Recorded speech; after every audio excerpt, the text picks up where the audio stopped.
All right, what's going on, you guys? How's everybody doing tonight?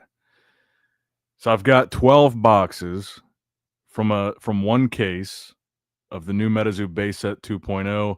We're going to try to open all of them tonight. I know I started a little bit later than I wanted to, so it might take a while to get through 12 of them, so I'm going to have to go through them pretty quick.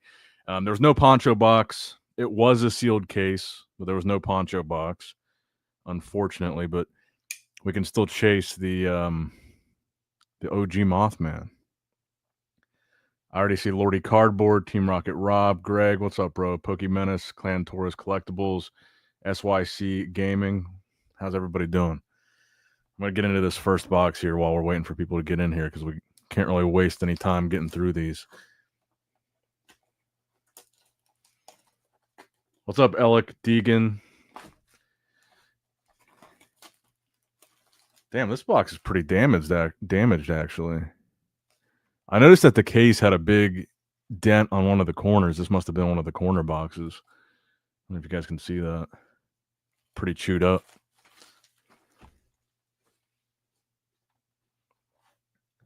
Actually, I better make sure I have some sleeves over here. Oh, here we go. Here's some native sleeves.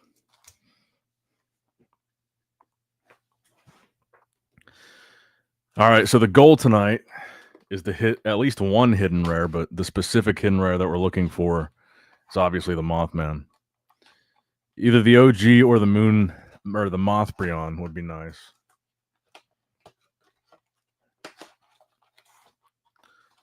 But I am going to try to go through these a little bit quick, so I'm probably not going to like stop and read each individual card. Thanks for all the happy birthdays, by the way. Thank you, Knights Templar. I'm 32 today.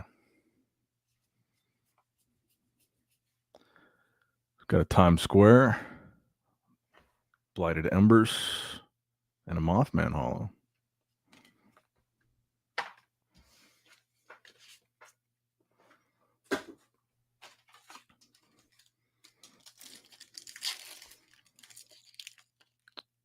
Thanks, Brandon. Thanks, SYC. What's up, Catching Cryptids?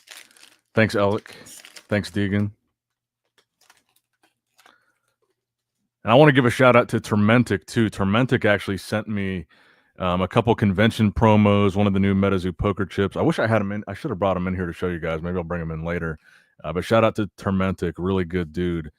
Sent me some of the convention promos the other day. So I really appreciated that. Just totally out of the blue. So that was really cool of him to do. Thanks, Lordy Cardboard. I'm exactly 11 days older than you, so your birthday was the last day of April or the first day of May. What's up, Cart Gal?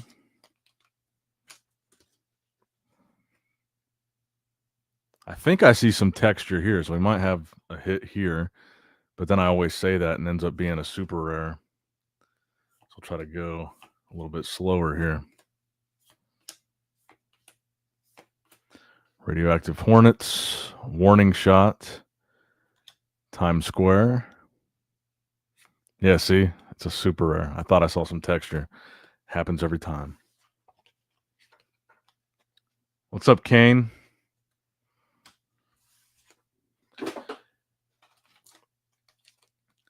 And if you guys are looking to get a sealed case, I did get these from that Hobbiesville website. I don't remember. It might have been Greg that recommended it. One of you guys in the chat recommended Hobbiesville. They had sealed cases that came out to about $1,000 a case. I think with taxes and shipping, it was about $1,100 a case.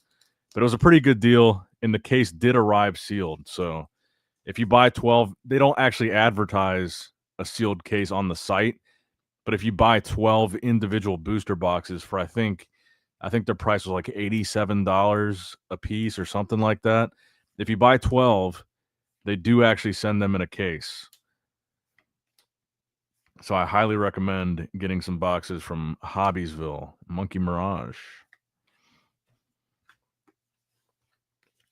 What's up, Steve? Thanks, man. I appreciate that. Mothbrion sounds like a Metazoo cope. Thanks, man. I didn't coin that term, by the way. That's just what people are calling it. Just because there's two Mothman hidden rare chases. One is the OG and one is the Mothbrion. What's up, TCG dude?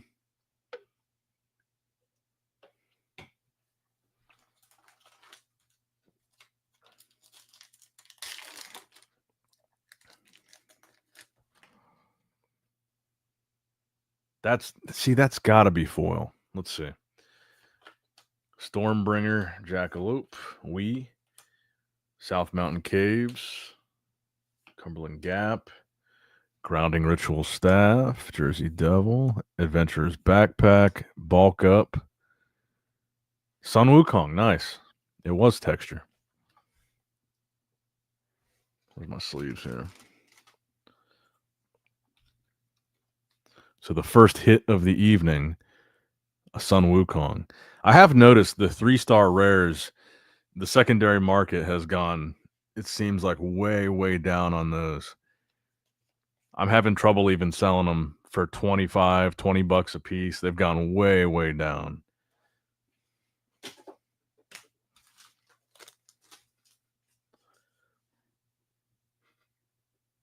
Great to hear you laugh about it, man. Bless you for the good hits. Thanks, bro. I appreciate it. What price would you buy a poncho alt? Oh, what buy a poncho at? I don't know, man. I know the prices are crazy, like a couple $1,000s right now, like $2,000 to $3,000. I think is what a box is going for right now. I definitely wouldn't pay that. I have a feeling some of these crazier prices on the new Metazoo base set are not going to hold. I feel like the prices are about to dip, and I think I'm just going to wait. I don't think I'd even buy it at 1,000. I think it would have to be sub 500. I don't know. It just doesn't seem worth it to me.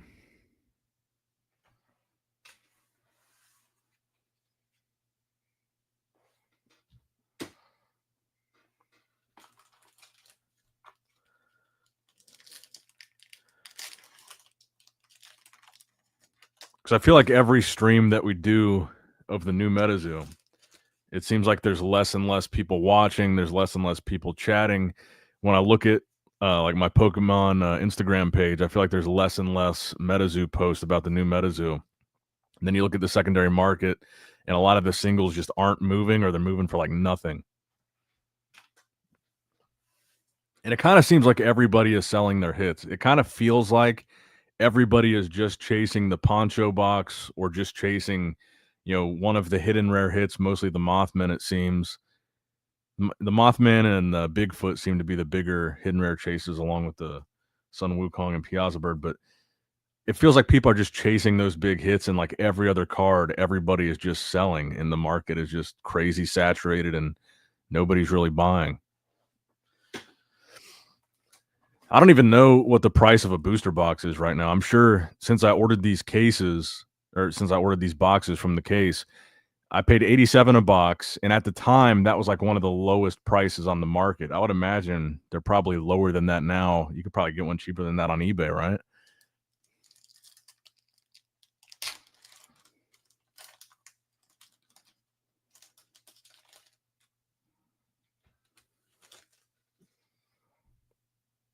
Got a Power Surge, Sheep Squatch, Trapped Lightning, Archive, Chavash Dragon, Night Vision Goggles, Casey Jones, Emerging Sunshine, Face to Face, and a Hodag is our second hit from this box. So hopefully those aren't our only two hits, because I did not shuffle these packs. No bueno.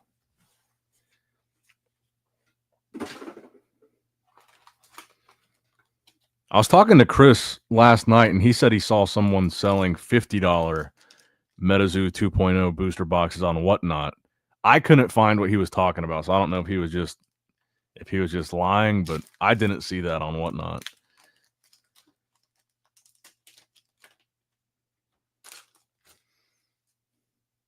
Metazoo needs some type of chase. I know they did the alts, but it needs some special hits from the booster boxes.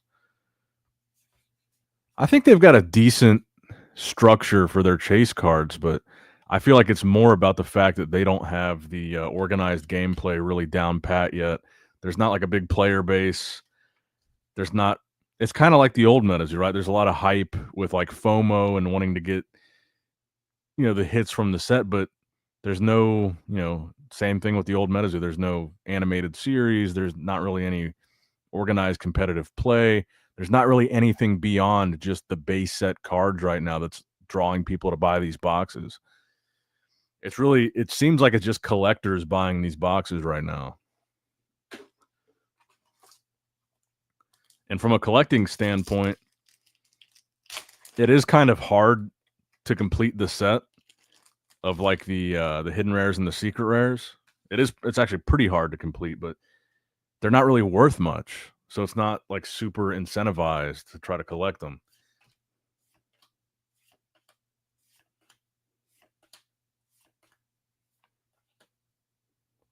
River Bluffs mural, Jersey Devil, and Mothman super rare, not bad. Yep, there's a big print line on that bad boy. I'd be curious to know the answer to that too, Kane. I still don't think there's a definitive answer on the print run.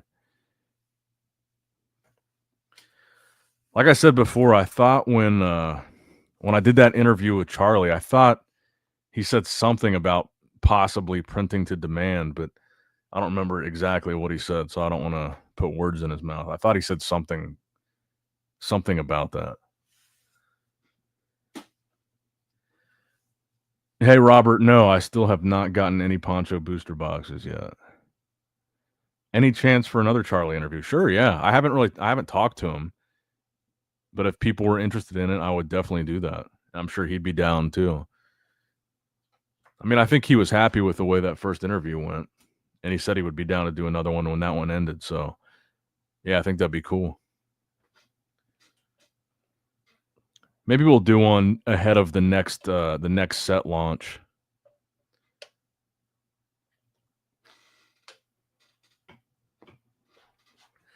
As a collector, it's difficult to look at boxes as because it's like a box of PSA 7s.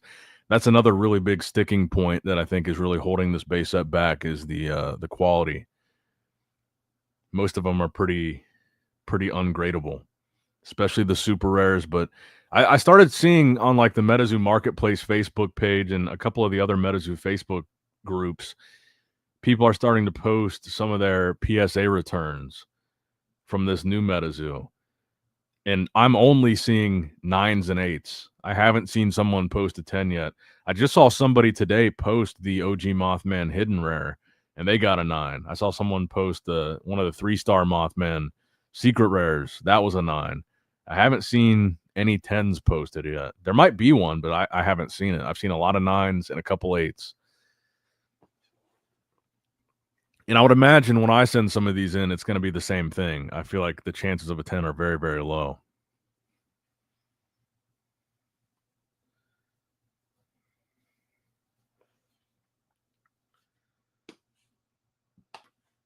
Michael says, I felt a little underwhelmed by the set. I was really looking forward to the drop. Ordered a booster box, liked the cards, but just felt underwhelmed when it was all said and done. I totally understand that. Yeah.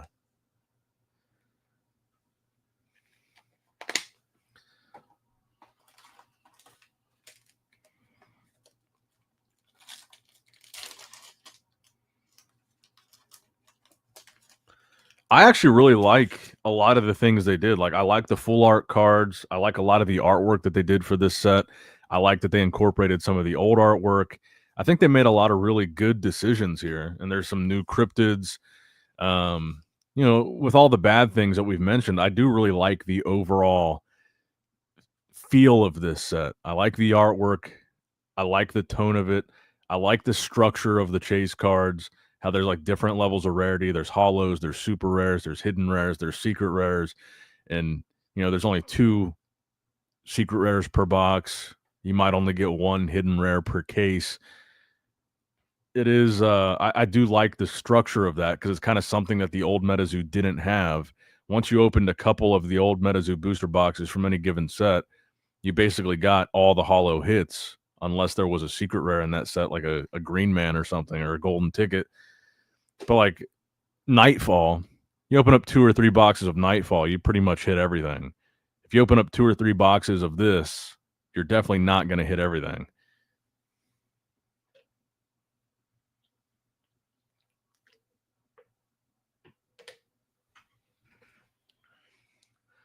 Is that a bad thing that the cards only get 9s? Are the quality of the cards bad? I'd say there's a very large percentage of cards that have issues, like print lines, scratches, bad centering. There's a lot. I'll show you guys on the next like super rare that I pull.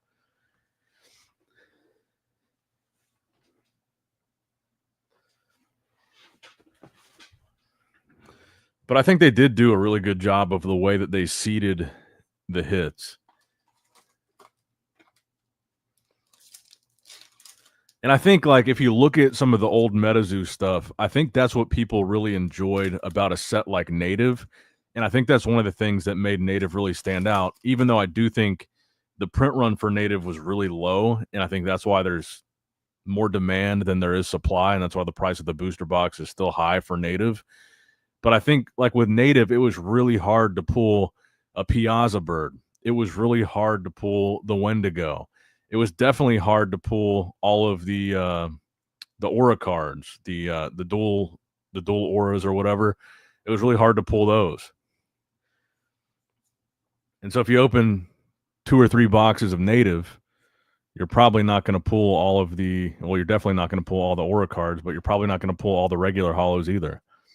Piazza bird super rare. So let's see if we can see.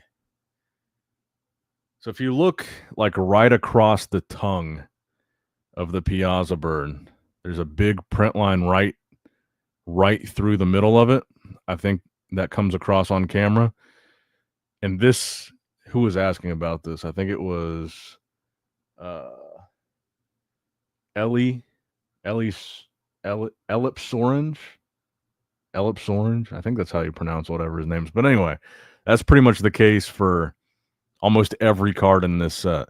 It seems a little bit less prevalent with the textured cards, but with the hollows, the reverse hollows, these super rares, a lot of them, most of them, have a print line or a scratch. Mostly these print lines, though, it seems to be a very, very common thing.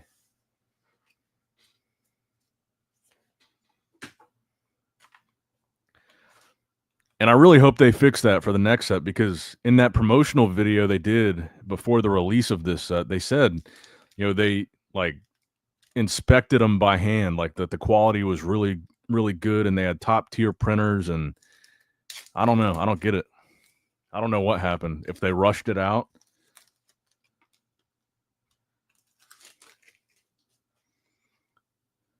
I'm looking forward to the second set too, Conflicted. I want to see what the Frogman is going to look like. I'm definitely a big Frogman fan. So let's take a look at the Ding Bell. See if we can see one. Yep. It's almost in the exact same location. It's a little bit harder to see because there's a little bit more color on the Ding Bell card, but right across the back of that hammer, there's a print line going straight through that hammer, almost in the same spot as that Piazza bird card. And you're going to see this with a lot of these super rares.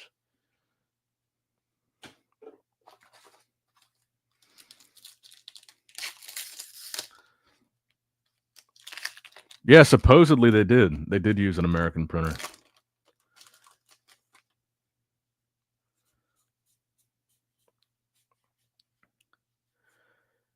And see, that's the thing, is like normally if a card or if a game had like a really big player base, people wouldn't be as concerned with the quality of the cards when it comes to, print lines or centering. But like I said earlier, it seems right now like most of the people buying the boxes now are buying them from a collector standpoint. And a lot of collectors are looking to grade the cards. They're looking to pull a really big hit and grade it. And so that's an issue if the quality is bad, and collectors are the main people buying the set right now because there's not really a player base. There's not really anything else drawing people to it. I think it is a pretty big issue that the quality is like that.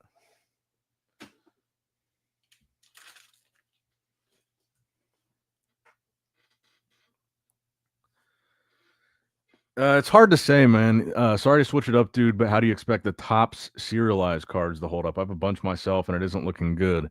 It's hard to say because, yeah, right now, the secondary market on the Topps cards is definitely not great.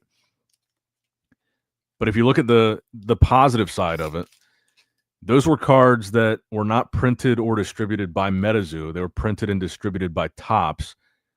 So theoretically, they weren't really affected by the bankruptcy in the sense that you're not going to see, a GWAT stream where they're just liquidating, Topps Chrome hobby boxes because it wasn't part of the Metazoo bankruptcy thing. So I don't think you're going to see a significant dip in the Topps cards, but I think if they go back up, it's going to take a really long time. I would like to think that right now the prices on the Topps cards, even the serialized ones, are about as low as it's going to get. If this new Metazoo is successful and takes off, I would think they would steadily go up. But yeah, right now, the serialized Topps cards really, unless you've got like a numbered out of 5 or a 1 of 1, they've taken a pretty big hit.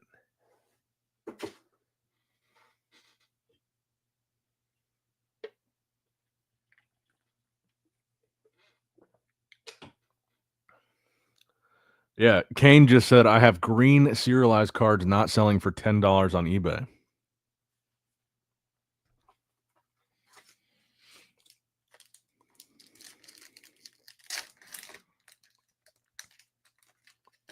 And I've experienced a similar thing. I mean, in the past 6 months, I've sold green, so out of 99 green refractor Topps Chrome cards that were graded for less than the cost of grading, which was like $15.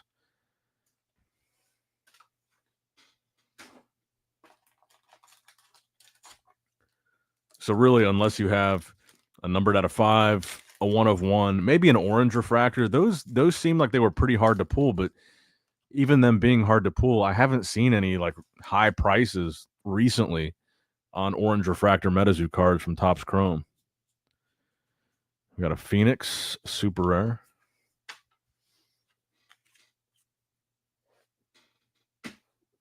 Oh, cool. Michael says, I bought your PSA 10 out of 100 Chibi Mothman because it had the same serial number as the PSA 10 out of 100.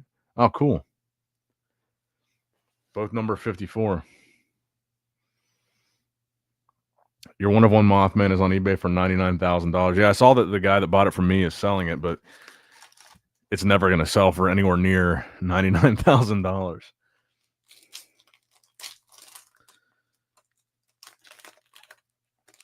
Because when I bought that card, I bought it for 12,000. It was like 11,800, something like that. It was like $11,000 to $12,000 what I paid for it. And when I sold it, because I bought it at like the peak, and I sold it at like the low, like right after Metazoo closed, and I think I sold it for 3,500, something like that.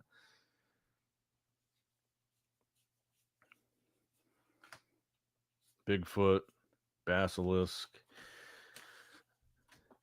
I honestly don't know if it would even go for 3,500 right now. If he lowered the price to 3,500, I don't know if it would sell.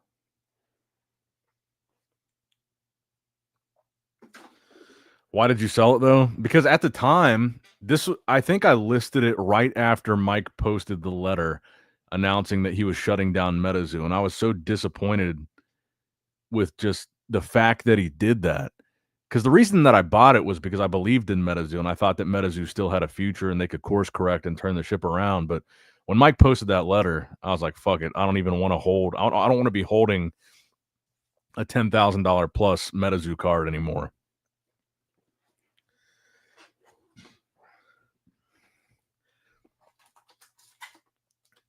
Because I'll be honest, when Mike posted that letter, I was so disappointed in that decision. I almost got out completely. I was tempted to just sell my entire collection and just be done with it. But I started with that Mothman. And I don't even regret it. I just regret buying it. I don't regret selling it though. I feel like I was lucky to even get the 3,500 that I got for it.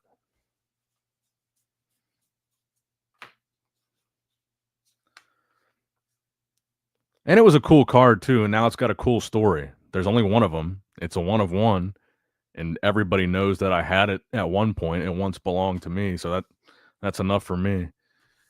I mean, anybody else that buys it is going to know that I had it at one point. So that cool story behind it, I guess, is enough for me. I just didn't want to be holding those type of Metazoo bags after Mike posted that letter.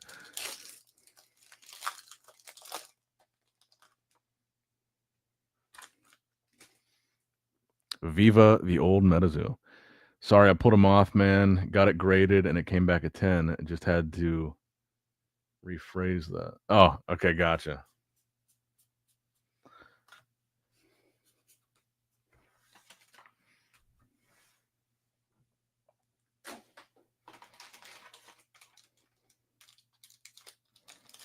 Nick, why aren't you interested in any mainstream TCGs?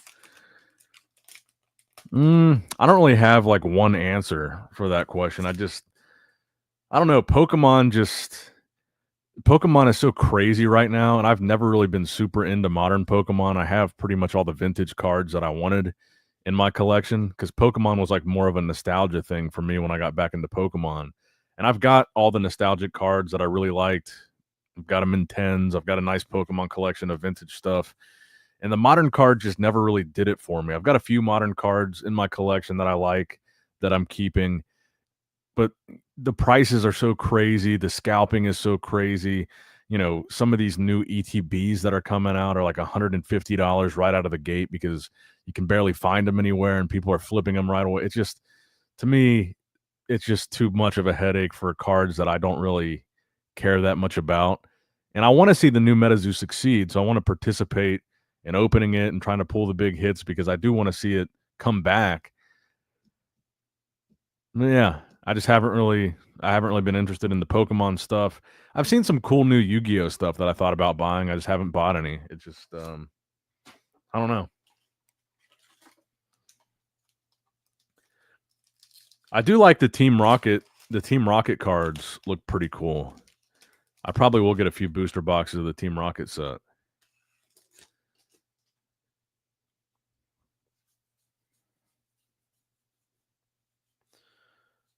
Yeah, I was just about to say what Michael just said. I kind of dipped my toes a little bit into the Scarlet and Violet era. I bought a few things when they started Scarlet and Violet with the TCGs, and I just wasn't really feeling it. I think I bought maybe the first two sets. I bought a few different products from the first two sets, and I wasn't really rocking with Scarlet and Violet, and that's kind of where I stopped.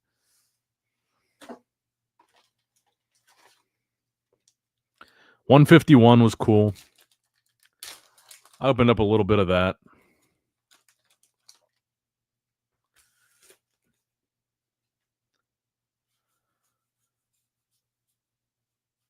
But then, like, even that, I opened up the 151 until I pulled the Charizard, which is the card that I was chasing. I graded it. It got a 9. I held on to that for a while, and I ended up just selling it because it didn't really have like special meaning to me. So I just sold it. So like the modern cards, even the ones that I find really cool, I just tend not to really hang on to them. I tend to just get rid of them. So the stuff that I really stick to and keep is just mostly the vintage stuff. I've opened a lot of really cool new Charizards and all this different stuff and got some really cool 10s and some of these new hits, but I always end up just selling them because they just don't really speak to me the same way the vintage stuff does. Like when I look at my collection now, all the stuff that I don't sell and that I actually hold on to is it's just vintage stuff. Every couple months, I like look through my collection of slabs and I'll just see these modern cards that were really exciting to pull, a few months ago whenever I opened them, but now they're just sitting in my collection of slabs and then I just list them on eBay and get rid of them.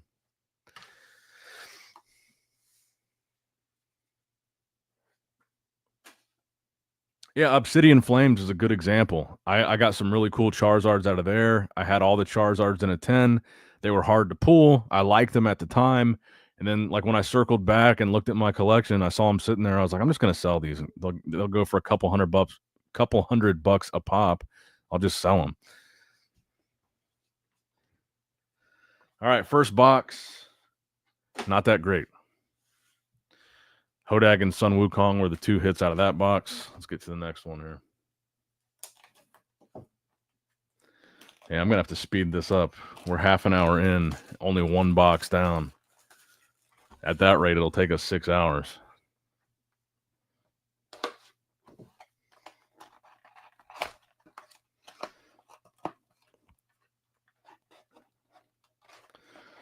The Sword and Shield, Alt Arts, and Full Arts were peak. The new black and white set coming out is insane. Scalper's going to be all over that shit. Yeah, and that's the other thing, too, is like, I know a lot of people think the black and white set looks really cool. That's another example. Like, for me, I didn't grow up on that generation of Pokemon. That was a little bit after I got out of it. So I don't really have a nostalgic connection to black and white. So like that doesn't really interest me that much. The Team Rocket thing kind of does, because that's a nostalgic set that I remember from when I was a kid. So the new version of that seems really cool to me.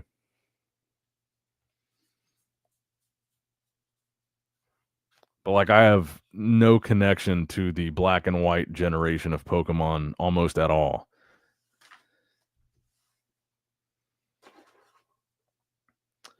Any word on how the new zoo is doing? Can't buy it off TCG Player. It's still not on TCG Player?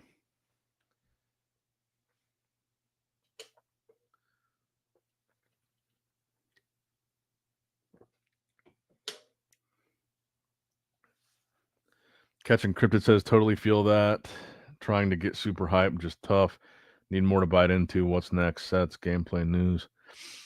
I do agree with you about alt arts and hidden rare seeding. It's a huge step up from the OG Zoo. I had the same complaint about Nightfall. You get the whole set opening 2 to 3 boxes. Yeah, I think that is a step up with this set, but I think the quality being so low kind of neutralizes that plus.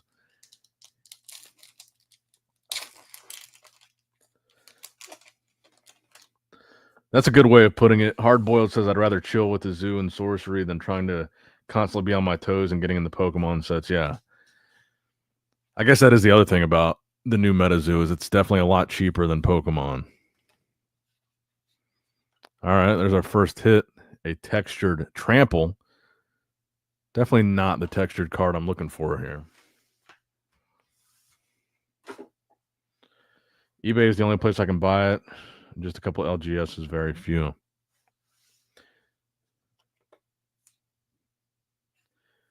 Besides the Mewtwo and Moltres secret rares, the new Rocket set is meh. The Mewtwo, I think, is sick looking. I think it was PokeRev that I saw pull it. That new Mewtwo looks sick.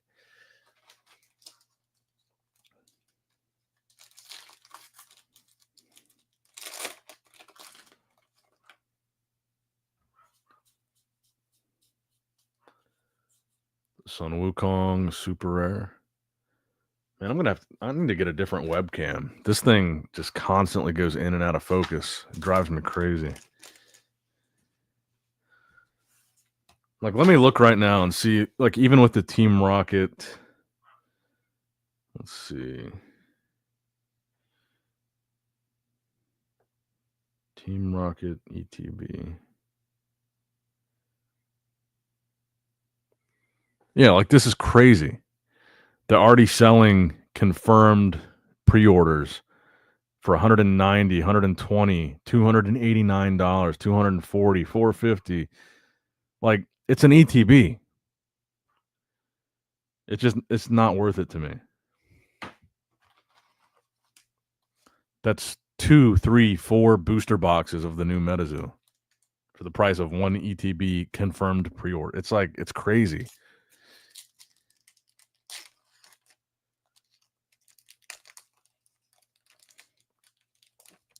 Even though Trample is not a good collector pool from a value standpoint, it's a good card competitively. All that to pull $8 cards too, yeah.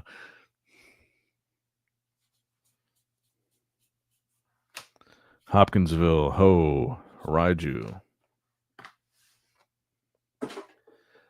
Metazoo looks like a more proper game in the new iteration, but it's very weird they didn't release starter decks with the rebrand. Well, they are selling starter decks now through the through distro. I don't know what the release date is on those, but I know they launched them on the distributor. I think I showed a picture of it on one of the streams. It's good to see you too, Piano Man. Smoking Them Grit says I stopped buying Pokemon unless I get lucky and find something in the wild. I'm looking forward to Megas coming back to Pokemon. Oh, thanks, Mothhawk. Appreciate that.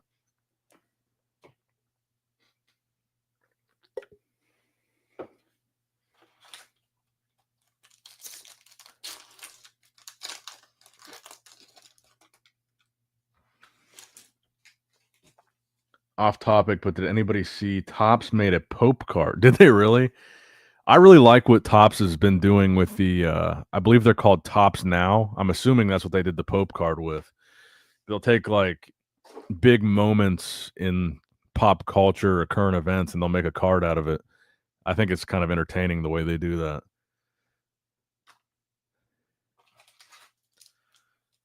I got a bunch of the Shane Gillis cards when they did the Topps Now. Shane Gillis when he threw the opening pitch for, I think it was a Phillies game.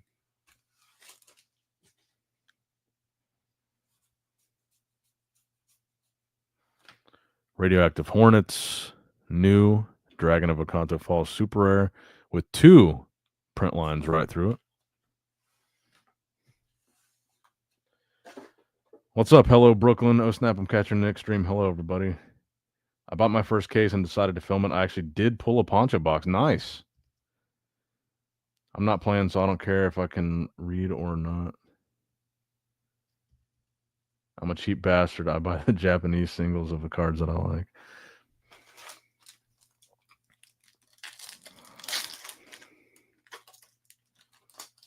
It's not a bad way to do it,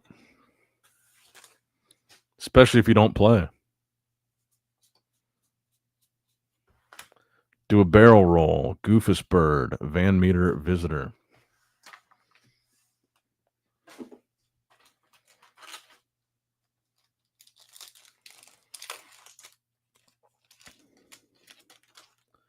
Mothhawk, did you grade your OG Mothman Hidden Rare yet?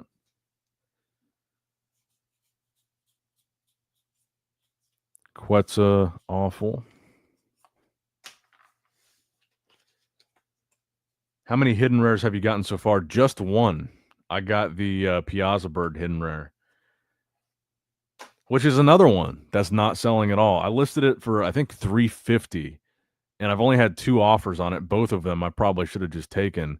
I had one offer for $300, which was the best offer I've gotten, and another offer for $240, and I haven't had a single offer since. So even that, yeah, I think the prices are just going down steadily across the board.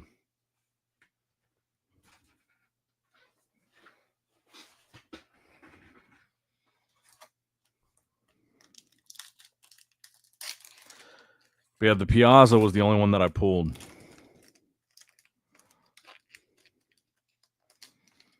And I was going to grade it, but then I decided I could just sell it, and that would be, 4 more boxes of Metazoo. 4 more boxes to open on the stream. Versus grading it and probably definitely not getting a 10.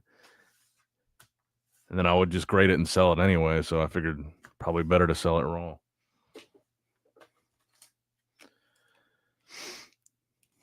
I think it was very smart when Charlie said they will reprint if prices go crazy out the gate, basically eliminate scalpers and stories from hoarding.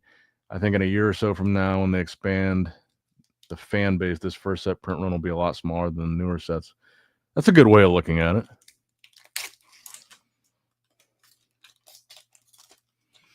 What's the difference for hidden rares? The difference is it seems like you only pull about 1 per case. So like 1 out of 12 boxes. They're a lot harder to pull than the 3-star rares. Thanks, MetaDave.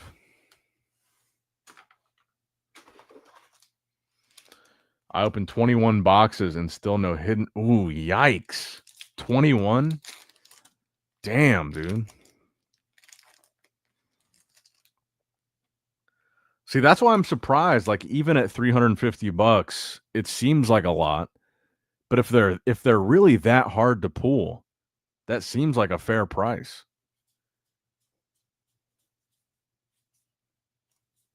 Cumberland Dragon, OG art. I really love that card.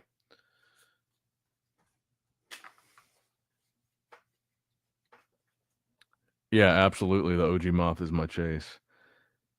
Mothhawk said I had 2 cases with no hidden rares. Damn. So they're really hard to pull. I mean, it took me 12 boxes. I opened 12 boxes before I pulled that Piazza Bird, so.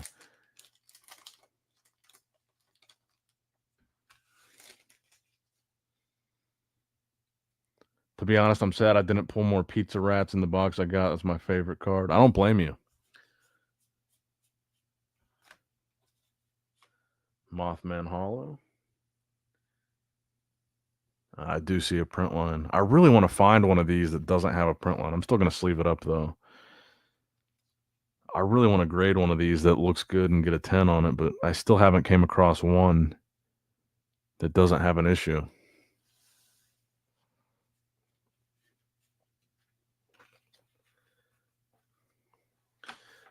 Piano Man says, I'll tell you what's hard to pull, at least for me. At 21 boxes, the 3-star Basilisk. I only pulled one. I don't think I've pulled that one yet.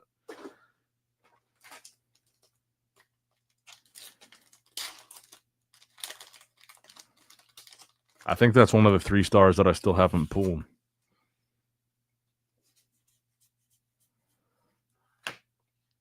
Okanto Falls Arcade, Spring Heels, Blinding Headlights. Hopefully we don't only get one secret rare out of this box. We pulled the Trample pretty early on.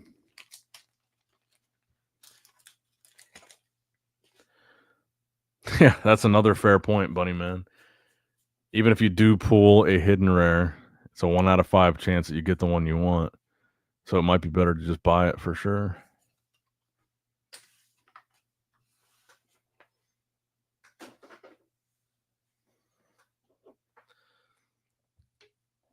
Mothhawk says, yeah, I think hiddens are insanely cheap right now for how hard they are to pull. And again, I think that speaks to how low the demand is. Like everybody is selling all their hits and nobody seems to be buying them. Whether they're secret rares or hidden rares, it seems like nobody is buying anything but the 2 Mothman chases.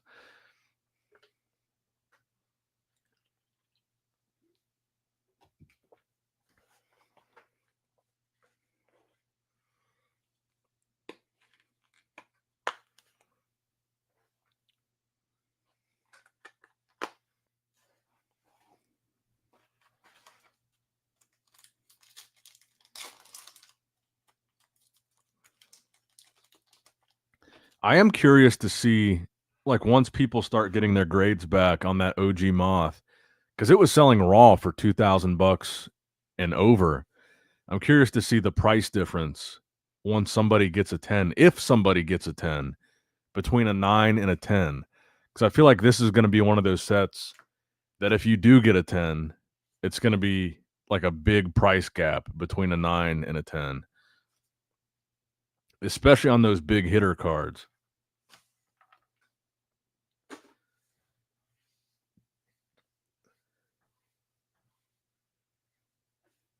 Thanks, DJ.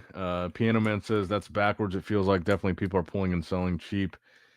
Agreed. Yeah, the 10 price will be crazy.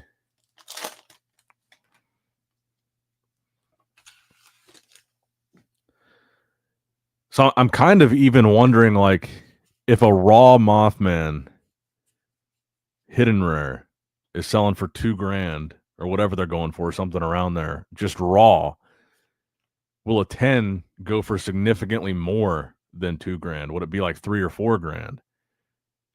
And then a 9 maybe like 1,000 or 1,500. Like, I'm very curious to see how the population report affects the prices on some of these big hitter cards. If this is really hard to grade and there's only like a couple 10s that come back, I'm curious to see how that split works.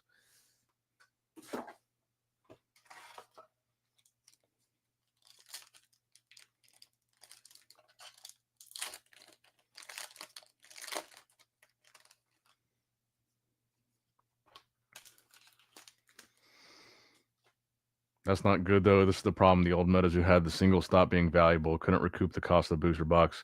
Exactly, yeah.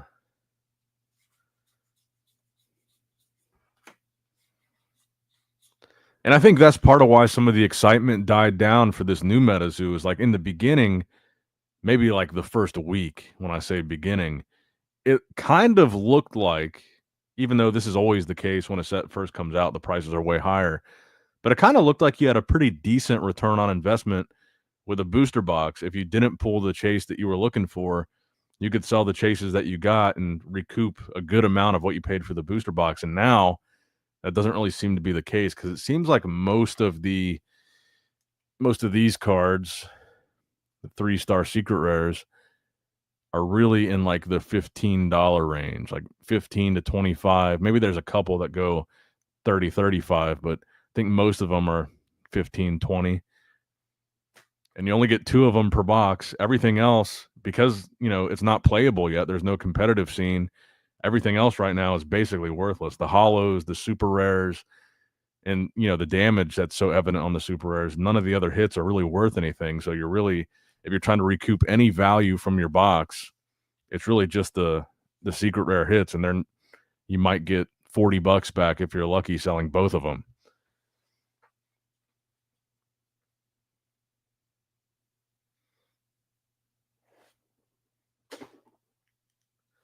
That's definitely true. Still better than modern Pokemon. Catching Cryptid says the price difference between the OG Moth and Mothbreon is too huge in my opinion. Same rarity. I think those 2 cards will get closer in price. I think that logic makes sense. I agree with that because the Mothbreon's more like $500, right? 5 or 600. It is a pretty big gap. What's up, Escaped Alien? Pokeboss says my guess would be 3,500 and up for a 10.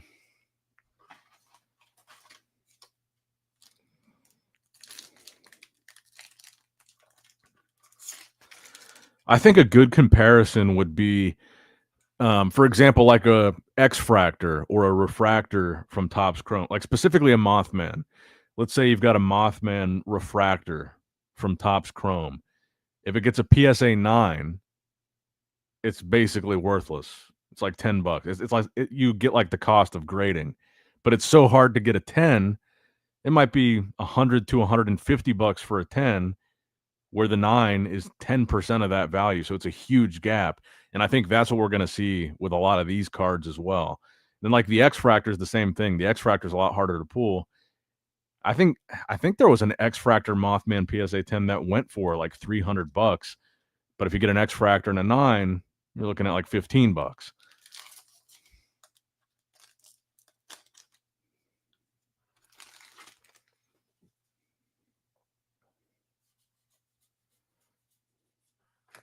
Spring Heel Jack, Phoenix.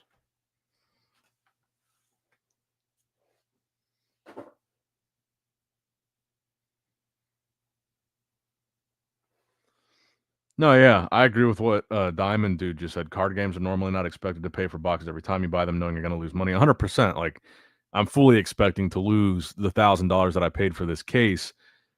But if I don't pull, it's like if I don't pull one of those 5 hidden rares, there's really almost no value from the other cards. So let's say I pull on average 2 of the secret rares per box, so I'd have 24. If I sold them all for $15 each, what is that, like $300?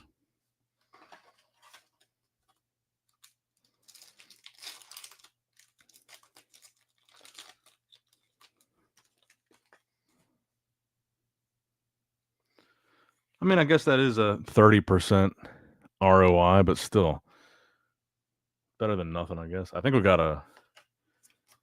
got something here. Maybe a 3-star Mothman. Nah, damn it. I know what it is. It is a Mothman. I thought it was going to be a Snallygaster. Okay, cool. It looked like a Mothman. Very nice. Let's go to centering on the back. Not bad, actually. Looks like there's some whitening on that bottom corner.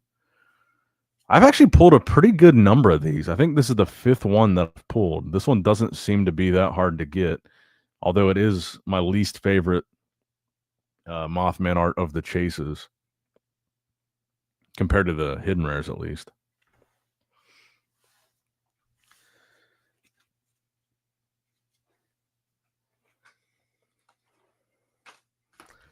Yeah, it's not a bad artwork, but of the three, I would rank this number 3.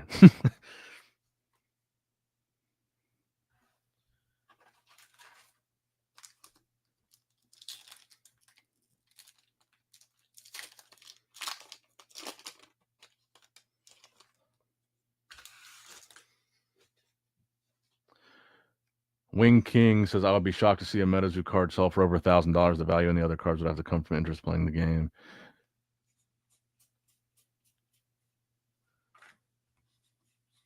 I mean, I don't know. There's been a few sales, confirmed sales of that OG Mothman chase for the $2,000. I don't know why I threw all my hits in this bucket here. Let me get them back out. The trample and those two. Put those with our Moth Boy.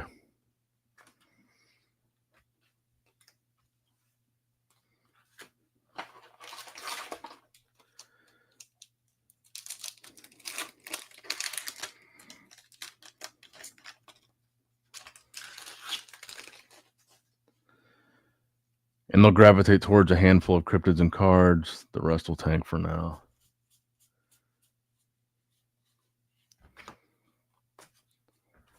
I am very curious and cautiously optimistic to see what the future holds once they do get the gameplay really cooking, and once people start actually playing and competing, and if they have tournaments. And I am curious to see where this goes, but definitely right now it kind of feels like everything is bottoming out a little bit with this base set.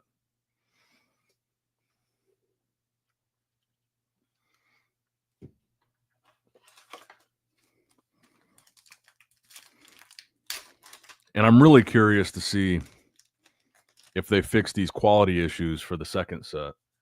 I really, really hope they do. Quetzalcoatlus, super rare.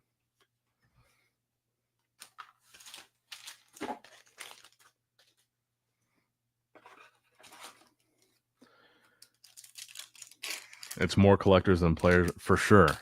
I would say it's mostly collectors right now.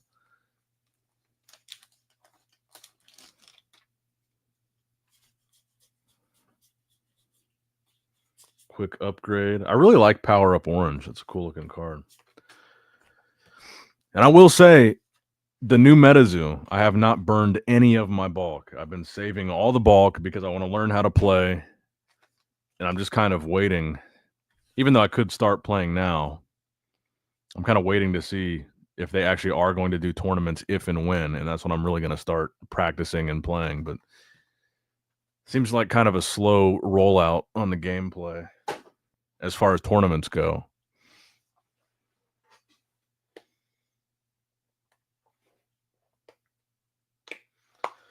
What's your opinion on the Sounder Flex character designs of the humans? I think they messed up not keeping the characters young.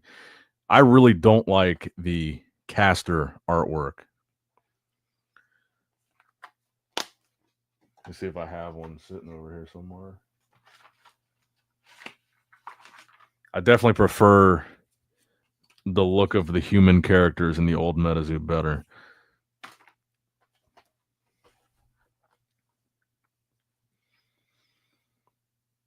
Catching Cryptid says, if the second set is shit quality, Zoo 2 is in trouble. Smoking Them Grits says, same. I'm watching and building a Dingbell deck right now. Toking it to Orlando COC. Sounder Flex characters are not a huge fan of the cast art. Yeah, I think that's the general consensus.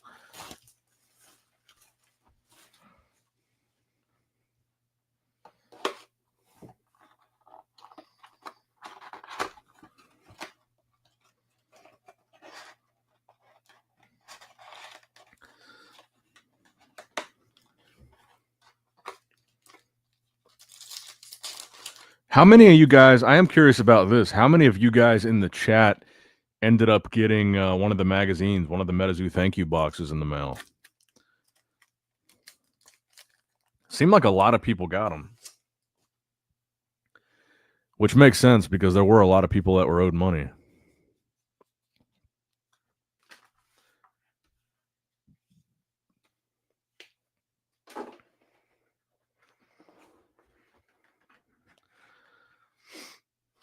Is there a date for set 2? Not that I've heard. I don't think they've announced a date. I don't even know if they've announced like a general time frame. I don't know if they've said like it's going to be fall or it's going to be summer. I don't think there's been any indication of when we can expect set 2. Chupacabra.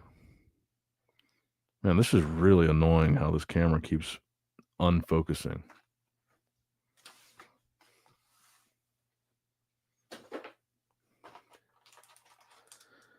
Smoking Them Grit says, my first new zoo purchase was a convention art embossed set 20. Yeah, some of those convention cards are really cool.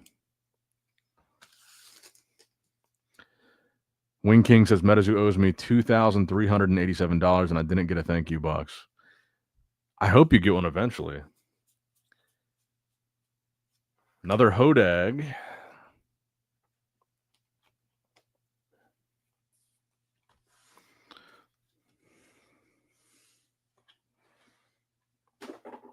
I'm going to go ahead and put our Mothman in a card saver because I think I am going to end up grading this one.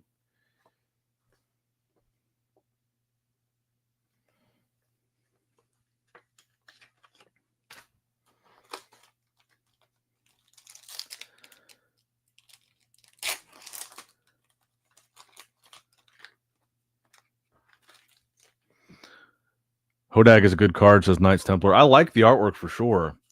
It just doesn't seem like it's one of the harder ones to pull. I think I've pulled quite a few of them. 4 or 5, maybe 6 now at this point.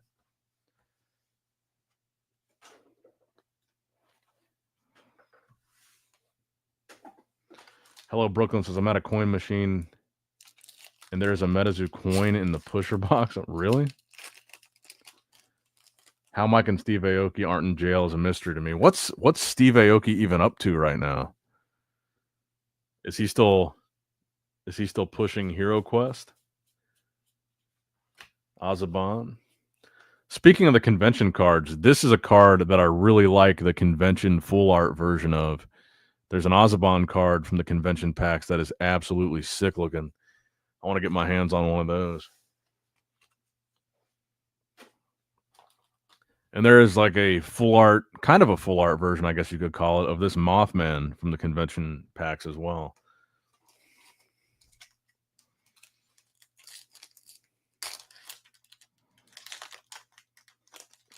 I do miss PSA return videos. I do have a submission there right now. But I know from what I've heard, their turnaround times, it seems like they're backed up right now. And it's taking a while for people to get their returns back from some of the people that I've talked to. They've had some there for months in the bulk submission tier. I do have one there right now. I'm not expecting it back anytime soon from what I've heard from other people that have submissions there.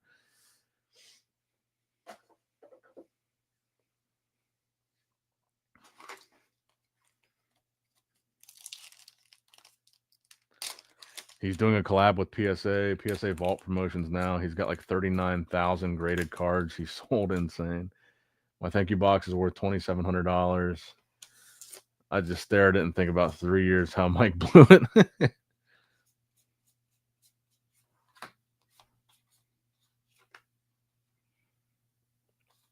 I do think, like, for the most part, it was a good idea from the standpoint that obviously I think the thank you box was an attempt to try to recapture people that were interested in the old Metazoo. Like, it gives them some packs. It gives them a look at what the new Metazoo is. Like, come try out the new one. But on the other hand, like, if you were only owed $100 or less, you're probably got a good chance at selling that thank you box for $100 and maybe getting your money back. But I know there are some people like Catching Cryptids that had thousands of dollars that are kind of screwed and the thank you box doesn't really do anything for them. But then on the other hand, it's new owners, it's new people. They don't necessarily owe us anything. So I think the fact they did it is cool. It's Mike and Steve and it's the old crew that we should be mad at that owes people money. I think the fact the new people gave us anything for free was cool. And I do think that if you're owed like $100 or less, That thank you box probably went a long way because I bet if you list that on eBay, you get $100 for it, no problem.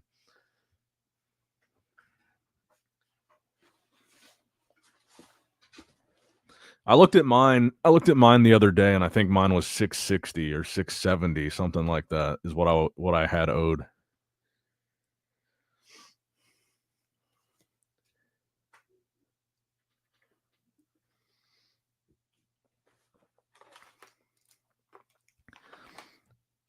I haven't looked. Can one of you guys look, or do one of you guys know? Are there any recent sold listings of someone that just straight up sold their thank you box?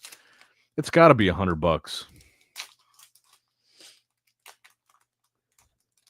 or somewhere close to that, maybe.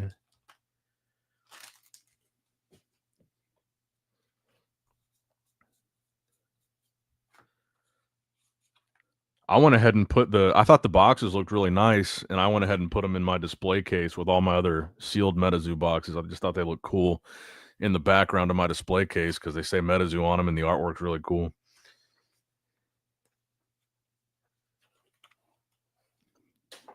My buddy got one, and he wasn't owed anything.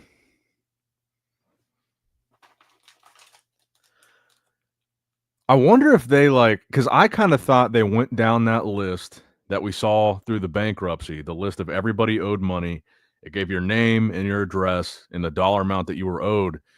But I kind of wonder if they just went through like the back end of the old Metazoo Marketplace website, and maybe there was some kind of log on there of every single address of anybody that had ever bought anything from the Metazoo Marketplace, whether they were owed money or not. And maybe they just sent one to everybody. I don't know.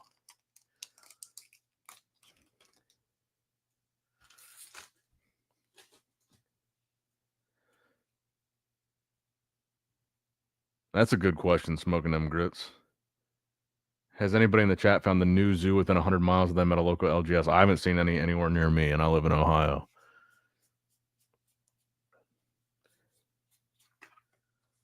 And I have looked. Have a few friends that weren't owed anything and got boxes I was owed and still waiting. Interesting. I think that probably means that if you haven't gotten one yet and you are actually owed money, I think that means you're going to get one. If people that weren't owed anything are getting them, however they're getting these addresses, I feel like that means everybody's going to get one.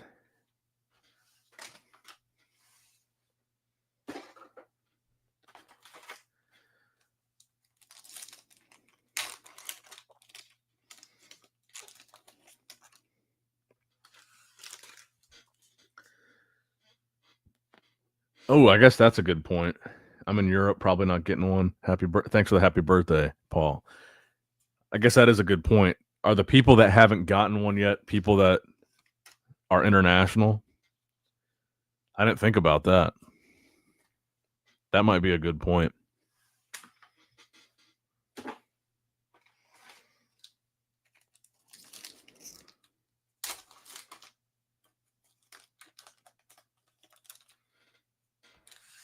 I wish there was a way to reach out and reroute to my new address. Oh, good point. That's another good point. If you changed addresses since the Metazoo closure, that is a good point. Brooklyn says I'm not.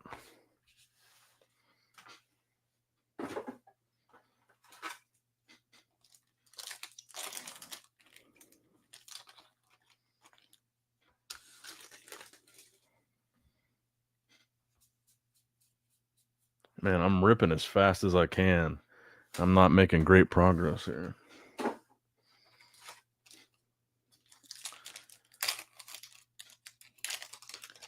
Have they distributed it to all the countries they intended to reach? And if so, I wonder how it was received.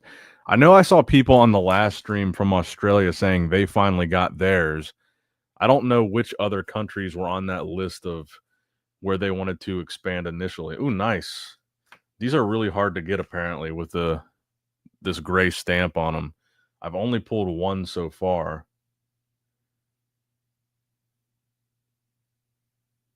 And I don't see A print line. I don't want to jinx it, but I don't see one.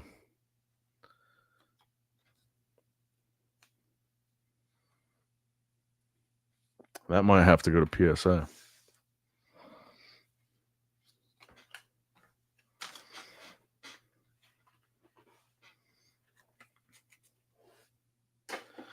Mothhawk says mine almost definitely went to an old address. Someone's cracking my promo pack right now, probably.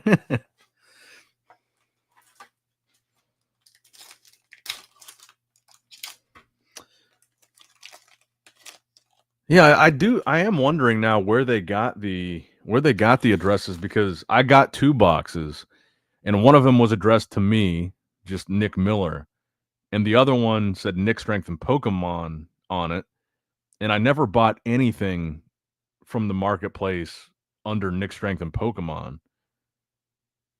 I only ever used my actual name, so I don't know where they're getting the addresses from.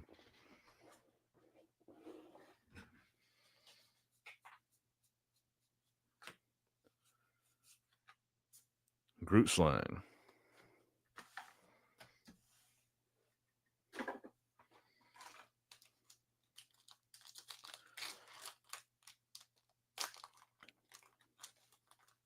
And they both came on the same day, too.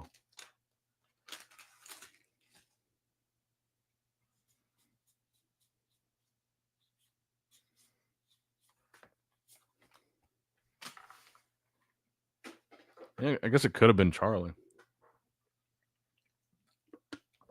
I'm not making much progress on this Bud Light either. If you move and inform the USPS to mail it forward to you, not sure why they. I guess that's true.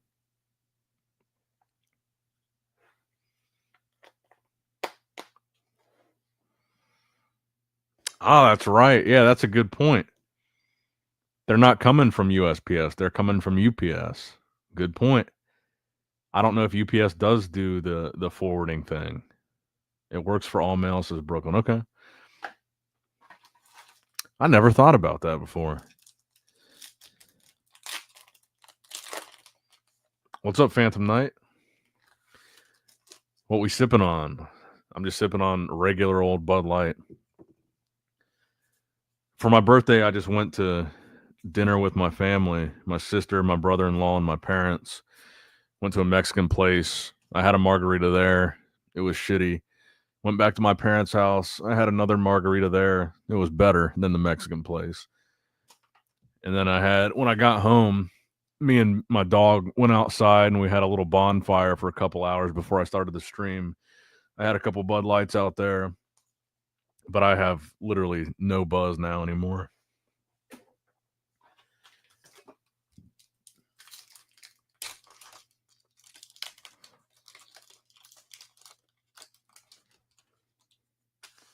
Thanks, Phantom Knight. I am glad that I have this channel to do these streams, because I was a little bit disappointed. Typically every year we're able to get together, me and like my 4 or 5 closest friends, and we do something for my birthday, we do something for all of theirs. But this year, because my birthday fell on Mother's Day, everybody had other plans. So this is like my first birthday in a long time that I haven't gotten together with my friends.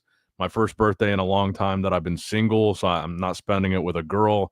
So I was kind of excited to come back and just stream and kind of hang out with you guys, because I didn't really do anything today. And I typically, every year I do something. I get together with my friends or do something with my girl or whatever. And this was kind of the first year that, because it was Mother's Day, everybody was they were busy with their own families, and understandably so. But this is the first year I didn't really do anything. Just kind of hung out with my family for a little bit and came home.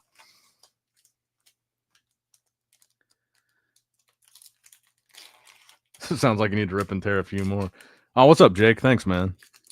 Jake, did you ever end up getting your box, your thank you box?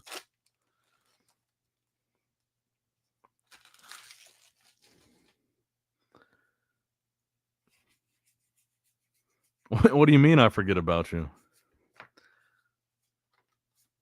Sort of Searcher, super rare.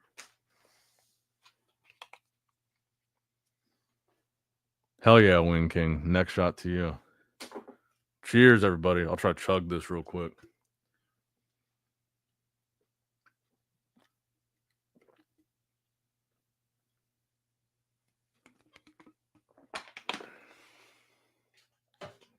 Oh yeah, definitely not.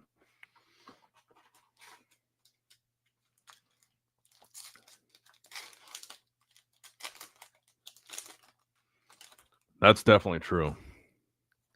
Definitely don't stream consistently anymore. Nice. I do really like this Quetzalcoatlus.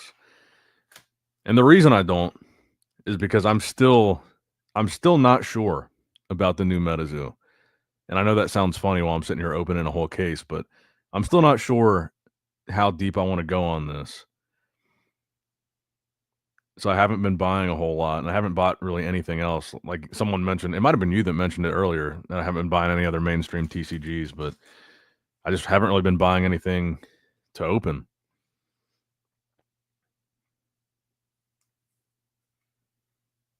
This one looks pretty good. I don't like the last Quetzalcoatlus that I pulled had a bunch of damage to the bottom. This one might be gradable.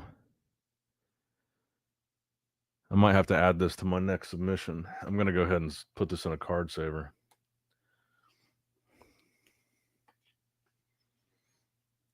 No, I didn't get one, but I wasn't on the list. How do you know you weren't on the list? Because you weren't owed money.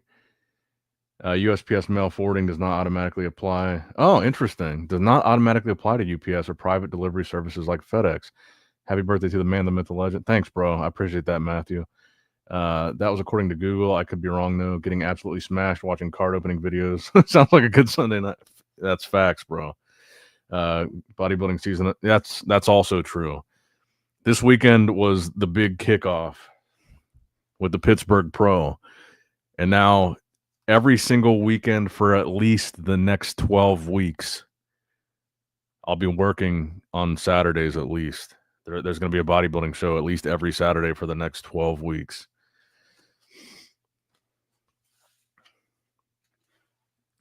I do think the streams will pick up though, even though it's getting busier with bodybuilding. I think if the prices continue to come down on these base set booster boxes, I might not be doing, a bunch of case opening streams where I open 12 boxes, but if the price keeps coming down, I would probably be more consistent about doing a couple streams here and there, just opening a box or two. I mean, if these start to get down to like, 50, $60 or something like that, I might do, a couple boxes every week, but still right now where they're hovering close to $100, to me, it's just not worth it to open a few boxes every week. Like I said, I'm still very hesitant with how deep I want to go on this, especially given how hard it is to pull the cards that I'm actually chasing here.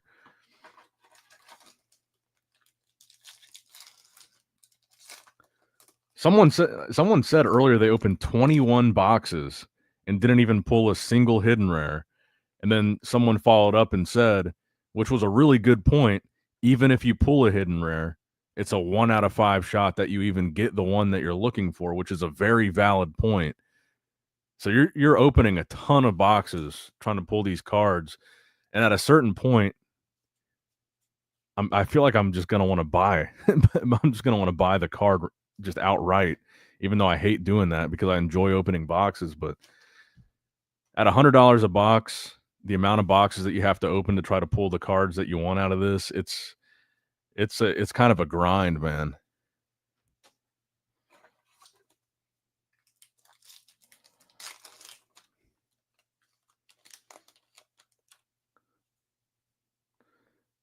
See, Jay, so maybe my friend was right. I was just saying when I started the stream, my friend told me the other day that on Whatnot he saw boxes going for $50, and I couldn't find what he was talking about.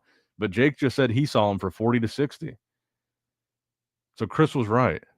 I bought 2 more cases and 5 boxes of Chrome. Nice, smoking them grits. Thank you, Escaped Alien. Day's been good. It was a good day. The weather was really nice here. I had a nice little bonfire, hung out with my family. It was a good day, just kind of a relaxed day. What's up, Josh? How's it going, man? Happy birthday. Love you. I'll give you my. Oh, okay, cool. Also, Michaela said happy birthday. Thanks. I appreciate that. I'll have to give you your hat back next time I see you, too. I was lucky enough to get one of the Bigfoot. Nice. You got the Bigfoot hidden rare? The boxes might hold quite a bit more value than the single sales due to the quality and the desire to hit a clean 10. True. Oh snap! Happy birthday, dude! Thanks, Sam. My brother-in-law grilled a tomahawk. Nice. I almost ordered the tomahawk steak at the Mexican place that we went to, but my go-to at this Mexican place is the churi pollo. It's like chicken breast with like that spicy ground pork on top of it with queso cheese. It's like my favorite thing to get.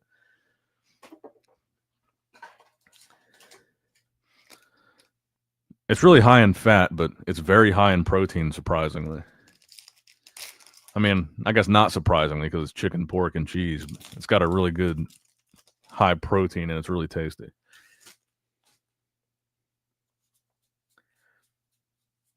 Snallygaster with the stamp, Quetzal, new.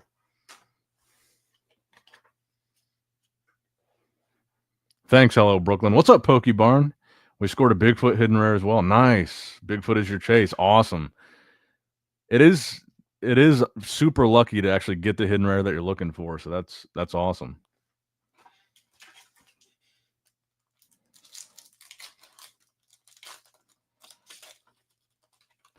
And I will say the Bigfoot hidden rare is probably my favorite artwork for Bigfoot out of this whole set. Quetzalcoatlus Super. All right, we got through that box a little bit faster.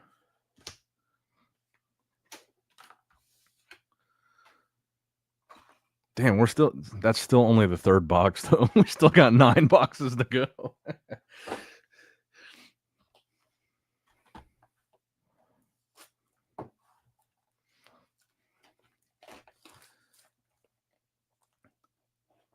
Kane says, I did not like the Bigfoot bulk up card. I did not like it either, bro. Actually, did we get how? So we got the Mothman. That's right. The Mothman and the Quetz.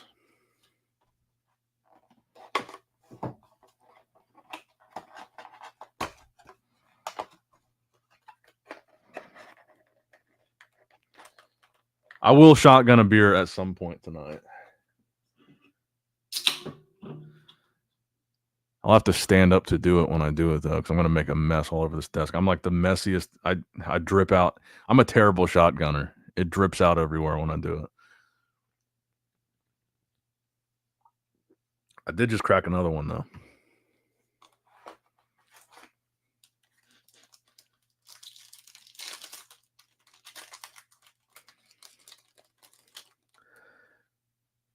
I still drink them from time to time, the Delta drinks, but I've kind of been cooling on it. I haven't really been drinking until today. I haven't drank any alcohol for a while, and I haven't. I kind of chilled out on getting high too. I haven't really been drinking the Delta drinks that much. I still have some in the fridge, but I was hitting them. I was hitting those Deltas like every single night. Now I hit them. Maybe I might hit one a week.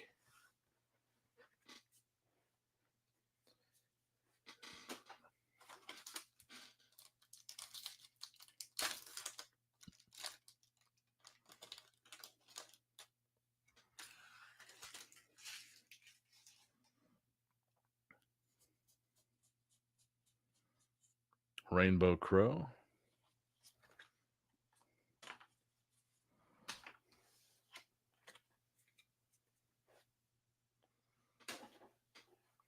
I haven't had one in about a month. Have you tried the new 10 milligram ones?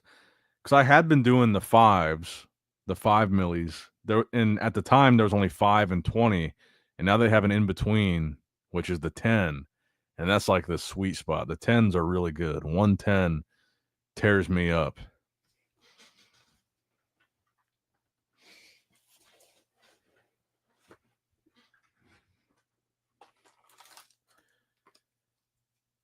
I mix Nick Simpson oil with olive oil for edibles. Interesting. Rick Simpson oil. I don't even know what that is.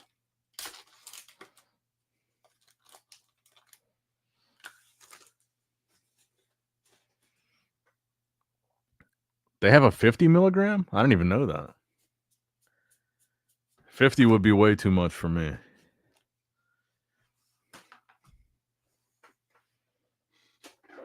I tried the 20 and the Delta Light. I tried one of the 20s, and the 20 was too much, or I just drank it too fast. But a 10, if I sip it over the course of like 30, 45 minutes, the 10 is like golden.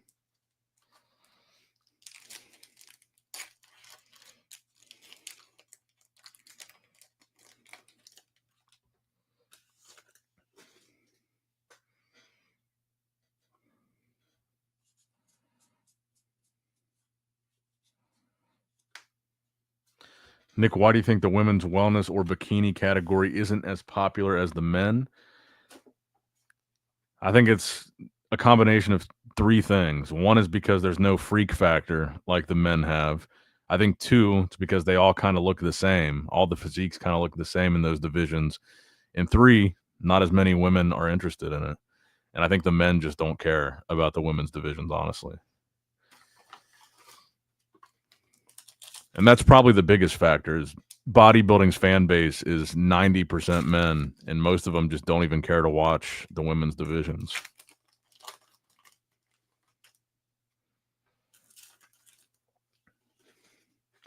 20 is on that line for me.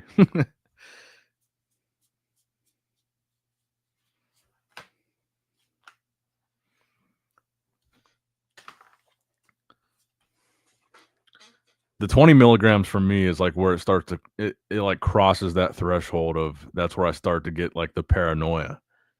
It like makes me anxious. But the 10 is like just right. It's like just enough.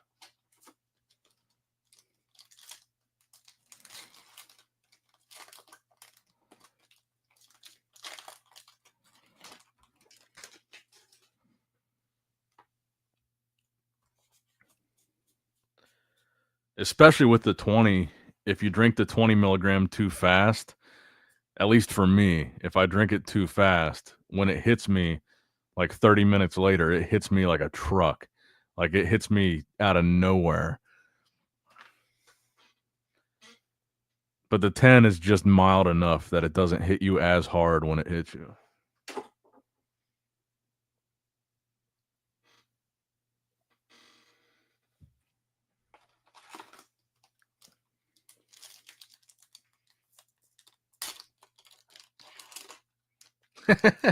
Escaped Alien says, fuck, imagine if the Godzilla backpack was here chilling with us right now. I'll have to order some 10s. And they're actually the same price. Holy shit. We're about to hit a hidden rare.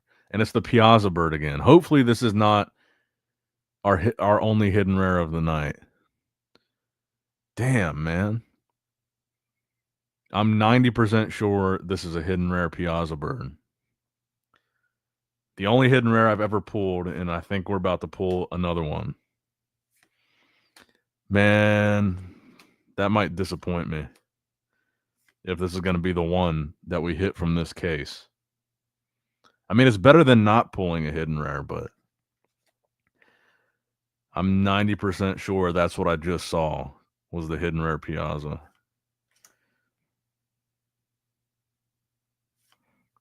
Dragon of Ocanto Falls. Yep, it's a hidden rare. And I'm 90% sure it's, yep, hidden rare Piazza.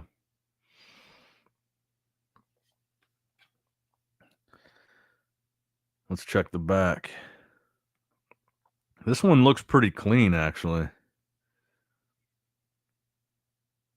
I hope we get another hidden rare tonight. I really do. And this kind of proves that point of what someone said earlier. Even if you pull a hidden rare, it's a 1 out of 5 shot that you even get the one that you want. So it is kind of a grind trying to pull these. But you can't be mad at pulling a hidden rare, I guess. I just wish it wasn't a duplicate, man.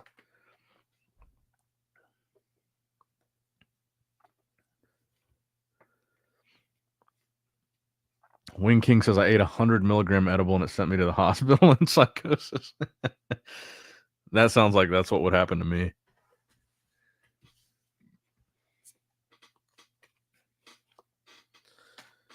Kane says I haven't gotten one yet and I'm on my 9th box. The very bottom looks odd, but that's it. On the front?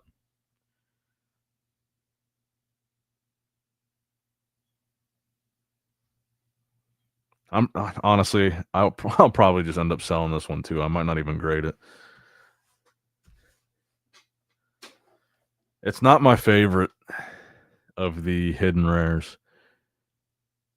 I think I would rank it second to last. I'm really not a fan of the Sun Wukong hidden rare. I like the Sun Wukong 3-star a lot better than the hidden rare because it's the box art.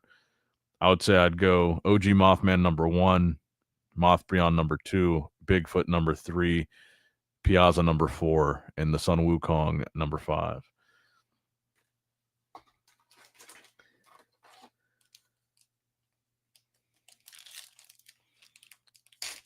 Great it, Nick. You pulled it with us on your birthday, bro. I mean, maybe, yeah.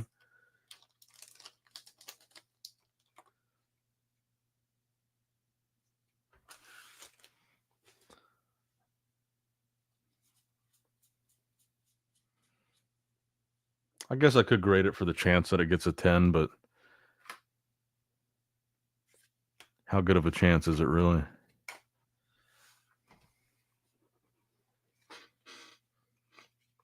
It is a birthday card, though. That is a good point. Let's take another look at this thing here. I want to see what you're talking about with the bottom of it.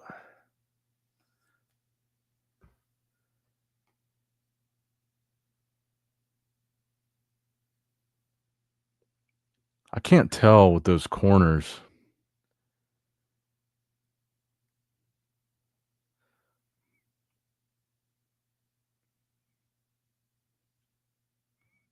It looks pretty solid to me. Left to right centering is a little off on the back.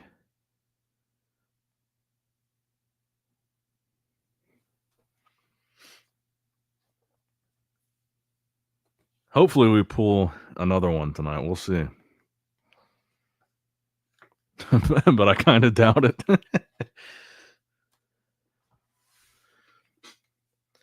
So let's see. What would I be shooting for besides hit? I still have not pulled the 3-star Sun Wukong. That is still one of my chases. I'll say that.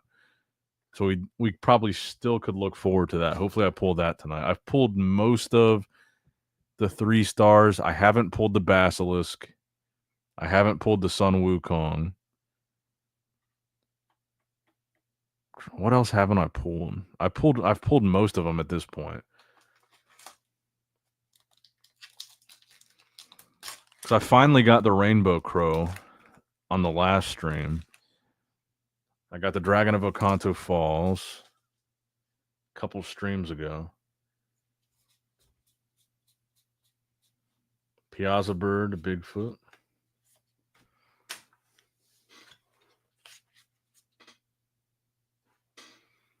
There's a PSA 9 at auction right now of what? Of the Piazza or of the Sun Wukong? They all look like the corners were cut by blind children. So that's what I'm saying. The corners look off, but all of them look like that. I can't tell if it's just that card. I mean, all the corners look kind of bad. It looks cleaner. I will say this Piazza Bird looks cleaner than the other one that I pulled.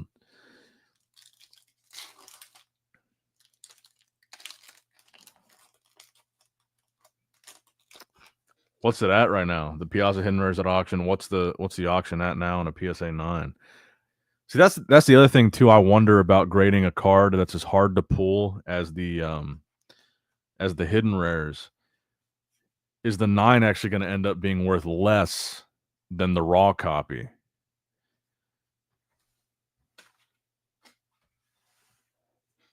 Oh, it just started. It's at 5.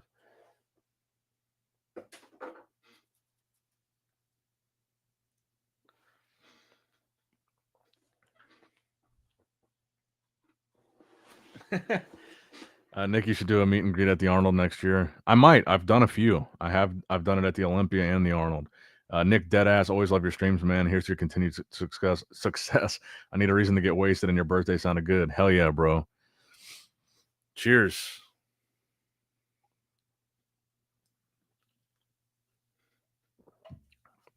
It's as good of a reason as any.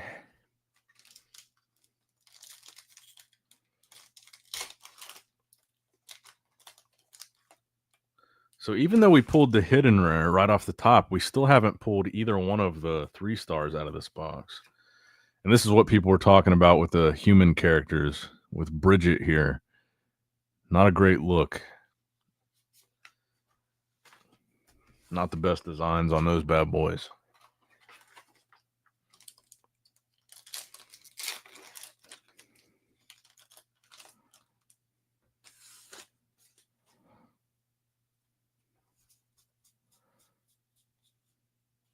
Metal Man of Alabama.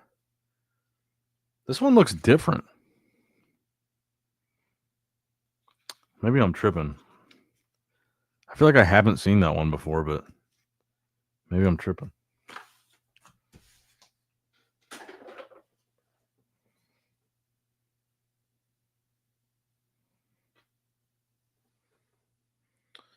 You could sell it raw if it isn't a 10, worst case scenario. Nah, I don't like doing that. I feel like that's a little bit dishonest.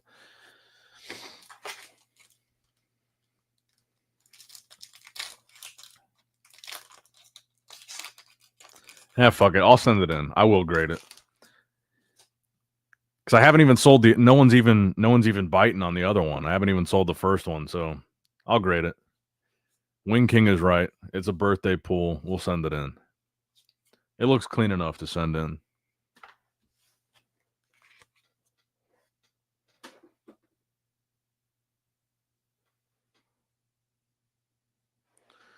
They can have the new casters just give us also our old casters, Zoo, if you're watching. That's not a bad idea. Happy birthday, Nick. Your streams are my background work vibe, so I always lurk. We'll drink a bud heavy. Hell yeah, bro. I appreciate that.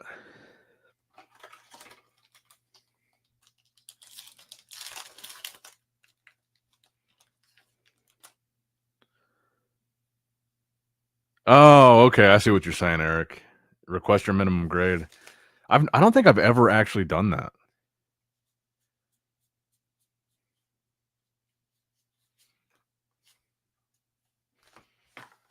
Of all the cards that I've submitted, I don't think I've ever done the minimum grade thing.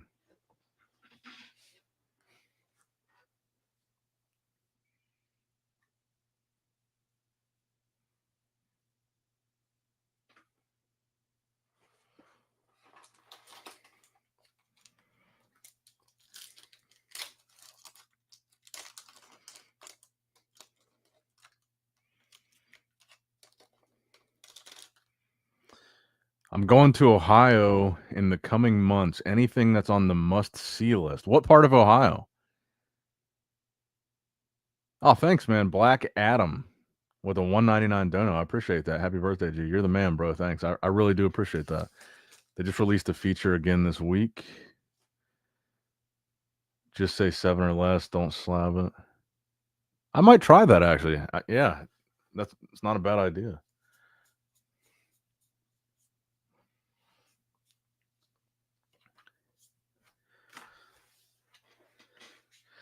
Canton, Ohio. So that's like more north, right? Like if you're coming by me, like near Cincinnati, I would say Metazoo wise, you got to go to the Loveland Castle. Loveland Castle's cool. It's a good time. My parents have been there. What Black Adam just said, the wooden troll place. My parents have been there and taken pictures there. Yeah, the wooden troll thing's pretty cool. I've never been, but my parents said it was cool. We're here for you, fam. Could be pulling dog shit out of a paper bag. True.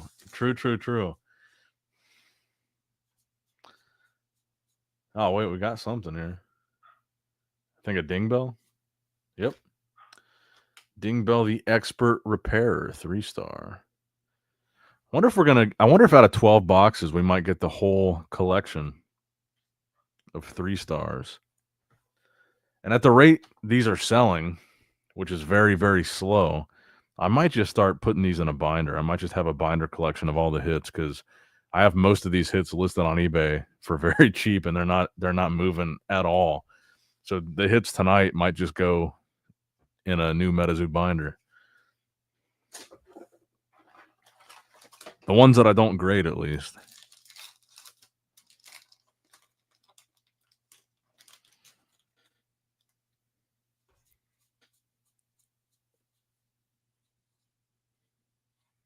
And a Monkey Mirage. Another one that we haven't pulled tonight.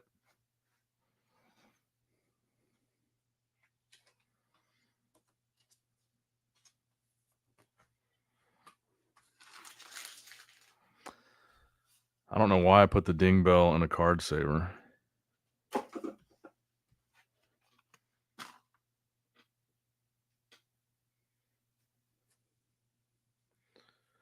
me see. I wonder how far Canton, Ohio is. I want to say Canton is like 3 hours away.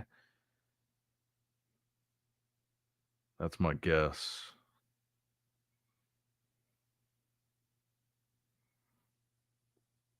I'm going to pull it up on maps here. Directions. Yeah, about 3.5 hours away. A little bit more north of Columbus.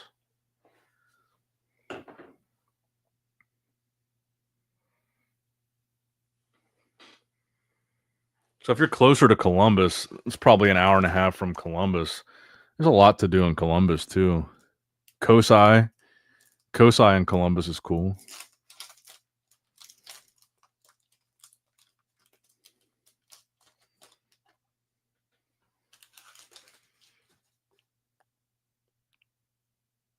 Oh, is that why you're coming? Is for the Football Hall of Fame? I've actually never been there. And I've lived in Ohio most of my life.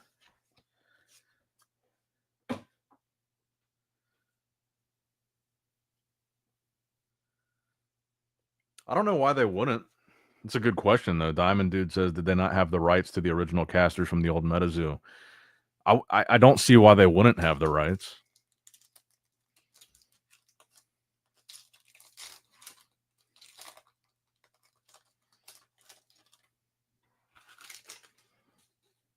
Oh, your girl's family lives out there?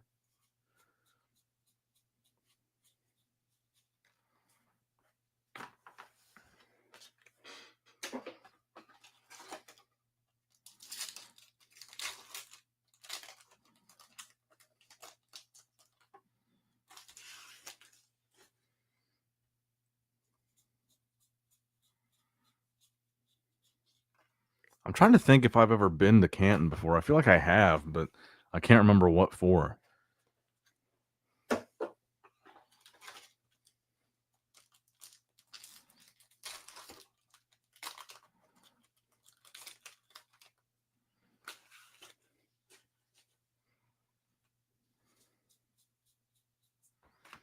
Yeah, this Malik looks terrible.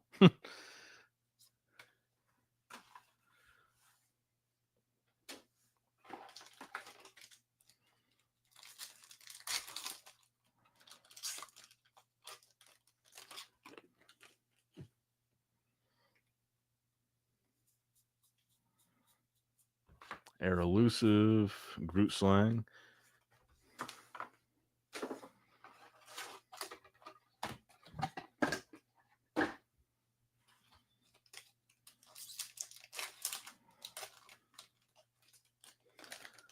Jake G says, my guess is they wanted to stay away from the old characters since they're doing their own thing, since they're doing their own lore. But what do I know? It's a miss nonetheless. The ones they gave are so generic. Yeah, I agree.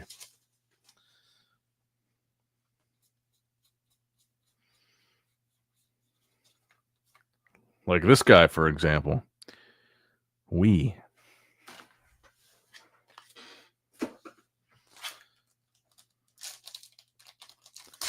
Last pack of box number 4. And nothing much.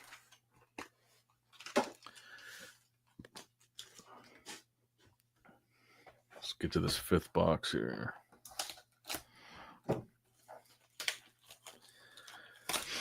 Might be introducing old casters if the story comes out. I haven't really followed along much with the the lore and stuff. I know they have a lore section of their new website, and I think on Instagram they've been posting some little lore tidbits, but to be honest, I haven't really followed along that closely with what they've posted so far. I don't know really how fleshed out or developed they've gone with the lore. Ugh. To be totally transparent, I haven't really followed much of the new Metazoo nearly as closely as I was following the bankruptcy of the old Metazoo. There just hasn't really been that much interesting stuff going on with the new zoo.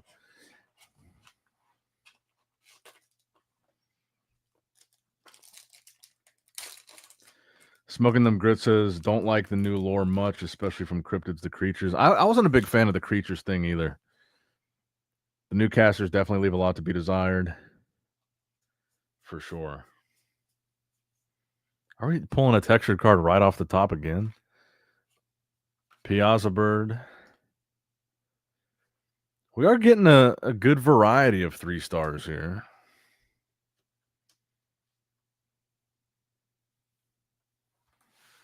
I might have to pull up the list again and see what we're missing, because I feel like we got a decent shot at getting most of them here.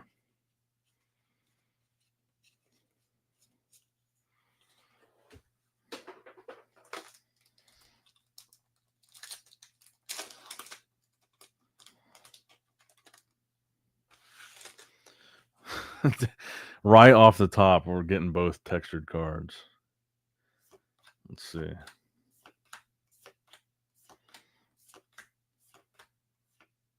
Sneaky, sneaky.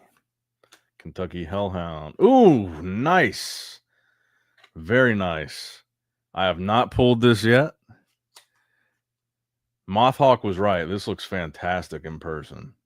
Very nice. I'm stoked about this. Honestly, this is sick. Very sick. All right, that's going in a card saver. This is going to PSA. I like this bad boy. Yeah, I'm going to pull up the list here. Shout out to Metazoo News. I think it might be .org. Is it .com?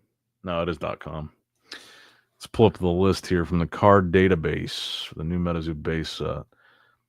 I'm trying to see which 3-star cards I have not yet pulled. Because I think at this point, now that I've pulled the Sun Wukong, I'm pretty close.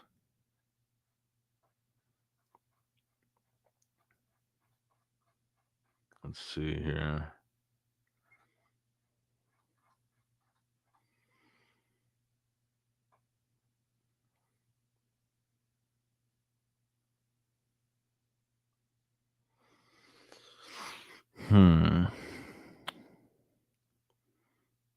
So I've pulled the Quetzalcoatlus, I've pulled Monkey Mirage, I've pulled the other Sun Wukong, and I've now pulled the box art Sun Wukong, I've pulled Dingbell, I've pulled Sword of Surtur, I've pulled Lady Luck, I've pulled Chupacabra, I've pulled the Phoenix, I've pulled Piazza Bird, I've pulled Trample, I have not pulled Groot Slang, I have not pulled Basilisk. I don't think... Have I pulled the Bigfoot? I don't think I have. So Bigfoot, Basilisk, and Groot Slang I still have not pulled. I've pulled Dragon of Okanto Falls. I've pulled Ziz. I pulled Snallygaster. I pulled Hodag. I pulled Mothman. And I pulled Rainbow Crow. So the only 3 stars that I have not pulled out of all the boxes that I've opened, Bigfoot, Basilisk, and Groot Slang. And I might have pulled the Bigfoot, but I can't remember now. But all those other ones I have. So we almost have all the 3 stars. And even just tonight alone, we pulled most of them. More than half here. And we still got a bunch of boxes to go, so we're doing pretty good. All right. Wing King says, Nick, I'm so fucked up, bro. 7 shots in, watching you rip a case. Happy you're back, bro. Thanks, bro. Happy birthday, nothing but love. Thanks, man. I'm glad you're feeling good, man. 7 shots of what?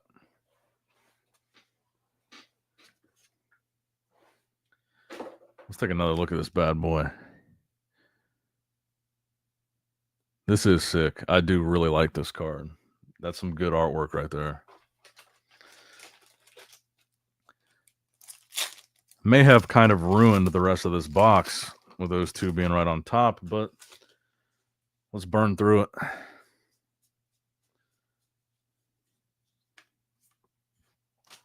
There's those. Let's take a look at our Mothman here. I'm not immediately seeing a print line, so I'm just going to go ahead and throw it in a sleeve real quick. Any of these that I don't immediately see a flaw, I'll put in a separate pile and I'll look them over before I consider sending them to PSA. Because like I said, I think we might see a similar thing happen with like what we saw happen with the refractors from Topps Chrome. Very hard to get a 10, and the 10s had a nice premium on them. So if we get some nice looking super rares that don't have a flaw of some of the bigger hit cards, it might be worthwhile.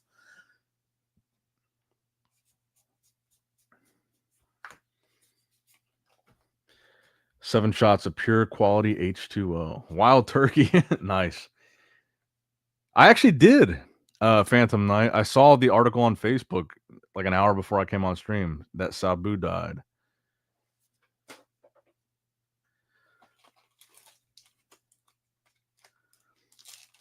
And I think he was only like 60, 61, something like that. But I think wrestlers in general tend to die pretty young.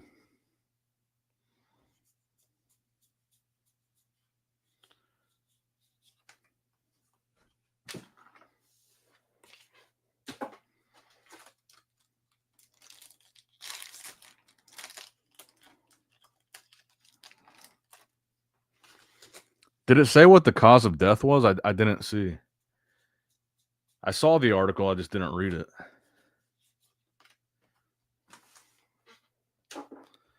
And I feel like I had seen a video of him recently, like within the last 6 months of him like going to the chiropractor or something. Like I saw a video of him on YouTube recently that popped up in my feed.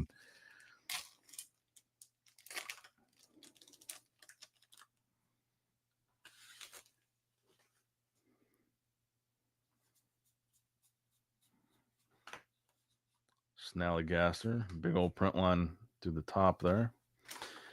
Alt art distribution is excellent. Old Zoo would have had 20 Groot Slang in one case. That's another good point. At least for all the flaws that we see in the new Metazoo, there doesn't seem to be much clumping. The only thing that I would say though is that I'm not a big fan of the two hits being right next to each other in almost every box.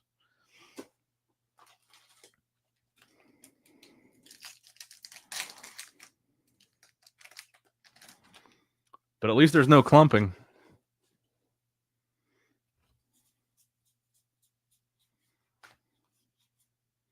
Hodag.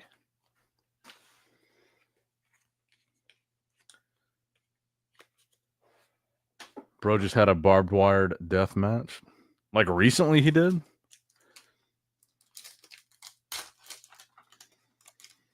Because I was going to say, the video that I saw of him recently, he looked like he was still in pretty good shape for his age.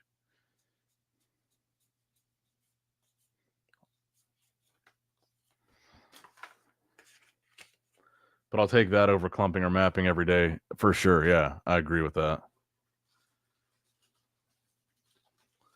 Definitely agree with that.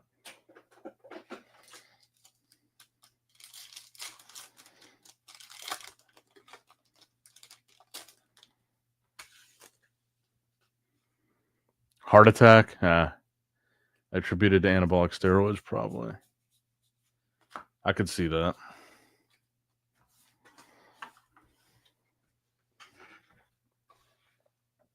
We'll look and see.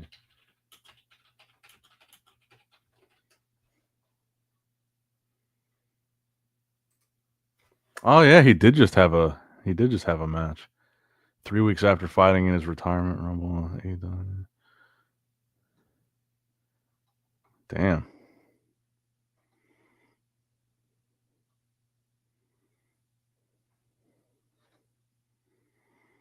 It doesn't say. Cause of death here.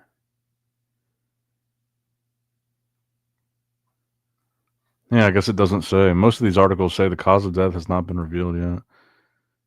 Heart attack wouldn't be surprising, though.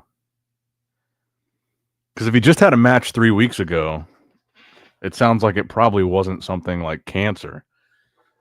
It sounds like it was probably something sudden.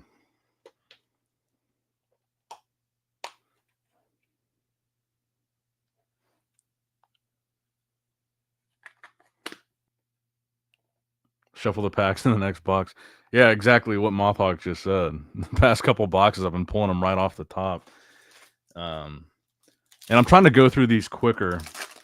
And because I have so many boxes, I'm not super concerned about pulling them back to back. And shuffling is just going to take extra time. So that's kind of why I'm not. Because at the rate we're going, it seems like at the best, I might be able to do 3 boxes in an hour.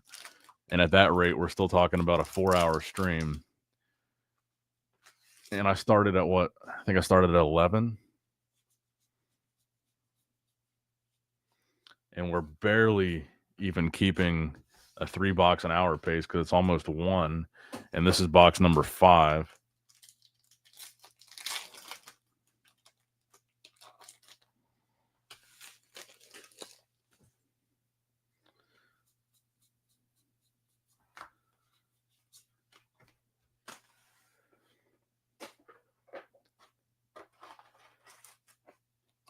Yeah, we did get a hidden rare.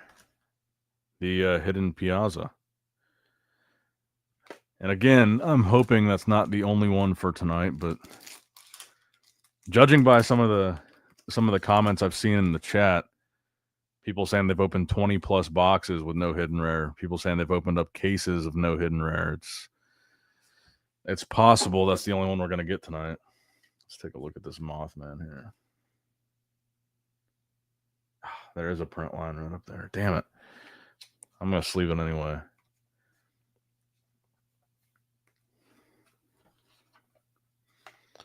I feel like I'm just going to end up doing a binder, kind of like what I did with Topps Chrome.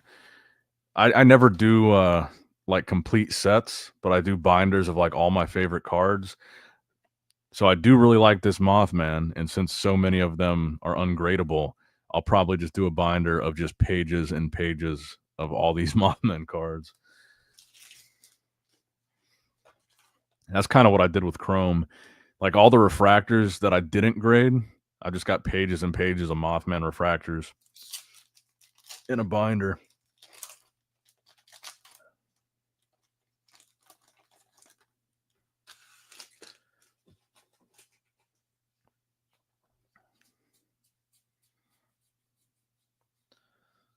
And honestly, I do think after tonight, I might just throw all the hits that we pulled tonight in a binder because I think we might have a decent shot at completing the whole set of 3 stars. And I think that would look pretty cool in a binder. And it might be more cost effective than grading them and them all coming back a 9 and being worth the same or less as they're worth raw.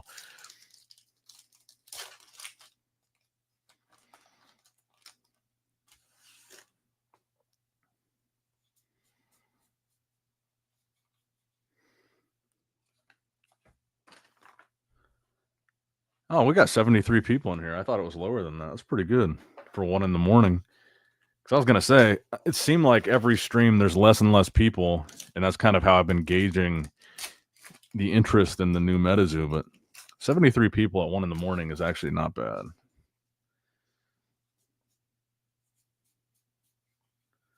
Monkey Mirage, super rare.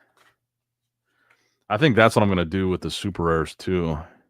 Just binder all those up because I'm probably not going to grade 99% of the super rares, and they're really not even worth listing them all individually. So I think I'll just maybe I will do a set binder for the new base set. Try to complete the whole set. Trample. Maybe this will be my first one. Oh, happy birthday, Working Man Reads. Happy birthday, bro. Mine's today, the 12th. Nice. Happy birthday, brother. I know, man. I agree. It sucks to get a hidden rare that early.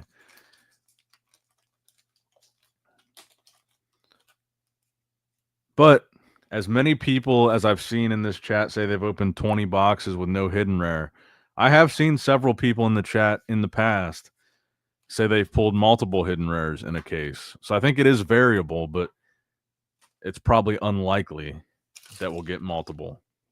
But we could. It is possible.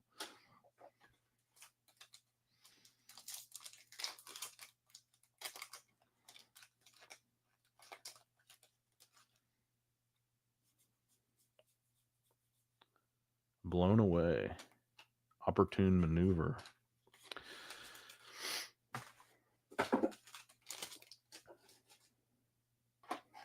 My friend pulled 3 hidden rares from one case as Wing King. Is that true? Really? That's pretty lucky. Because even though I've opened before this stream, I had opened a total of 12 base set boxes. They weren't from the same case, but it was on par with the average of 1 per case. Of those 12 boxes, I only pulled 1 hidden rare, and it was the Piazza Bird. So at least my personal experience has been about 1 per case, 1 per 12 boxes.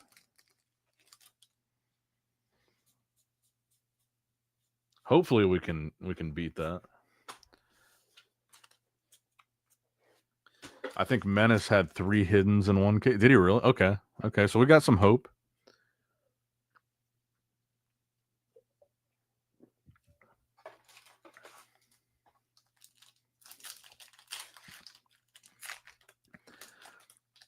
I have been toying around with the idea of buying another case because my buddy Chris that I mentioned earlier, he's like my best friend, and we collect Metazoo together. And he was thinking about flying in this weekend for Mother's Day because his mom lives here in Cincinnati, and my birthday was this weekend. But now he's thinking about coming potentially next weekend, or this coming weekend. I was toying around with the idea of buying another case, and then we'll open it together on stream when he comes, if he comes. So we might do that next weekend if the case gets here in time. If I decide to buy it, I'll have to talk to Chris tonight and see if he ends up coming or not. It's really just a matter of whether or not his fiance is going to let him come.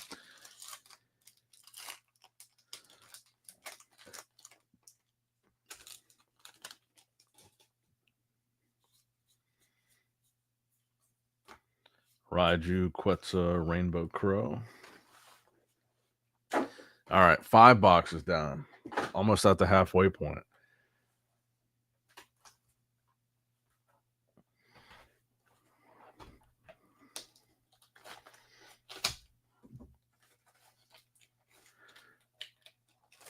Buy another case, bro. I might just do that. I'm going to have to check out Whatnot now that Jake confirmed it, because Chris said the same thing. He saw boxes going for 50, even though it wouldn't be a sealed case. If someone's selling them on Whatnot for 50 a pop, I might have to get in on that action.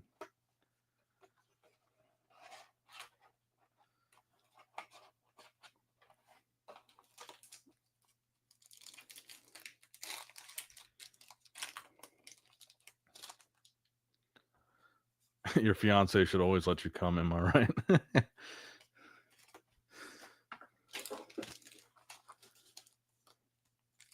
Yeah, Chris got that. Yeah, that was last Mother's Day. Because I think last year my birthday fell on a Saturday, and then Mother's Day was the day after. I think. Because Chris did come here for my last birthday.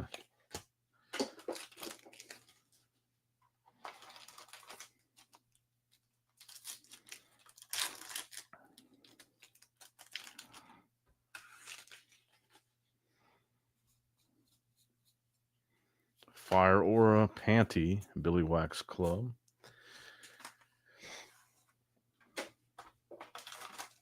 I don't even think I've seen the Basilisk alt art yet, so I don't even know what it looks like. So that'll be kind of cool if we end up pulling that.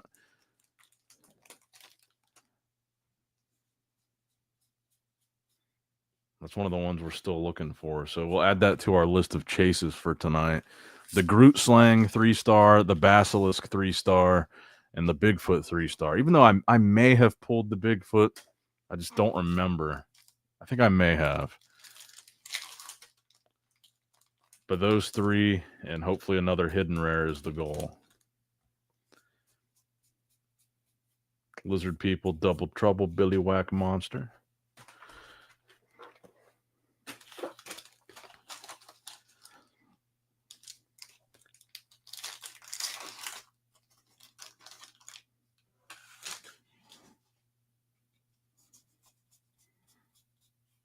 Maeve, Holy Warp Egg, Rainbow Crow.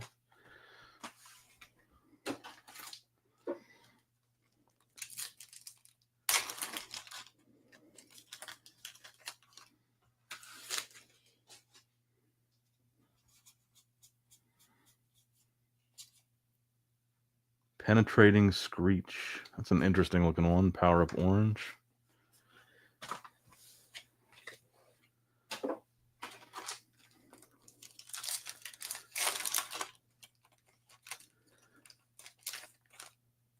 Eric says, I'm here because I love your commentary, not totally Metazoo.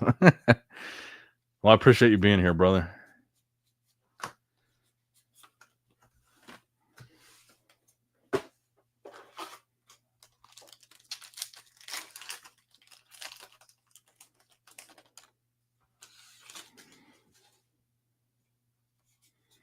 At least we didn't pull the 2 hidden rares right off the top of this one.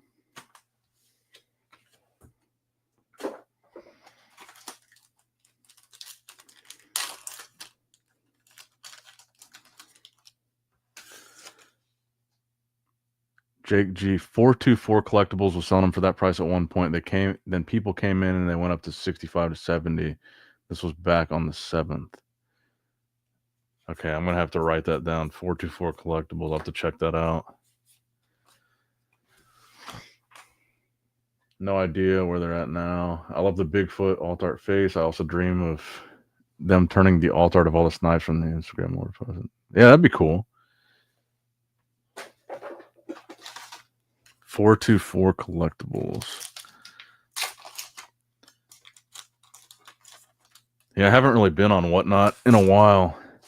When Chris told me that he saw him going for 50, I went on there and looked, and I couldn't find what he was talking about. So I haven't been. Have any of you guys been paying attention to the GWOAT streams? Has there been any crazy grails sold? Anything new? Anything crazy? I haven't really been watching or paying attention, but I haven't really heard anything.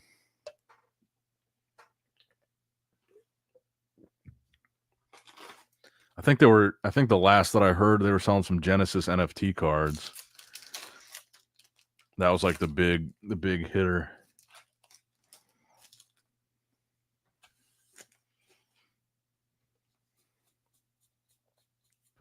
Middleman of Alabama, Uctenna, on Wukong.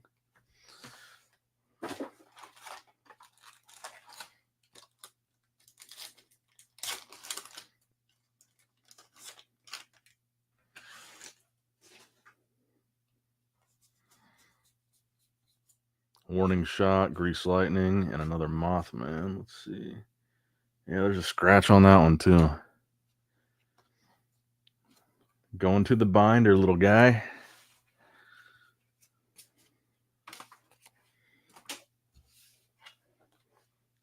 Did Mike wish you a happy birthday? No, he didn't.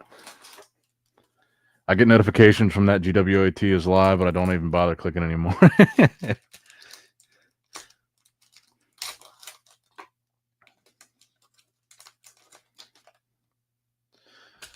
Yeah, after I spent like $3,000 buying those skateboards on one of the streams. And after that, I haven't really been back because now I've got a big pile of skateboards that I don't even know what to do with now. I don't even really want them now because I've got a whole wall of skateboards hung up in my hallway, and then I've got another wall with some displayed, and now I just don't even have room to display any. I don't have any more free walls to put them on, and so I've just got a big pile of skateboard decks in the other room. I don't even know what I'm going to do with them now. I got a little overzealous Love how active you are with the community. Kate, can't wait for more art by. Oh, are you the artist? I think I saw you on Instagram.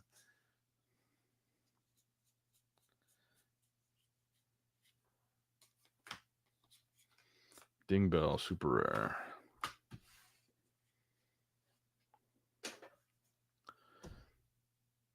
Ride them.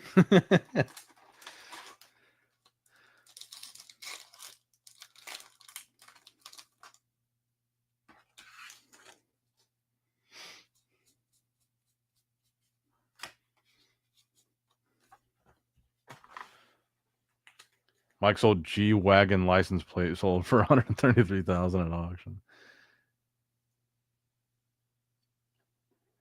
Wait, $133. Is that real?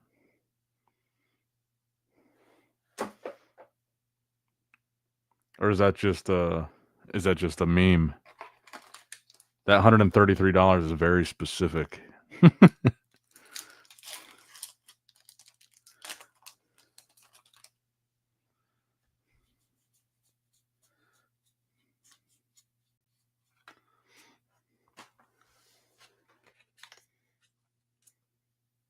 It is real?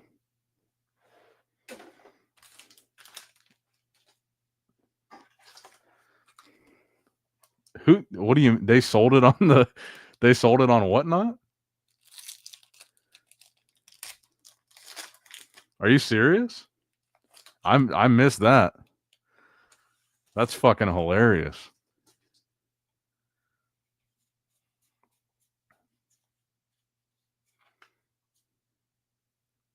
Aziza.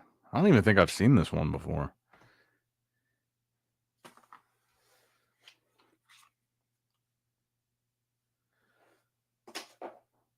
What? Jake, send me a picture of it on Instagram. I want to see this. That's funny as fuck.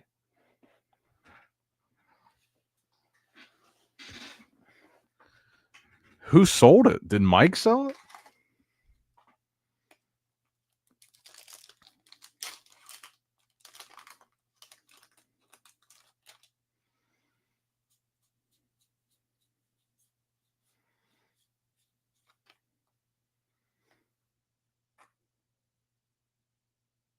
Did it? What was the deal with it? Did it say Metazoo or something? He had like a vanity plate that said Metazoo.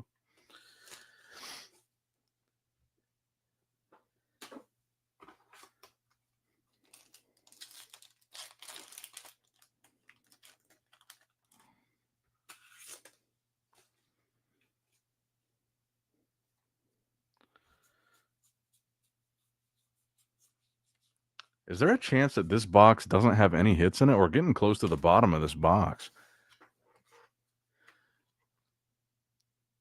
I wonder. Yeah, Metazoo would be the exact number of characters. Dude, I might have to do that. I might have to get a vanity plate for one of my cars and put Metazoo on it. That's actually kind of a funny idea.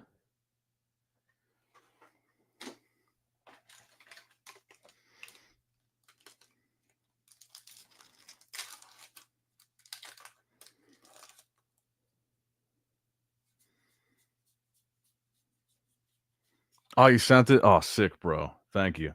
Hold on. I got to see this. I didn't even hear about this. That's so it's really Mike's, or it's just a license plate that says Metazoo. Dude, that's fucking funny. Let's see.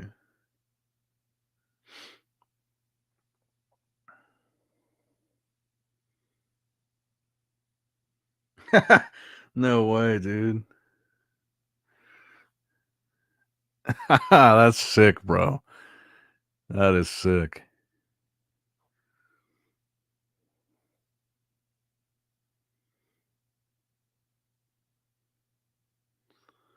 It's Mike's, the guy who bought his G-Wagon brought it into a con.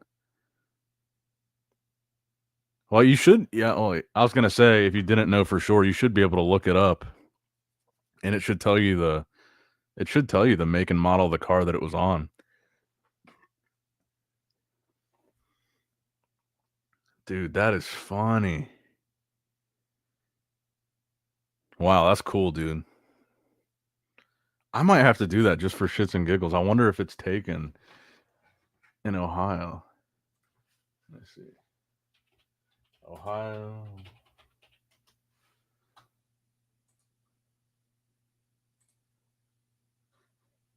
Fuck, I have no idea how to log into this.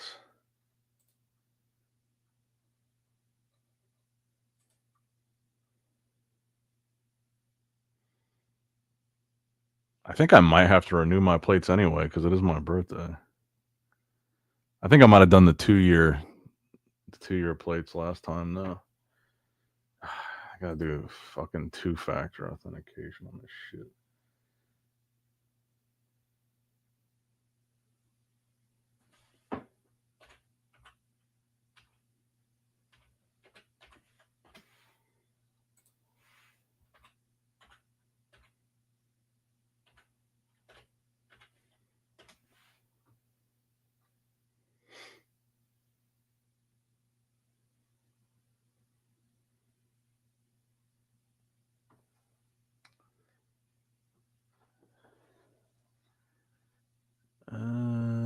Oh yeah, I'm good till 2026. Why do I only have one vehicle listed on here?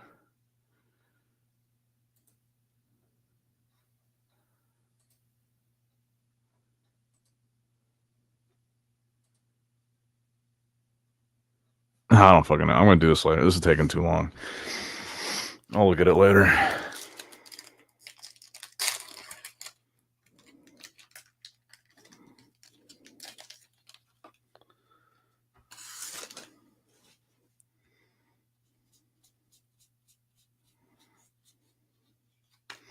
Mothman. Oh, there is a print line across the middle. Dude, that's funny, Jake. I love that though.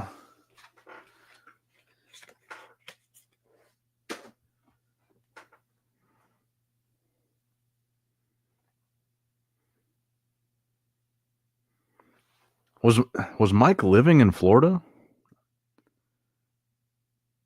I thought he was living in New York.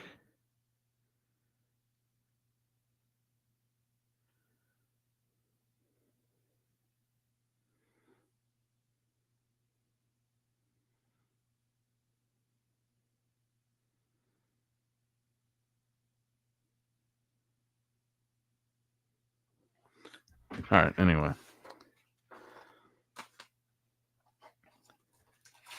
His family was in Florida. Interesting, huh? So far, we haven't gotten a single hit out of this box. This might be my first hitless box.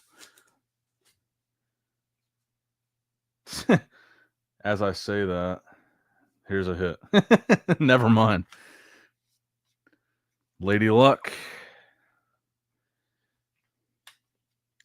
Talk about luck. Coming in clutch. Now, does that mean this other pack has a hit too, or is this going to be a one hitter?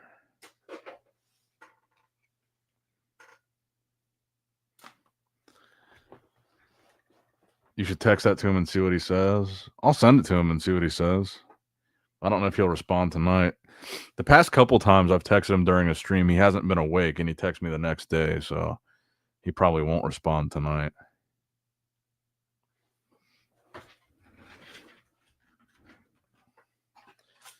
Let's see if we got something in this last pack or not.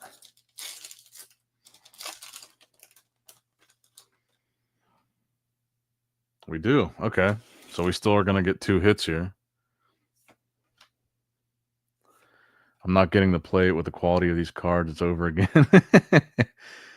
Ask Mike if he thinks Jake is cute. Let's see what we get here.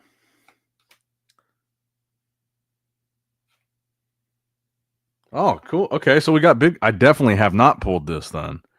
I've definitely not pulled the Bigfoot. So now we only need Groot, Slang, and Basilisk, and I will have pulled all the 3 stars. Yeah, I definitely have not pulled this Bigfoot.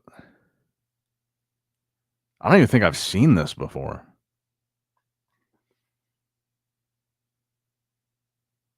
cool.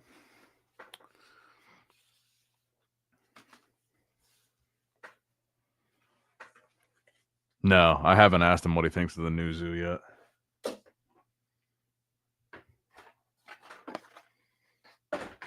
I feel like that's probably a sore subject for him.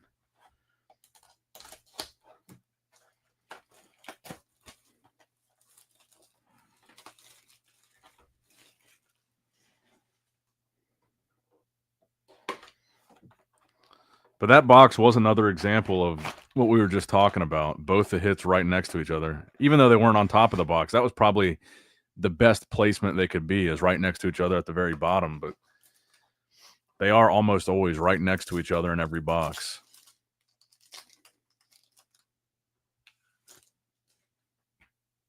Now watch this one. This one will be right on top.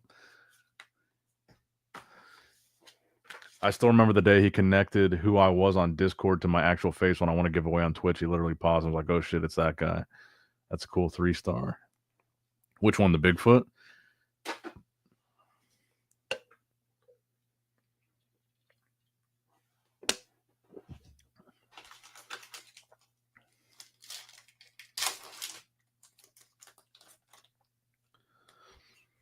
It will be interesting to see. I am kind of curious, just for an experiment, if out of one case, because I'm talking about cards that I've pulled in the past, we've almost pulled all the 3-stars. I am kind of curious if out of one case there's a chance that you complete the whole 3-star collection, because we are getting some nice diversity here in the 3-stars that we are pulling. So out of 12 boxes, you might have a shot.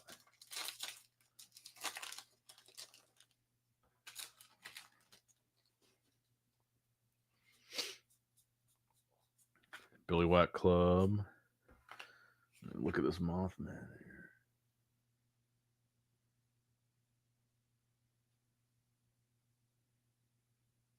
Damn, there is a print line right beneath that little orange box. I was gonna say it looked kind of clean.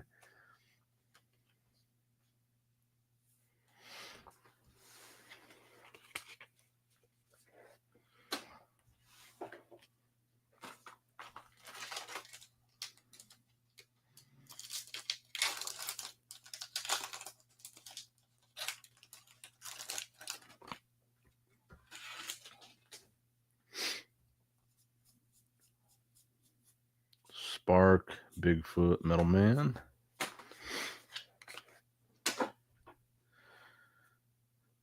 I'm looking at that picture of the license plate again. It is funny.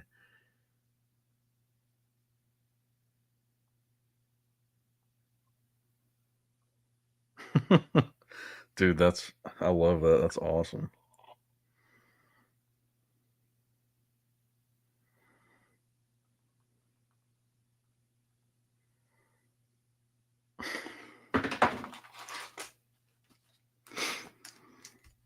Good news. I don't think Metazoo will be affected by tariffs. What's up, Raw Pranks? Thanks, bro.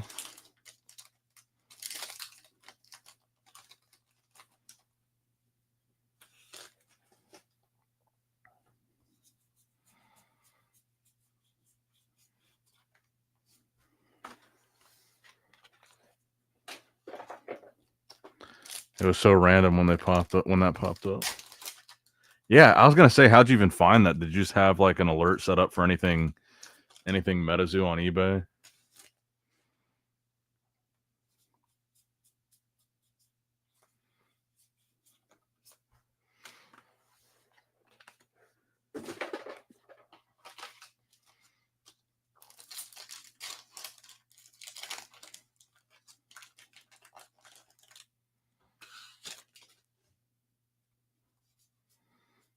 Looks like we got a hit here. I think it might be Phoenix. Yep. So another card that we haven't pulled tonight. Like I said, pretty good diversity in these.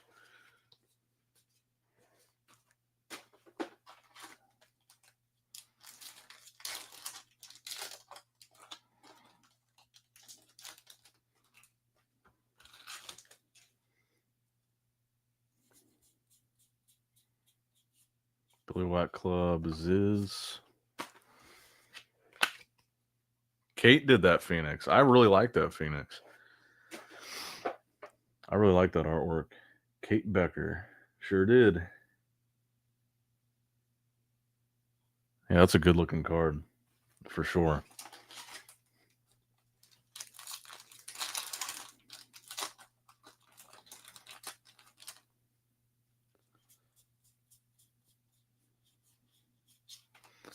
I think one of the things that makes it look so cool is that this is one of the cards where the texturing was done in a way where it kind of it flows with the actual artwork. How the kind of rays emanate from the center of the Phoenix. It's kind of cool design.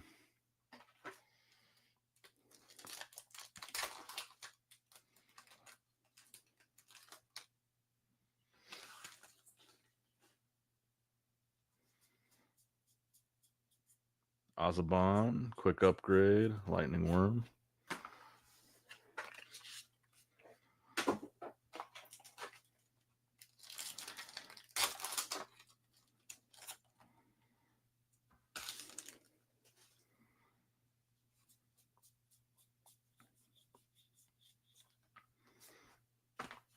So in this one, if there is another hit, it looks like at least they weren't right next to each other.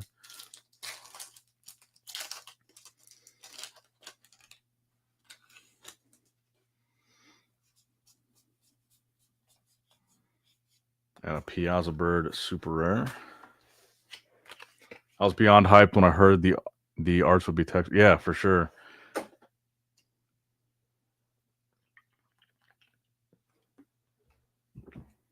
I think the texturing was a really good call. Another thing that was definitely a step up from the old Metazoo.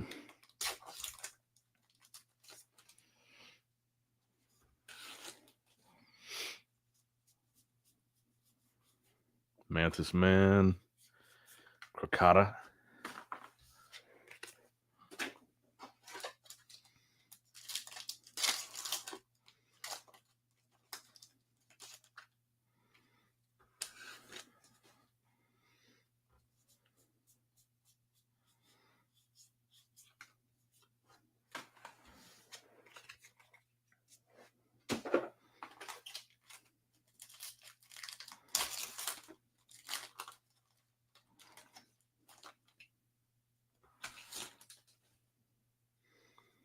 Which other big cards did you do, Kate? What other artwork did you do for some of the more notable characters?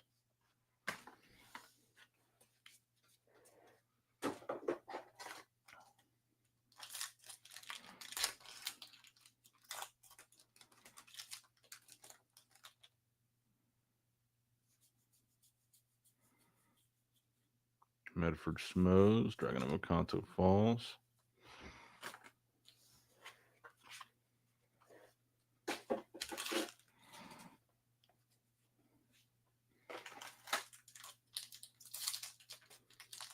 Just Phoenix and a Sun Wukong, the goofy one. Oh, okay. I'm doing more stuff for set 2. Cool. Awesome. I'm definitely looking forward to seeing the Frogman in set 2. I want to see what the new Frogman looks like for sure. Mothman statue, Times Square, Piazza Bird.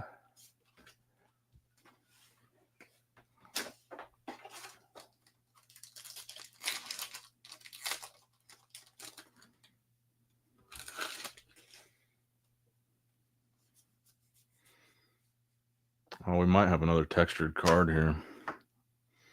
Basket Ogress, Uctena, Chupacabra. Another card that we haven't pulled yet tonight, done by Lily. Shout out to Lily.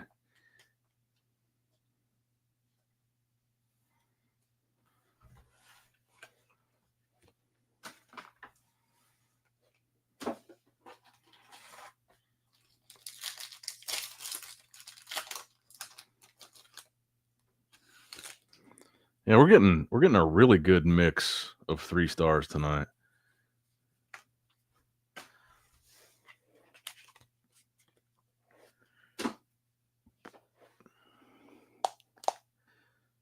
Ooh, yeah, Kate Cumberland Dragon would be cool. I like Smoking Them Grits' idea of her doing the Golden Bear. I think that could work out pretty good.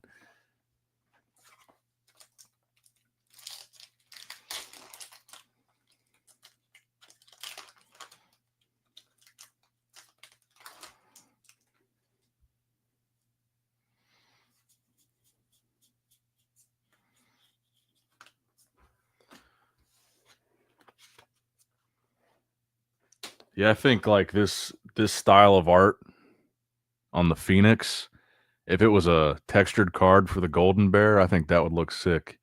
A Golden Bear in this style with texture.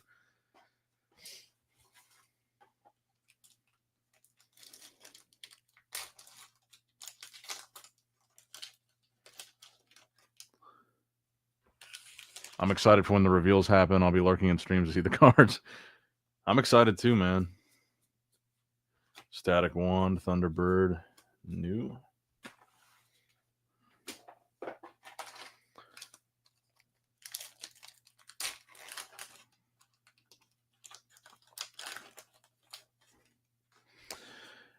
What would get you more interested in the new zoo quicker?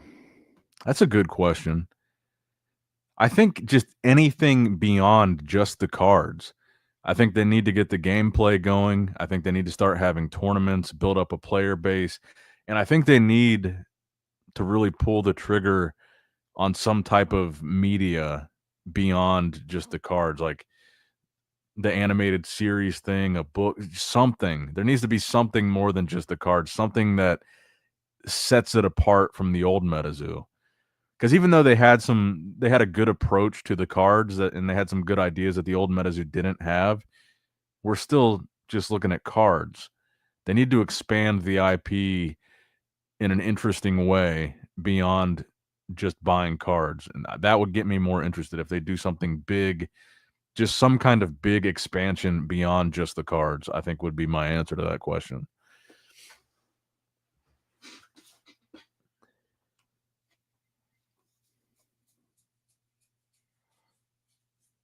Ding Bell super rare. Oh, that's true. I guess that is Golden Bear. That is supposed to be Golden Bear on the trample card. I didn't even think about that.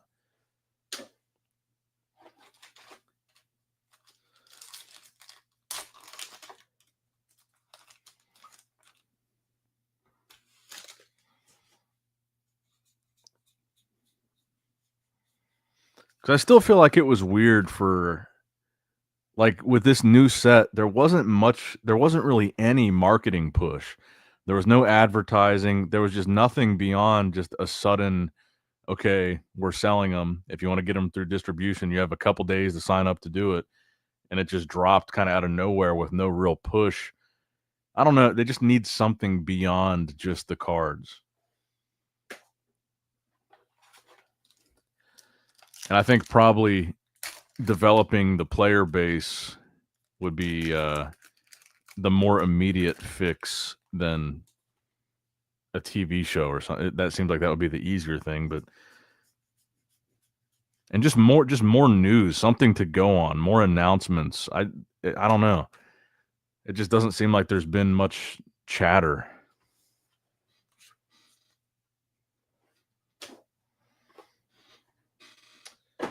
Honestly, I wouldn't be mad blitzing at a collab if they did it the right way. I would not go as far to say as no collabs at all, because I think some of the collabs were really cool. So I don't think I would agree 100%, but I do think the old Metazoo overdid the collabs and definitely collabed with some people they shouldn't have.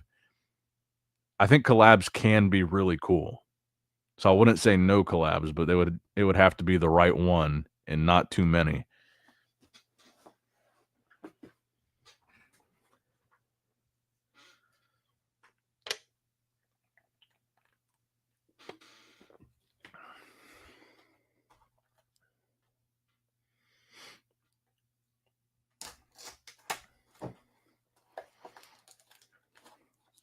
The number of people in the Discord group has been slowly going down, I assume due to the lack of announcements.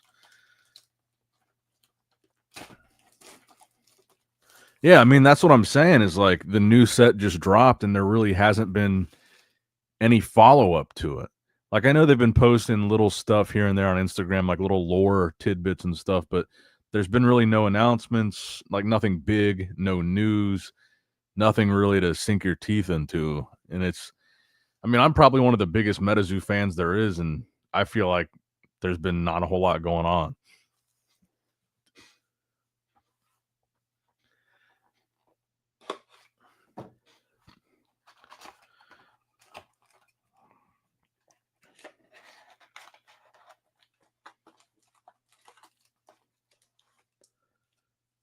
A lot of old zoo collabs weren't even real collabs, Mike. Yeah. I think one of the dumbest collab. Here's a good discussion for the chat. What do you think the dumbest collab, the worst collab they did was? I think one of the dumbest ones was the "What's Your Passion" jewelry thing. I thought that was just so random and stupid. I thought the NFT stuff was dumb too. I'm not gonna lie.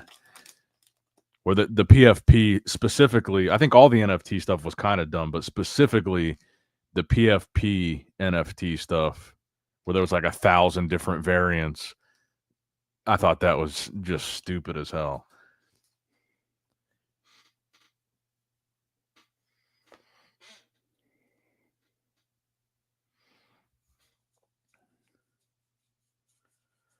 Malik, Billy Whack Monster, nice Rainbow Crow. I'm impressed with the distribution of these hits. Out of one case, you really do get some nice variety. You're not getting a whole lot of duplicates. You're getting a really nice variety out of a sealed case. I think they did a really good job with distributing these hits amongst the boxes. I got to give them that.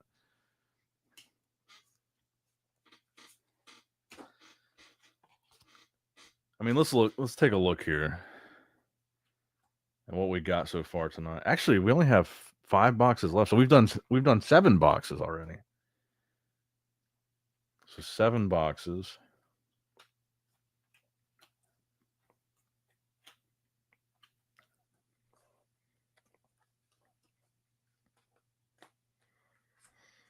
Let's see here. Put this guy on his own. Sun Wukong, obviously a massive hit. Let's take this ding bell out of the card saver. So we're on our. This would be our 8th box. Okay, I think that's all of them. So, including Sun Wukong, Quetzalcoatlus, and the Mothman, that's 3, 4, 5, 6, 7, 8, 9, 10, 11, 12, 13, 14. And then including the hidden rare. So 15 unique, different hits out of 7 boxes. And the only duplicate we got was Hodag. That's pretty good. I think they did a really good job with this.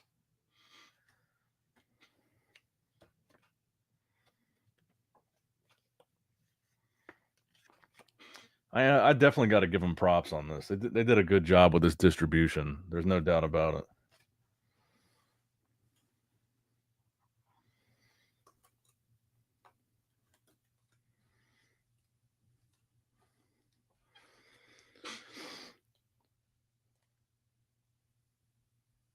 But anyway, let's get back to the conversation. I really want to see the input on worst collab. What's worst collab and best collab? I picked up the Crow alt off eBay. Yeah, I really like the Rainbow Crow. That was definitely one that I was looking forward to pulling. I think what was my favorite collab? The skateboards are definitely up there for me. I know some people didn't like the skateboards. I think the skateboards are cool as shit. I really like the skateboards. Um, I might have to go with What's Your Passion, the jewelry thing, as the worst one for me. I'm trying to think of something that was worse, but nothing comes to mind.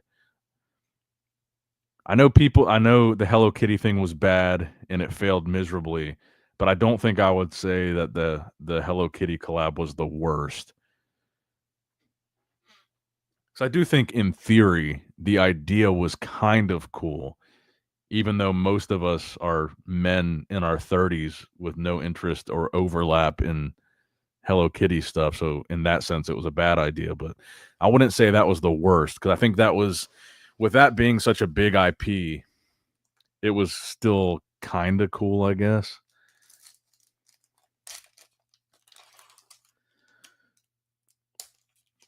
Gamersup says escaped alien. I don't think I don't think I bought any of that. I think Chris did. Chris bought the Bigfoot one. Is that the only flavor they had was the Bigfoot juice or whatever? I know my buddy Chris got some of the Gamersup stuff.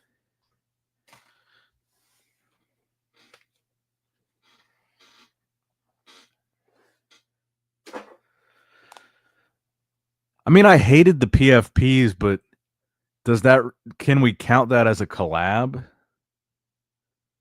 Is that how we would classify it? I think the PFPs were definitely worse than the What's Your Passion stuff, but I don't know if I would call it a collab per se. Tuffy, what's up, bro? I still haven't gotten a poncho box. Lawcow, by the way, just launched their first ever booster box, and it looks absolutely sick. If you guys haven't checked it out, you should. I think the design of it is really, really solid. I don't immediately see a print line on this. I'm going to sleeve it up.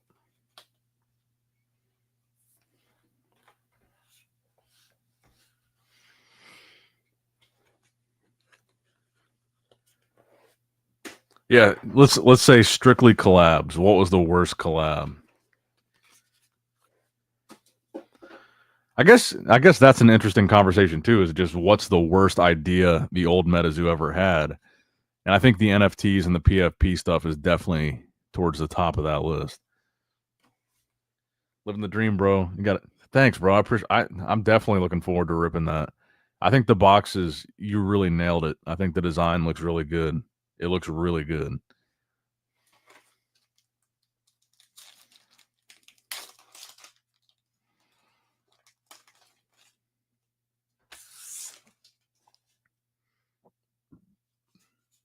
I can't say the rugs. I'm not gonna lie. I like the rugs, even though they came like 6 months late. Oh, I do like the rugs.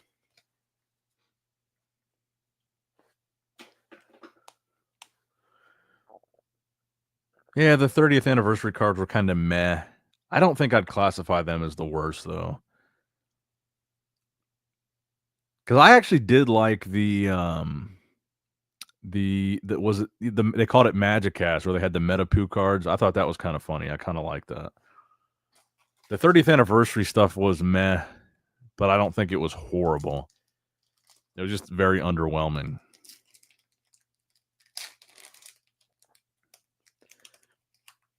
I agree with that. Smoking them grits.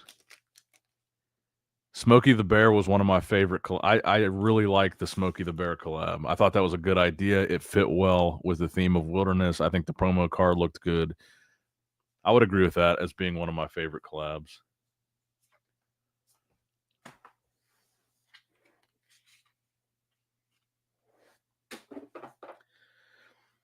Yeah, the toy thing, I don't think we ever got a full explanation for that. They released, I think, 2 different toys. I think there was a Sinkhole Sam and there was like a Poltergeist one, maybe. And they just never made any more. I don't know what the deal was with that. I don't know what happened there. Ooh, that's a good one. Hero Quest 2 sucked. Yeah, Hero Quest 2 was really bad. Arby's.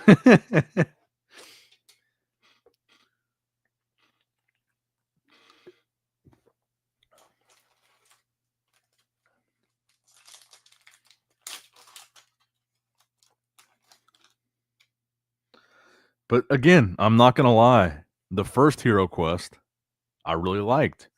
Although the idea of it kind of sucked because I don't think a single person in this chat, maybe you did, but I don't think a single person in this chat actually listened to that CD.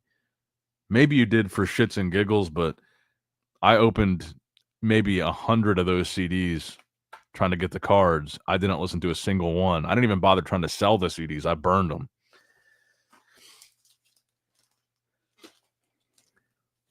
So I think the core concept of the first Hero Quest, trying to get more people to listen to Steve Aoki's music, was a flop because I don't think anybody listened to that shit.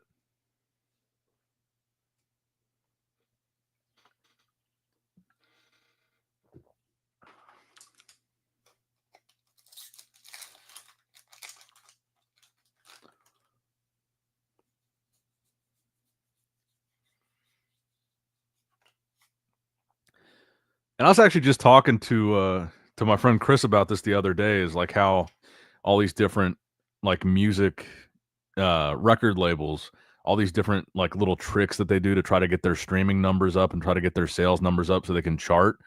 And I think that's exactly what Steve Aoki was doing. I think every one of those Hero Quest CDs like counted towards his chart number, like the sales towards trying to chart. So it's like an underhanded way of doing that. Even though none of us listened to the songs, I think it still counted towards his streaming and towards his sales to try to get on one of the charts. And it's like one of the underhanded ways of doing that. Because me and Chris a couple of weeks ago, we pre-ordered the Lil Wayne Carter 6 CD, and they had a special on their website for $18. You could get the CD, and it was advertised to be signed by Lil Wayne himself for $18 on like the official website. And I'm sure they sold tens of thousands of these pre-orders for the signed CD. And I told Chris, I was like, bro, this is too good to be true. $18 for a signed CD. There's no way they do this. And sure enough, a couple weeks later, because me and Chris, we each bought like 10 of them because we were just going to resell them or whatever. And they refunded all of them. And I said, bro, I bet what they did here was this was an attempt to try to boost the number so they can try to get on the charts.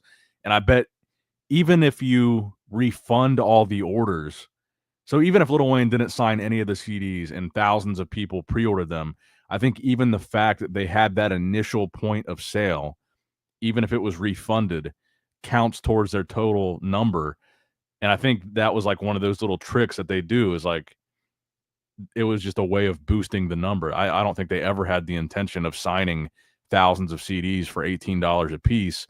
I think it was just kind of a trick to boost the number, because I think even if they refund you, it counts towards that bottom number.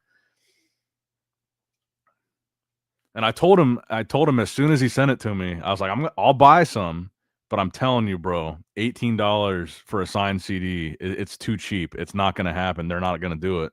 And sure enough, they refunded both of us all of our orders.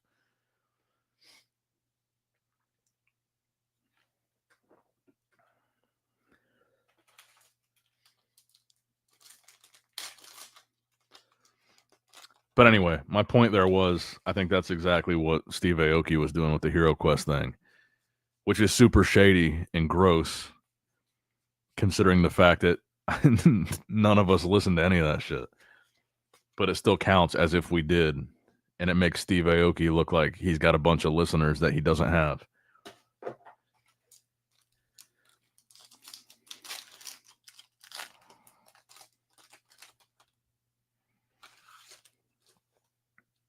Opening day sales number refund. So yeah, it does. It makes sense. It's so slimy though.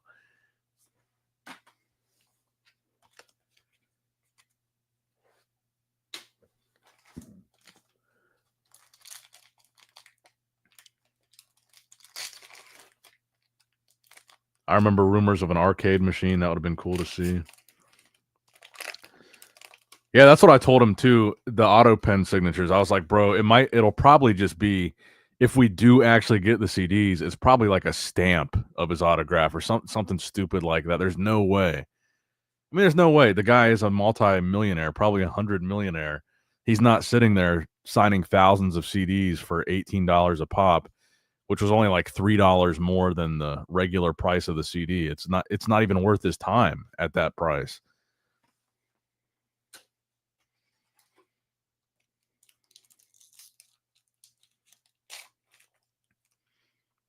I think that's a good way of looking at it, Tuffy. He says, as a fan of Metazoo, do you feel like it's refreshing that the market is kind of in the middle, not super stonks, not super cold? That is a good way of looking at it. It's just kind of level. Although I would say it's probably more, it's a little bit more towards the low end from that level because there's definitely a lot more people selling and listing stuff than there are people buying, especially when it comes to singles. And it does kind of feel like that sealed booster box price is starting to slide down a little bit. Not like exponentially, but it's starting to slide.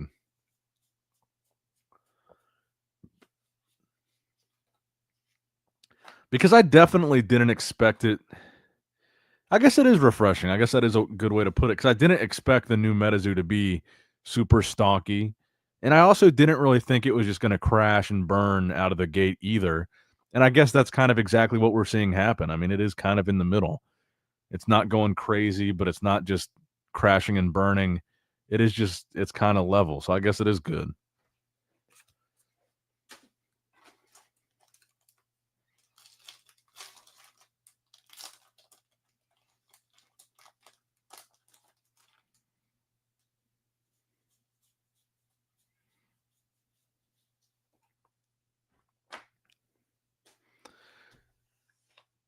Tuffy, would you sign a booster box for me so I could keep one sealed and open one on stream? I'd like to have one signed by you and keep it in my sealed collection since it's the first ever booster box for LolCal. I'd like to have an autographed one.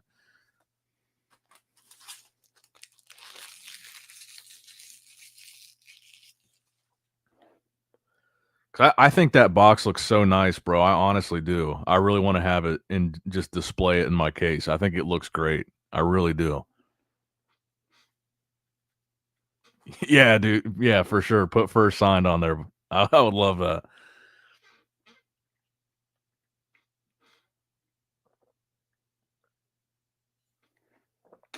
I'll put that bitch in a full acrylic case and everything.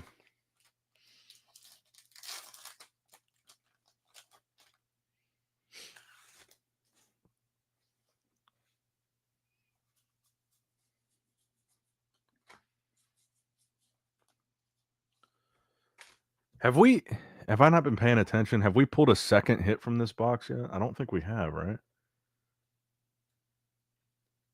Have we pulled any hit from this box? I got distracted there.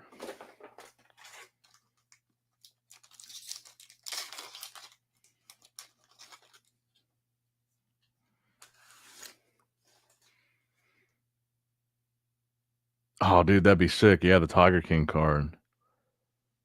Yeah, whoever designed that box really killed it, bro.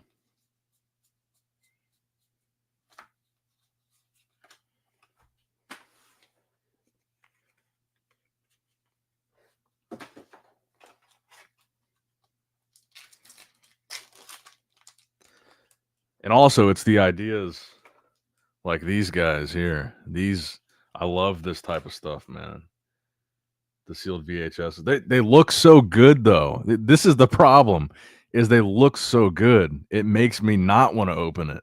I just want to keep this sealed on my shelf because it looks so good. I've got all the VHSs you sent me just on a shelf because they just they look good.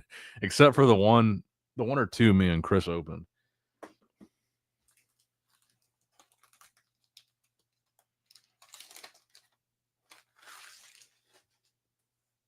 The second anniversary box is in July. Those are going to be bangers. Hell yeah, bro.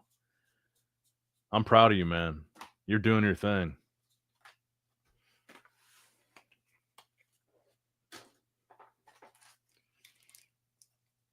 Caster Society was at $75 for a booster last time I was watching. Where does Caster Society sell at? Do they sell on their website or whatnot or eBay or what? Because Caster Society has ownership in the new Metazoo, right?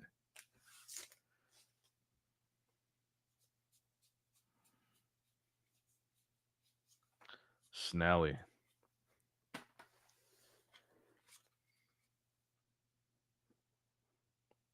Oh, they sell on whatnot?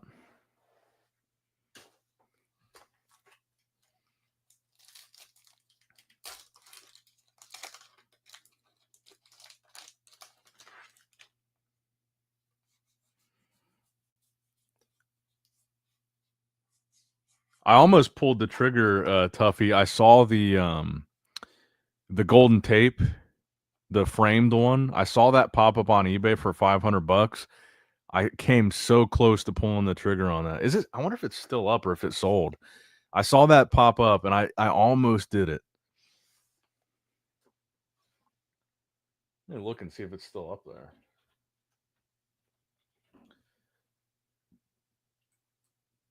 It had to have sold by now.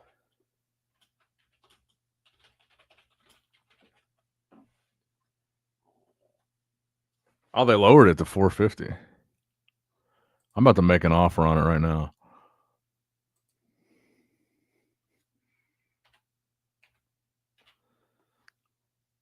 I just like having the. I think Lolcow. I genuinely do think that Lolcow TCG will be a success, and I think the stuff that I have are such cool little pieces of history.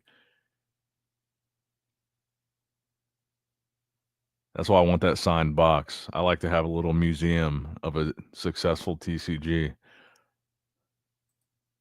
All right, I just made this dude an offer. Oh, they automatically declined. Come on, bro. I wonder what their bottom dollar is. Oh shit.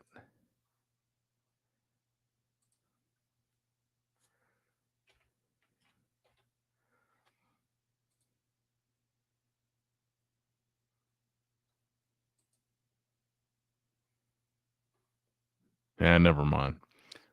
They just declined both of my offers. They were pretty good offers, I thought. Anyway.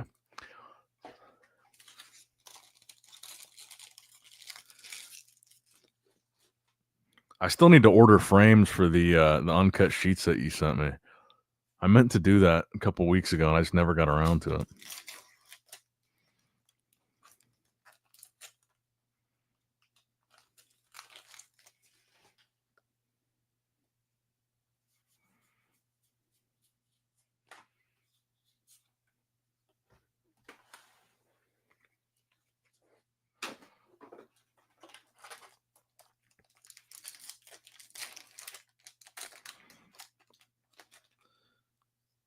I added the golden tape to my watch list though. Maybe they'll send me an offer because I sent 2 offers that were pretty close to their asking, and they just got automatically rejected. So I don't know what they're looking for from it.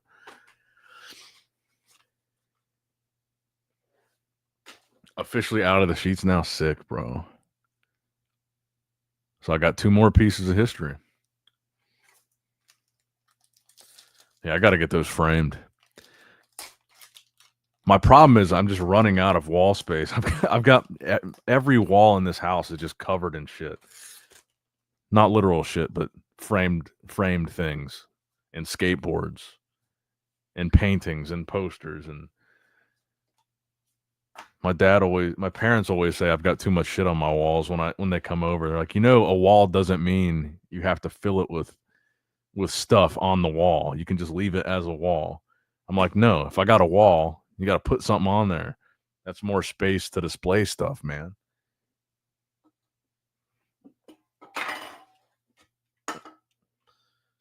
What happened to the dude that was in the? I forget what his name was, like Wing or something. He said he was like super drunk. Wing, if you're still here, I'll crack another one for you. I'm not really buzzed or anything because this whole stream.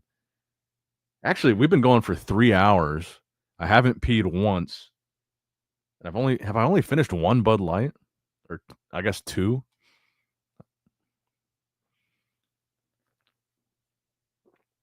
But I'll crack a third.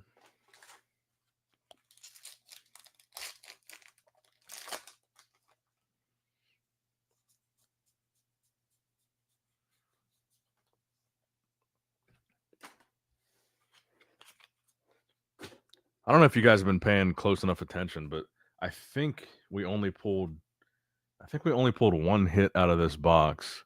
I think. I don't know if anybody in the chat has paid attention to what we pulled out of this, but I don't remember now. I don't think we got 2 hits out of this.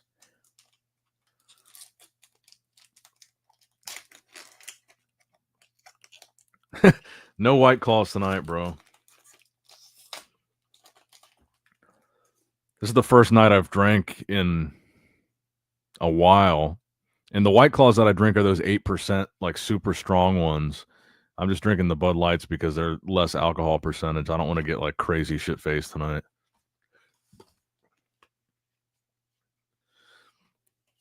And even for my birthday dinner tonight, when we went to the Mexican restaurant, I usually go crazy when we go to these Mexican restaurants on like a special day, like a birthday or something. I usually get a bunch of margaritas and get super drunk, take shots of tequila. I just had one little small margarita, paced myself nicely.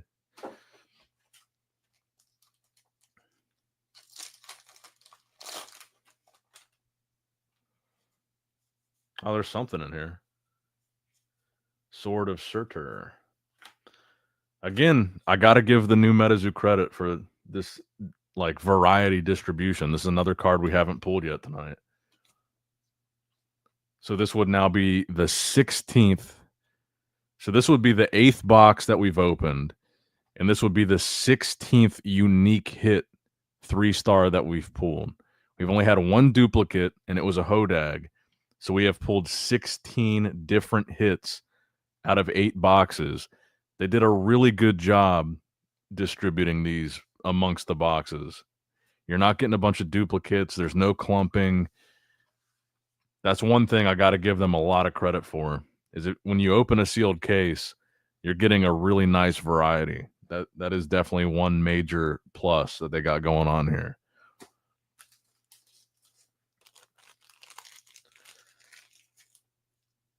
Happy birthday. Thank you, bro. They don't have 6-year-old Chinese kids shuffling the packs. Yeah. Yeah, that's probably part of it for sure. But I mean, when you think about that, and that we've had 17 hits total out of 8 boxes, but for 8 boxes to have 16 unique hits, I mean, that's pretty damn good. 2 hits per box. In every single box, you're getting something different. That's pretty good.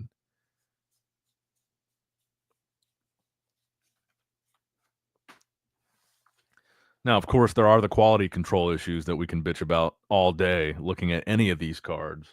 There's a bunch of stuff to complain about, but I really think they did the distribution of the hits very, very well.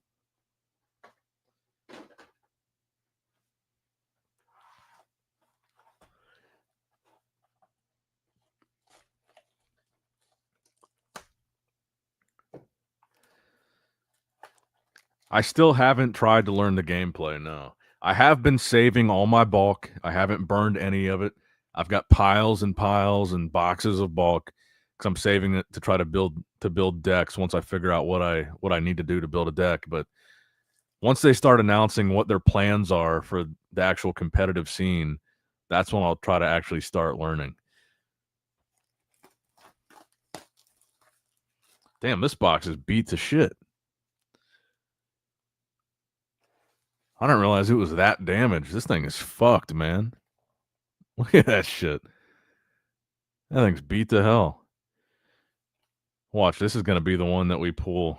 We're going to pull the OG Mothman Hidden Rare right on that top pack, right out of that corner. And that bad boy is going to be beat.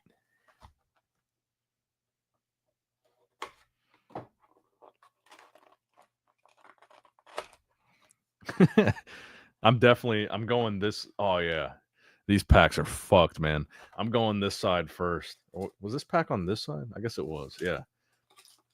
I'm going deep on this side first. I feel like there's going to be a heater that's just beat. They had less than 20 show up to the Collecticon tournament. Word is they are waiting to do organized play until all the colors are in it. That makes sense.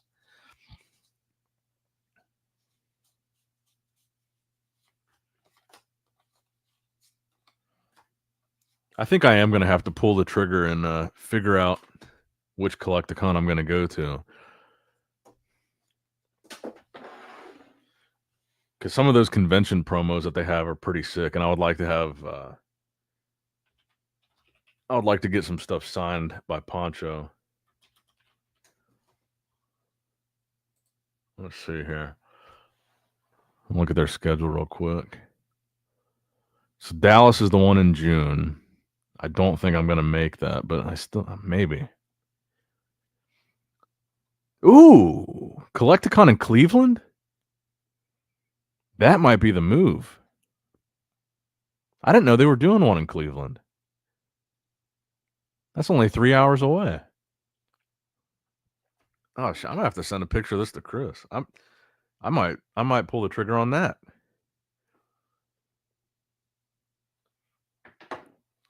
Yeah, I might have to do that one.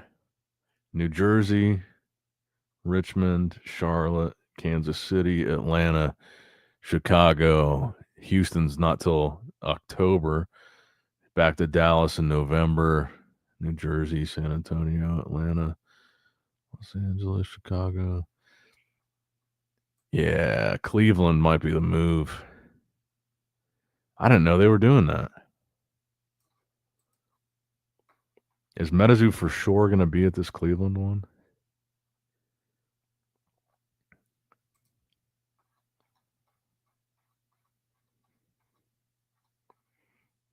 Yeah, Cleveland might be the one. Yeah, that's a 3-hour drive. I might have to plan that out, get a hotel, see if Chris wants to go. I've heard very good things about Gen Con. Some of my friends have gone. I've never been. I've got several friends that have been and say it's awesome. Cleveland is June 28th. And I don't think I'll have to check the bodybuilding schedule and see which competition is that weekend. I don't think there's an important one that week. I might be able to swing that.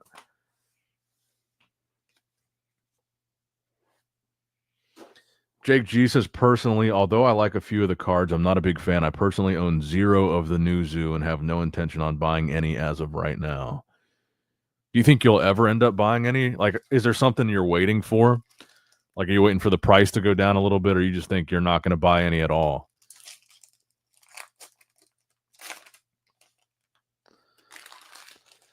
I think you'll still get the box, bro. I saw there were some people earlier before you got here that they were saying, because I still don't know how they're getting these addresses, but there were people saying they were owed thousands of dollars and they still haven't gotten a box, but they had friends that weren't owed anything and their friends got boxes. So wherever they're getting these addresses from, I don't know. I think you might.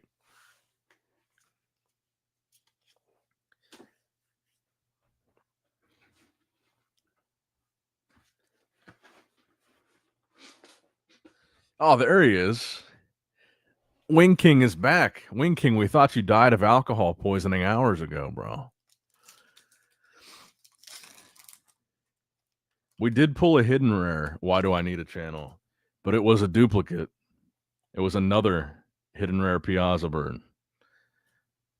So it may have been our only hidden rare of the night, but we might get lucky. Nick, I need your opinion on this. Do you think they should have spent the money they did from the thank you boxes, but instead fulfilled the orders that were never filled?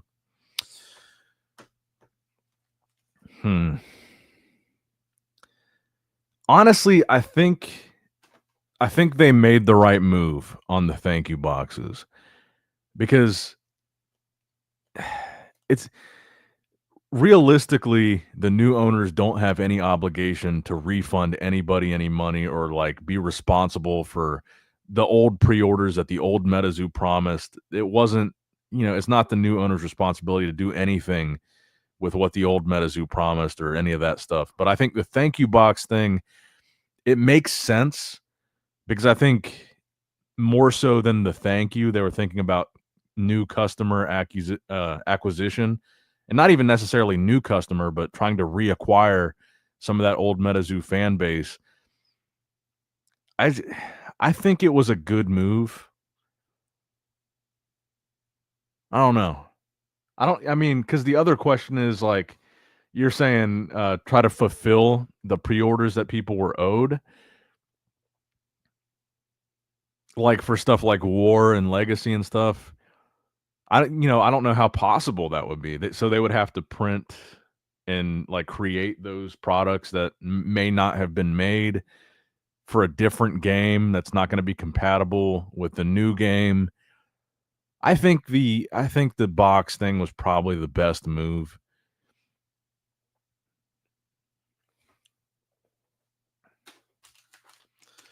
Because like most of the orders were stuff that wasn't even finished yet, like War, Legacy, SCP, maybe not even printed, maybe the art wasn't even done. Like, so they could they have finished those sets and tried to make them like integratable to the new Metazoo? I don't know. I don't know how they would have done it, because if they made the products that people pre-ordered to try to fulfill those pre-orders for what they were, so it would be old Metazoo cards that weren't compatible with the new Metazoo, I feel like that would seem like a waste of time. Now, I guess they could have tried to make them compatible. I don't know. It seems like I kind of like the thank you box idea, honestly.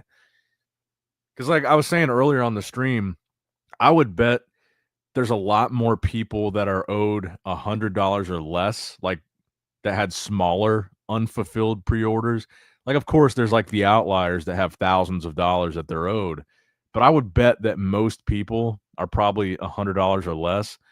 And the thank you box, it it serves as a nice gesture, but I think a lot of those people could probably just sell the box and get back the $100 that they're owed, or maybe even more than they're owed. So I think as far as like the on average person that's owed money, I think a lot of people might just turn around and try to sell the box, and they'll probably just get back the money that they were owed. Because like if they ordered like one uh spell, I think Legacy was just spell books, right? Like if people ordered one Legacy spell book and some blisters, or like one SCP, most people were probably under $100. I think it was probably the best move. I don't know.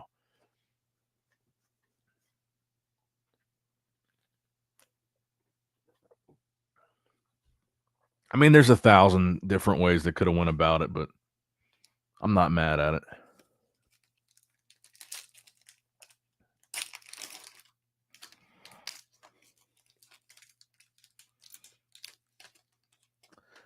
Nick, are you surprised no one brought a civil lawsuit against Mike or Steve or Gary? I am surprised, but I'm also not super positive that that hasn't happened. I mean, I haven't been looking into it to check and see.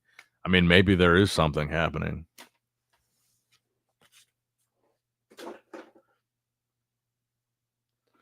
Revive didn't keep the skateboards. Mike wanted to have them in his own warehouse. I wish Revive did have them, because this one, yeah. I'm owed 28.37, says Wing King. Smoking them grits says, yup.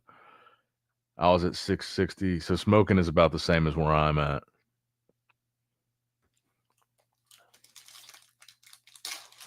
Yeah, I mean, that's what I'm saying. It's better than nothing. Like, it would have been nice, obviously, to get them to create the product and fulfill those pre-orders, but it does seem unrealistic.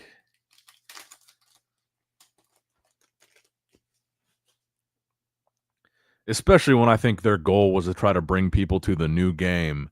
So it's like, why would you even bother trying to make and distribute old product that's not applicable to the new stuff? It's probably just a better move for them to send you, here's a little taste of the new stuff. Maybe you buy more.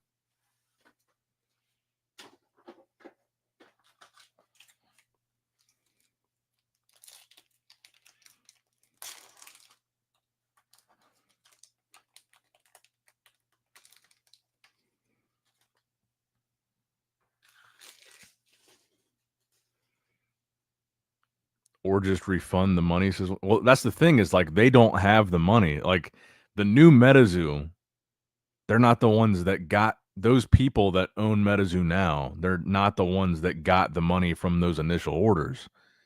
That money was spent and long gone from the old owners.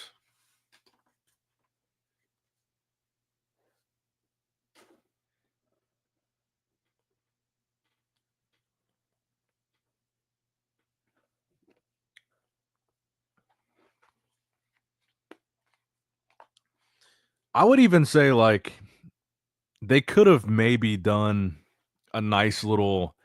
They had so much quantity of inventory of the old Metazoo that's just being blasted on the whatnot streams. They could have done something like with that much volume of product. They could have put together maybe a nice little gift basket of old product and sent it out to people that rode money. Like it could have been cheaper. Like it could have been some like easy to ship stuff, small stuff that they could ship out to a lot of people, like promos or blister packs, or like just a nice little bundle of the old zoo along with the new zoo. I think they could have done that, and they still could have done these big liquidation streams. But they've got so much shit. They could have probably sent a lot of stuff out for free. That was just like smaller stuff, like little blisters or promos or like something like that. Just a nice little bundle of I'm sorry or thank you or whatever.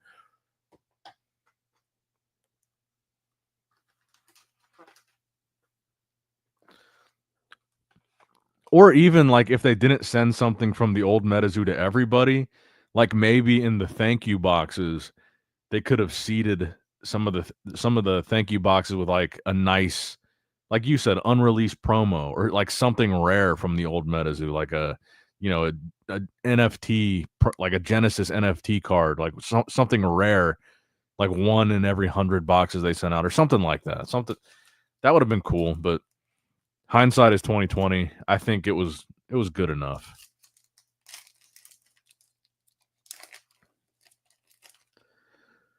So Tuffy, what's the deal with the Law Cow podcast? Have they brought back Wings of Redemption yet?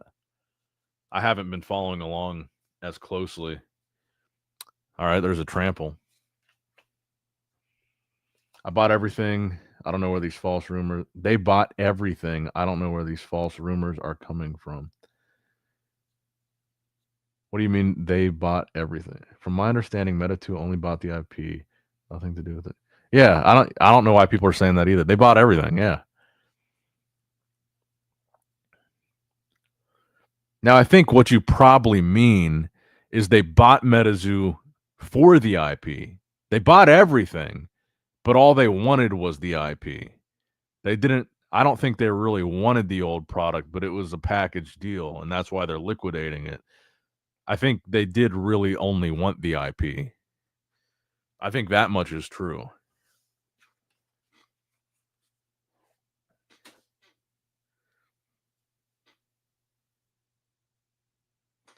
Nah, Wings decided not to come back. There's replacement Rastov. He's a good dude. Now they have 10 shows. Kim fired David Jaffe last night, the creator of God of War and Twisted Metal. Interesting.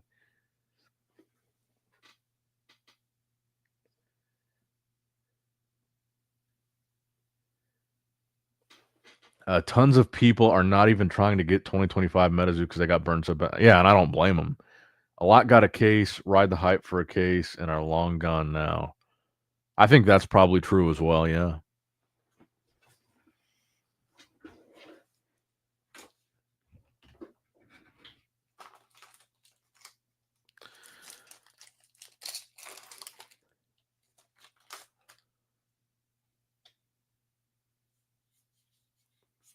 Piazza Bird.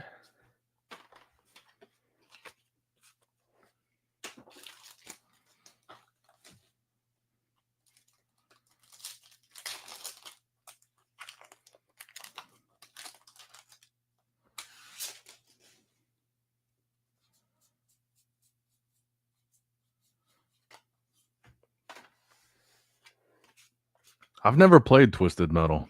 Actually, I don't play very many video games at all. I've never played God of War either. I've never been a big video game head.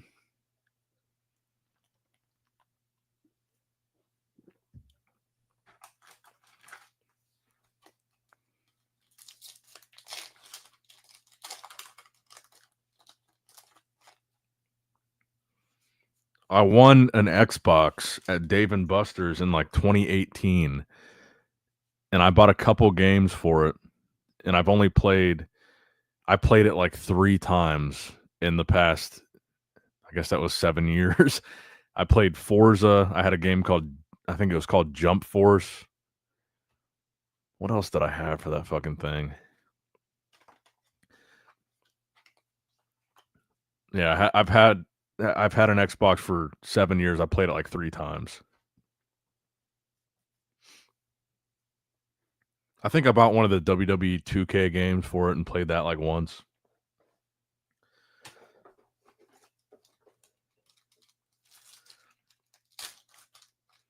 I'd say the most gaming that I did was during COVID. That very first year of COVID, I played the shit out of. I have a Nintendo Switch. I played the shit out of Pokemon Sword and Shield, and I got the Switch in 2017. So in 2017, when I had my very first apartment, I played the shit out of Breath of the Wild. So that was like the first game that I really like as an adult put some serious hours into, like 40-hour work week type hours into Breath of the Wild. Then I took a break, and then when COVID started, I got back into it with the Pokemon games, and then we started having Super Smash Brothers tournaments with my friends when they would come over, and that was about the extent of my gaming. And then the subsequent Pokemon games that came out, like Brilliant Diamond and Legend Arceus and all that stuff, I didn't really fuck with those games the same way that I did Sword and Shield, so I kind of fell off. But Breath of the Wild, that was my shit. I was literally playing that game like 40 hours a week.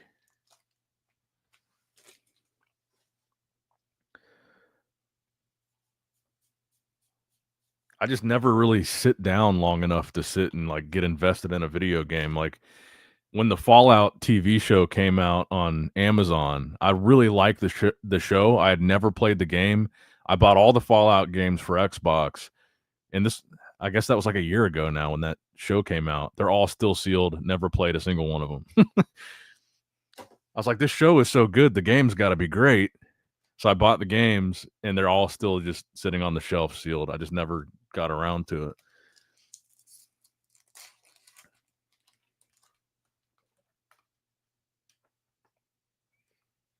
But a great game, a goated game, is this bad boy right here. SmackDown versus Raw 2007 on the PSP. The best soundtrack of all time, any video game ever made.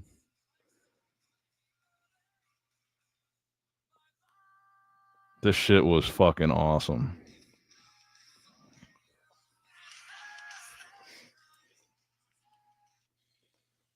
I played the shit out of that PSP when I was in high school.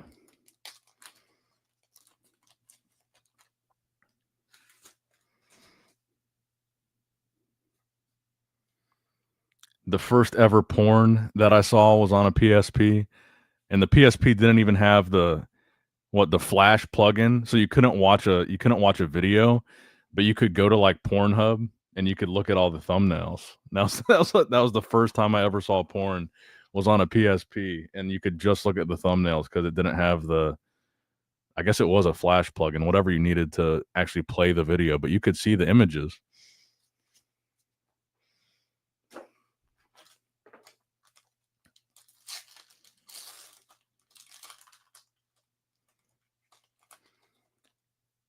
And I must have been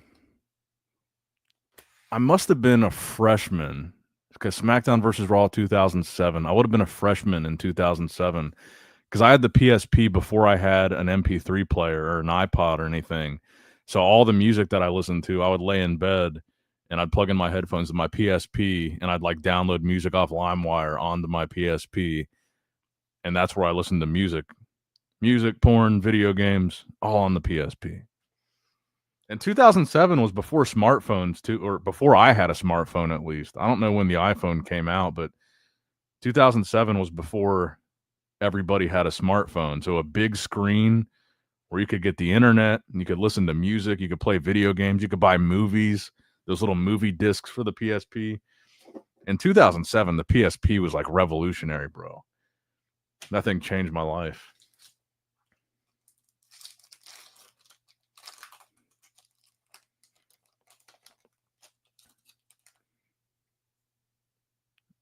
How old am I? I just turned 32. And I remember because back in 2007, cargo shorts were in style. American Eagle, Hollister, Abercrombie, cargo shorts with big ass pockets. And I'd carry around that PSP everywhere in my cargo shorts pockets. Because I think at that time I had when I was a freshman in high school, what kind of phone did I have? I know what I had. I had the brick, the Nokia 6010, I believe was the model. It wasn't even a flip phone. It was just a you got I feel like you guys know what I'm talking about. That Nokia that everybody had. I don't still have it. I wish I did.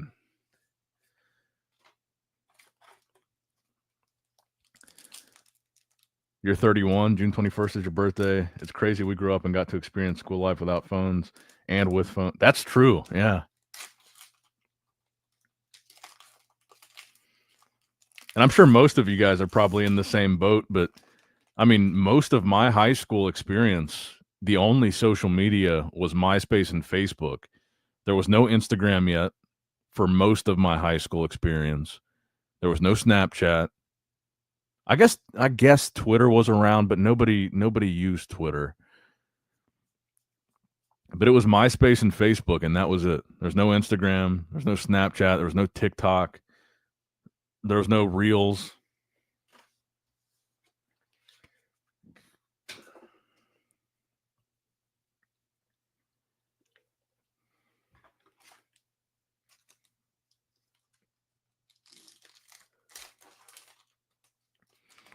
And YouTube was just created. I think YouTube was created in 2006, and then people like actually started using it in 2007. So YouTube was like barely a thing when I started high school.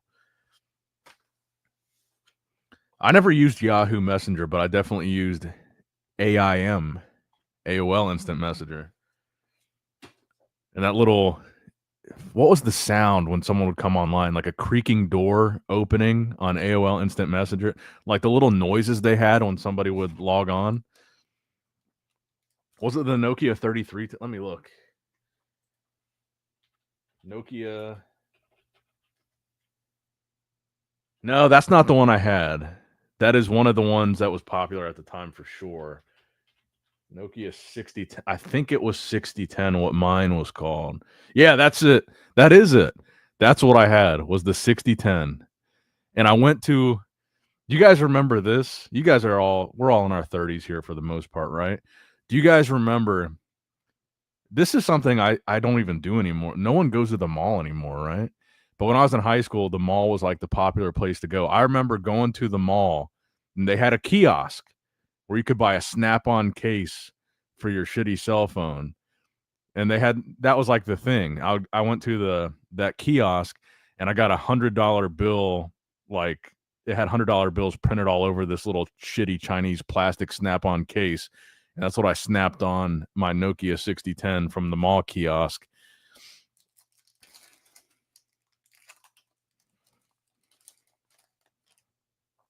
Man, I haven't been to the mall and I don't even know the last time.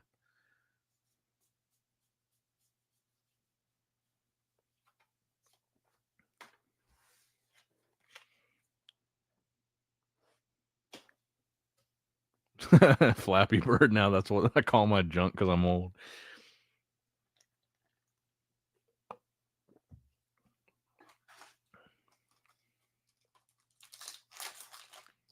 I remember when they discontinued Flappy Bird, like when they took it off the App Store. I don't remember why, but I remember when they took it off, one of my friends sold his phone that had the app still downloaded because if you had it downloaded and didn't delete it, there's Snallygaster.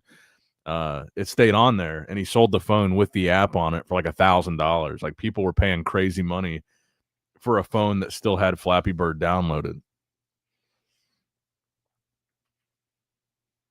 Yeah, I remember the AOL CDs too. So Snallygaster is another one, even though I hate this card. It is another one that we haven't pulled tonight, so it is another unique hit. So that would be the 17th unique hit.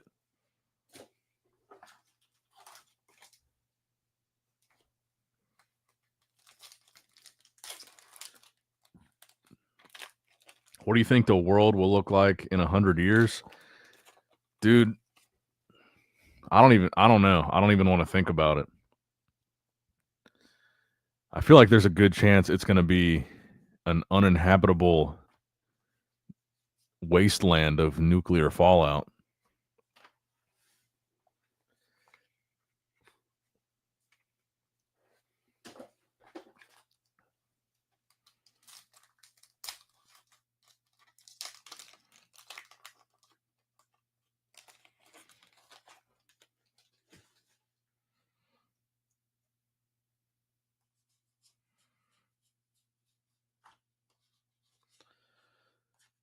I think there's a really good chance, unfortunately, that in our lifetimes there's a chance that we see like an extinction level event for humans happen.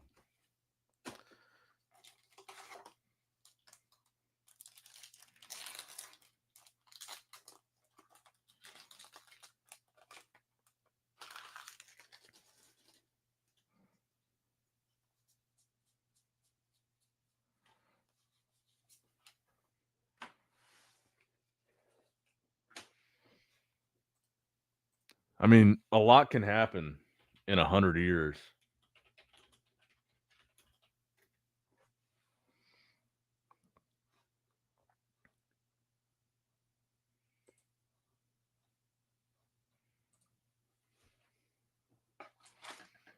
I like to be optimistic and think we'll still be here. I hope we are, but I don't know, man.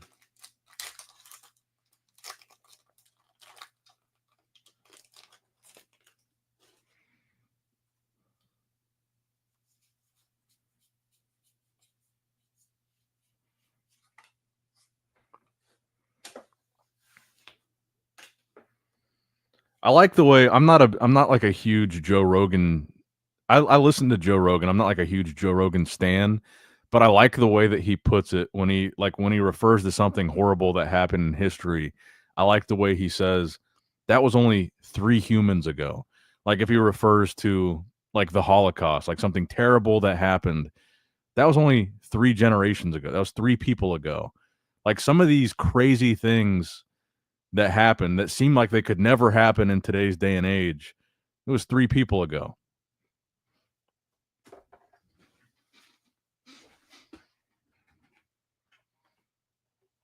Your grandpa or your great grandpa was alive when it happened. Like I think that's a good way of putting things in context, the way that Joe Rogan says that. The pulls have been pretty good, Team Rocket Rob.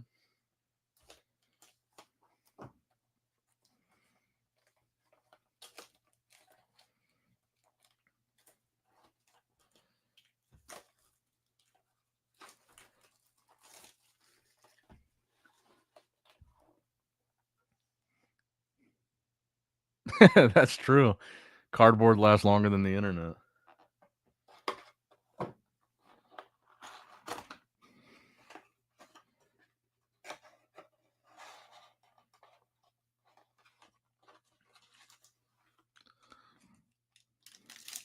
I mean, even something like the internet. That's an example too. Think of how integrated our lives are. Think of how much time you spend on the internet and how important it is just to your day-to-day life. That was less than one person ago. It wasn't even there wasn't even the concept of the internet less than a person ago.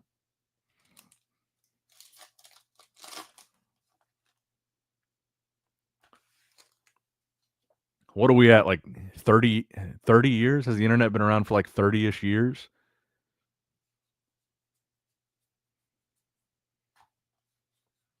Maybe that's too low. Maybe 40, but still, I mean, still, the point still stands. It's like something we almost can't live without now, or like we feel like we can't live without. And a generation ago, you couldn't even conceive the idea of the internet. Like when our grandparents were our age, that's a good example. When our grandparents were our age, they couldn't even comprehend the idea of what this has become.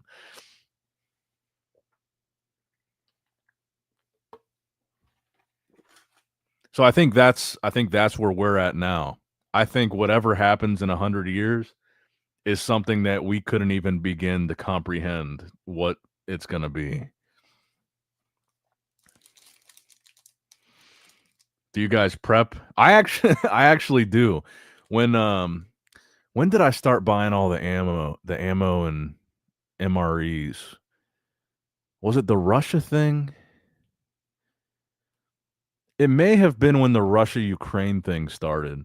My dad got on a big kick. My parents started getting into, like, conspiracy theory stuff, and they got on, like, a big, like, prepper kick, and they got me into it, and I started buying, like, thousands of rounds of 9mm ammo, and I bought a bunch of guns, I bought ammo, I bought, like, these big tubs of, like, powdered, dehydrated food that last for, like, 20 years. I bought a bunch of that shit.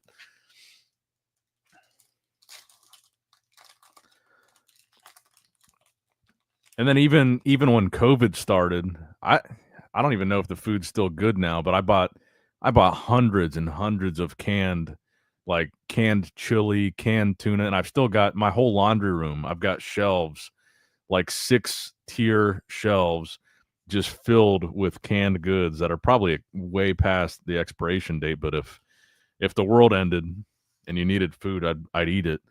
So I've just got hundreds and hundreds of cans of chili and tuna and shit like that. But I also have like the legit dehydrated like MRE stuff.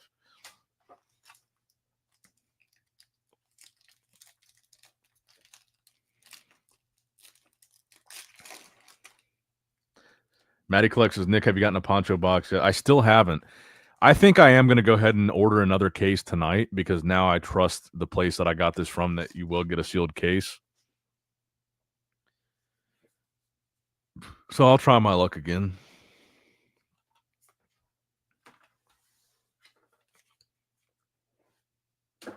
Imagine trading cards in a time of crisis. Yeah, that secondary market's going to be sour. Oh, bro, I appreciate that, man. Lolcow TCG, the man Tuffy with a $20 dono, just showing love for the birthday. Thanks, man. I appreciate that. You didn't have to do that, bro. That autograph box that's more than enough. That's my birthday present. That will make me so happy, bro. It'll look really good in my display cabinet with my sealed stuff.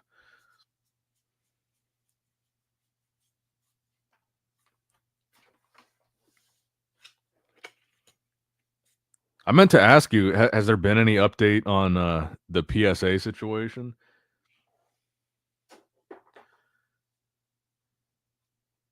You stack any metals, Nick? I did. That was another thing that I got into, was buying a lot of silver. I had some gold. I ended up selling the gold, like, a while back, but I bought a lot of silver during COVID, maybe, like, 2021, when silver was, like, $13 an ounce, and I ended up selling most of it this year when silver hit, like, 35 or $36, because at that point, I was almost tripling my money, and I think I had a few hundred ounces.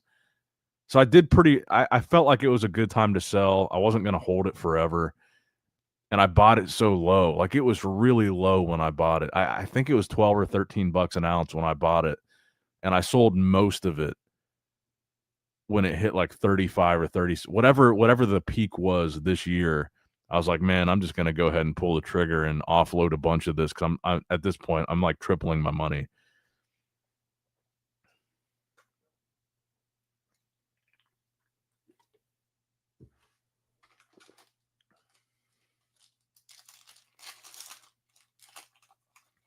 I still have, like I have a very low amount still. I still have maybe 50 ounces of like something small, like 50 ounces.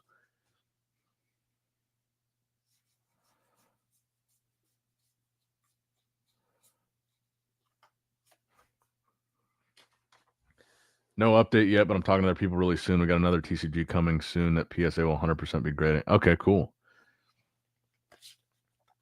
I never really got big into gold though. My buddy Chris, who I talk about all the time, he's big into gold. He's got more money in gold than he's got in his bank account, which may be a smart move because gold is going crazy right now, and he's been buying it for the past 15 years. But for me, with the silver, I think 3xing your money. I just wanted the money. It was too good of a gain. And now silver seems to be going back down, so I think I sold at the right time.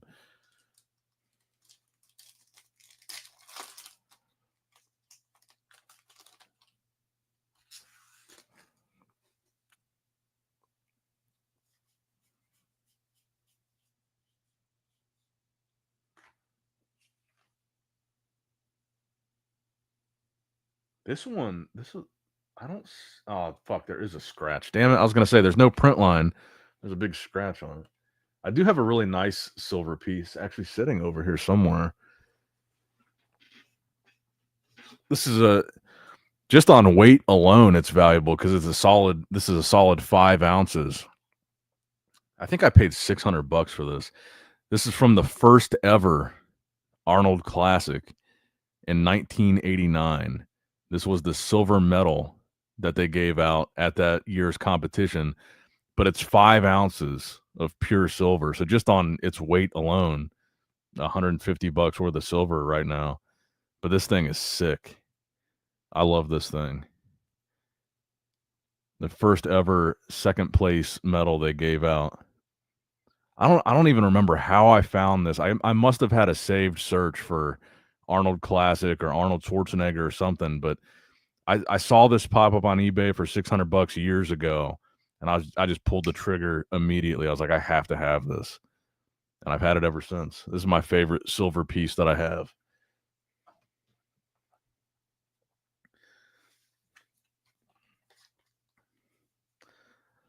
And it's a nice piece of bodybuilding history because that was the first one they ever did.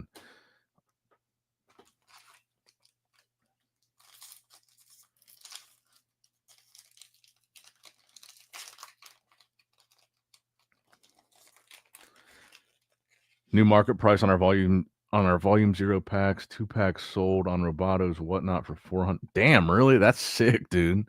400 each? Nice, bro.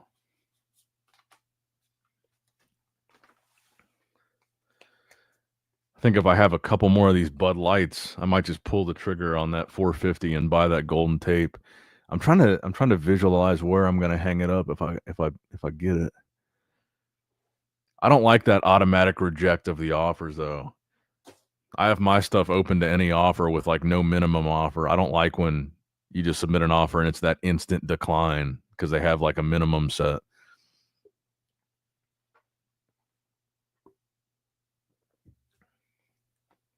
But I like little stuff like that, little pieces of history.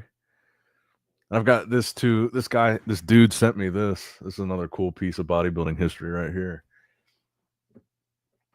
This dude, I don't even know how this dude got in contact with me. This was like 8 years ago.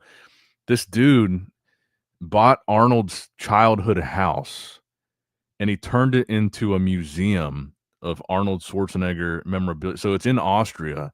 So he bought his childhood house and he turned it into a museum and he made a miniature version of the statue, the Arnold statue, and he sent me one.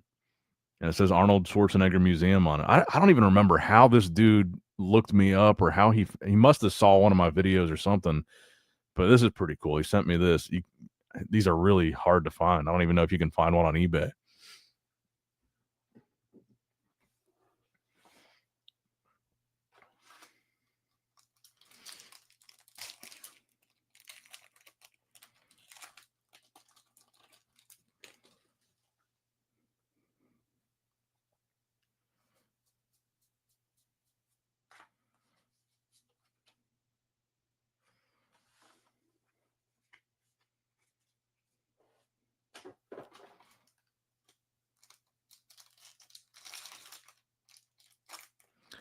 What was the Tuffy? What was the story behind that again? I know that it was the first ever It was the first ever 10, right? But what was the story with how the guy got it? You did some kind of giveaway or sweepstakes or how did the guy get it again? I forget the story behind it.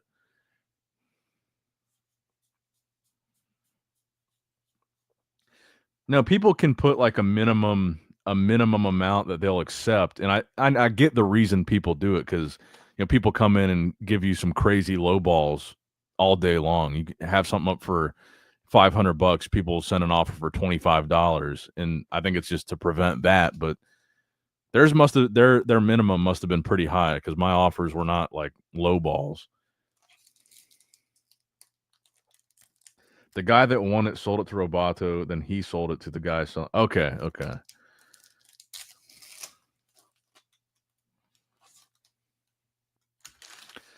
First ever graded lolcow card gave it away. Okay. I forgot if there was something specific about the giveaway, or I forgot how you gave it away.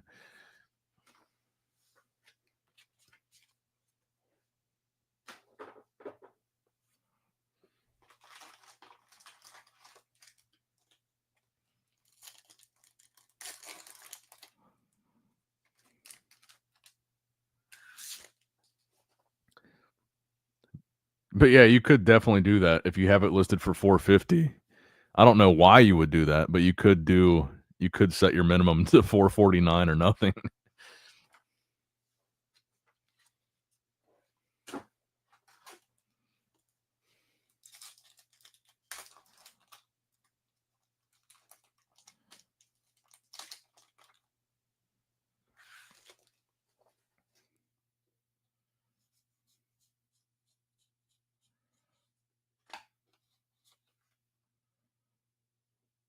I think if I sell that if that first Piazza Bird hidden rare that I pulled, if that ends up selling for 350, then I'll probably just take that and buy the golden tape with that money. Spin that Piazza Bird into something way cooler.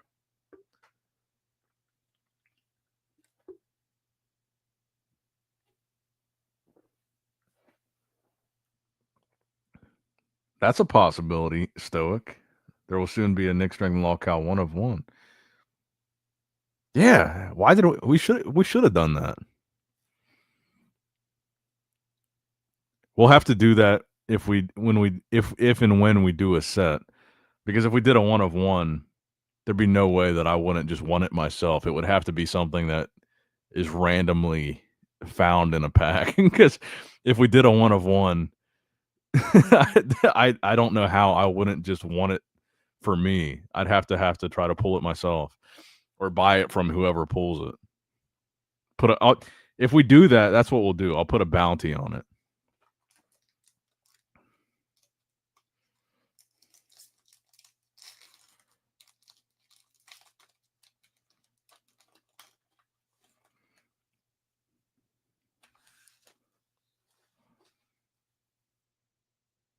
Oh yeah, we could. That would be cool. A secret rare NSP card in the anniversary set. Ooh, this is one of the ones I've never pulled. Basilisk 3-star. Out of all the boxes I've opened, even before this stream, this is one of the ones that we just checked off that I've never pulled. So the only card that we're missing from the entire set of 3-stars is the Groot Slang.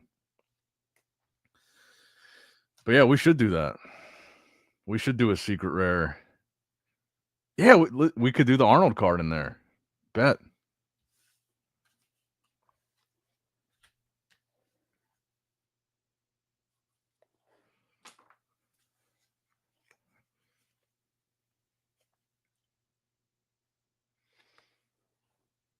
And then we could do a stream where we hunt for it and rip a bunch of lolcow.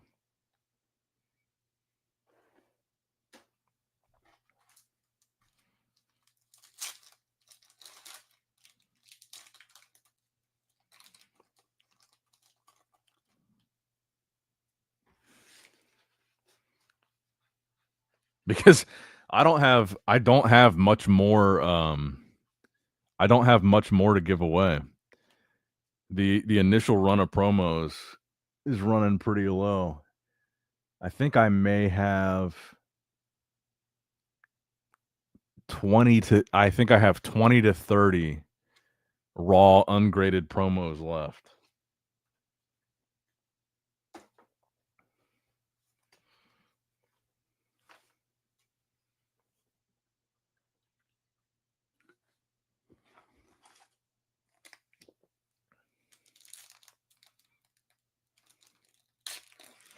eBay Piazza Bird at raw 290 is the lowest buy it now. 2 raw on auction right now. I do think as hard as these hidden rares are to pull, I think 300 plus I think it's fair. There were 2 people in the stream earlier that said they opened over 20 boxes each and didn't pull any hidden rares at all.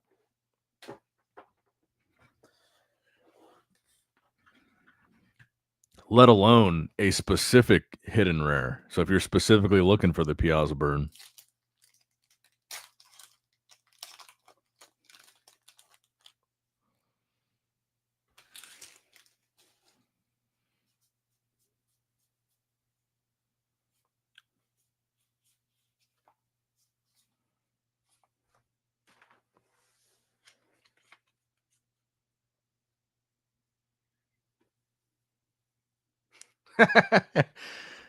I like that, Clan Torres. 1 of 1 serialized to 5 of the dog and the raccoon. 1 of 1 of Nick.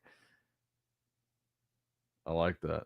I don't know whatever happened with what was the other TCG called? Fucking Otherverse. Otherverse TCG.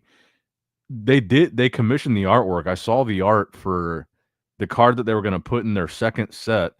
They made a card with me and my dog on it, but the set never came out. It was supposed to come out, I believe, in March, and I haven't heard anything else about it. I don't know what the deal is with that, but I don't know if Otherverse is dead. But they made a card with me and the dog on it that was going to be a chase card. It was like one of the hits, and I haven't heard anything else about their upcoming. I don't know what the deal is, what they're doing.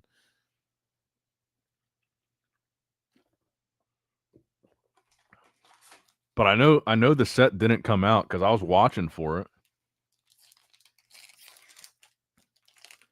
The set's releasing soon. They just went live last night. Really? Because I asked him about it a while ago, and he said March, and then March came and went, and nothing ever came of it. Well, if the set comes out, there is a card in there with me and the dog, but I don't know when it's coming.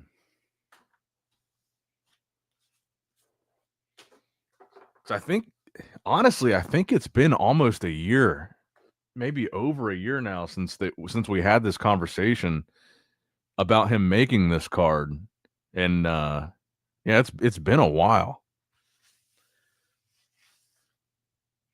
Because I mean, it's already been a year since me and Tuffy had this conversation. Because I think the first artwork for the card that Tuffy sent me, I think, was last July. It was definitely last summer, so it's almost been a year since me and Tuffy did the card. But we had the conversation, I think, on the stream before that, and that was when the Otherverse guy was saying, "Oh, we'll do the same thing," and they did, and I just haven't heard anything about it since.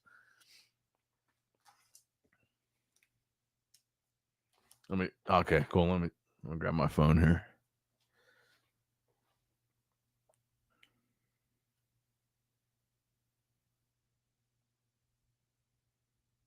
Oh yeah, I forgot about that one. Me hitting the Arnold pose. Put the 1 of 1 of those corners.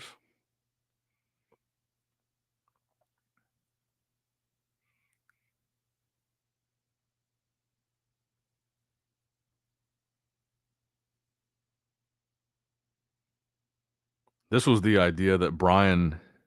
I forget why, if Brian didn't get back to me or if Arnold said no or why it fell through. I think Brian just never got back to me. We were gonna do the Arnold Classic promo card too. I'm looking through some of the old ideas that we had. Brian dropped the ball with me on that one though. Brian is he's my contact at the Arnold.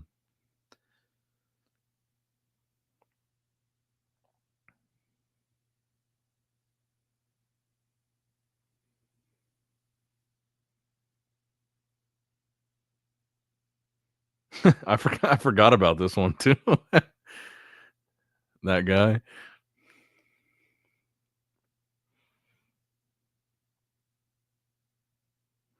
There's a cool one.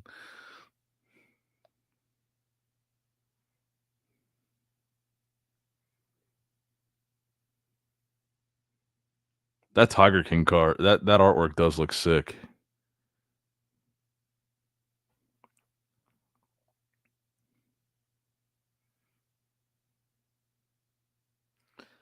Yeah, when I'm done with this stream, I need to get some frames like this for the uncut sheets that I've got. Got to find a good place to hang them up at.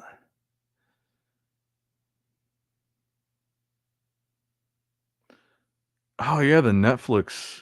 I'm still waiting to hear. So we filmed I think I've told you guys about this before, but back in September, Netflix came to my house and filmed for a documentary about Chris Bumstead, and I had all the LawCal cards on display right behind me, all the Nick Strength and Power LawCal cards right behind me in the shot.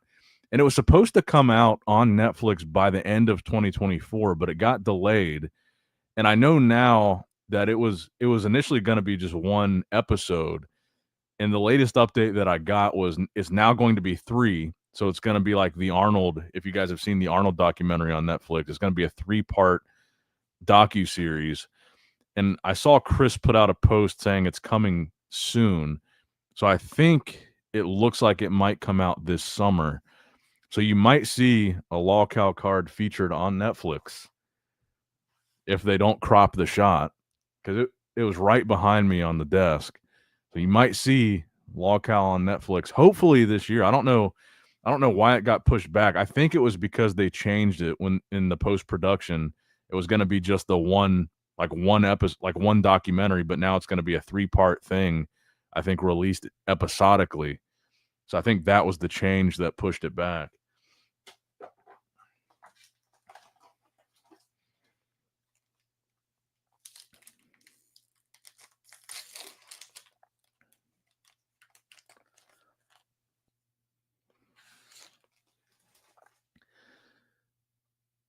Good thing is that now we're doing some insane stuff with the foils now, like our newest releases. Yeah, some of those textured cards in the new set look really cool.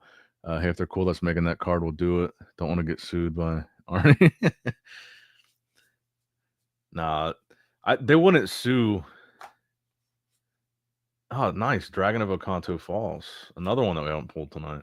I think as long as you left the Arnold Classic logo off of it, you'd be fine.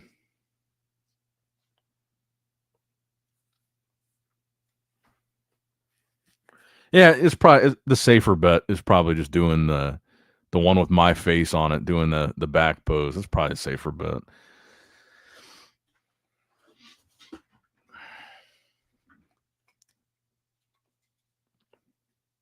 We'll get the Arnold card done though.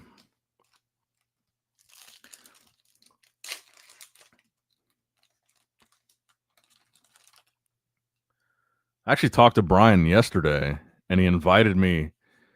I guess I probably shouldn't say what or when it is, but he invited me to a dinner party at Arnold's house.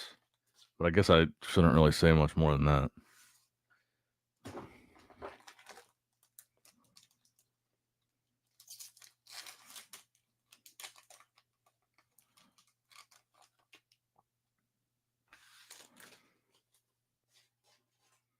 Oh yeah, I want to see that. The textured Tiger King foil. Let's see that.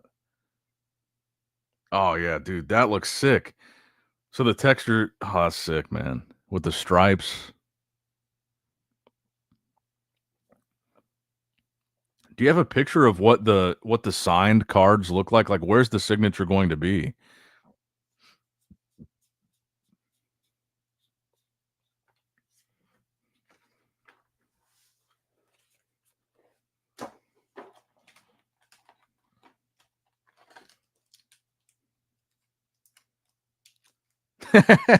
That would be awesome, but that would be a stretch. Do you think we could ever get Arnold on Lolcow Live? I bet you Arnold has no idea who any of those people are. I could ask, but I would bet I would bet anything he has no idea who Keemstar is, who Boogie is. I bet it's totally out of his realm. Let me see here. Oh, dude, yeah, that looks sick. So what's the deal with that? So are you sending him the cards to sign in prison? So like he's signing them from his cell and then like sending them back?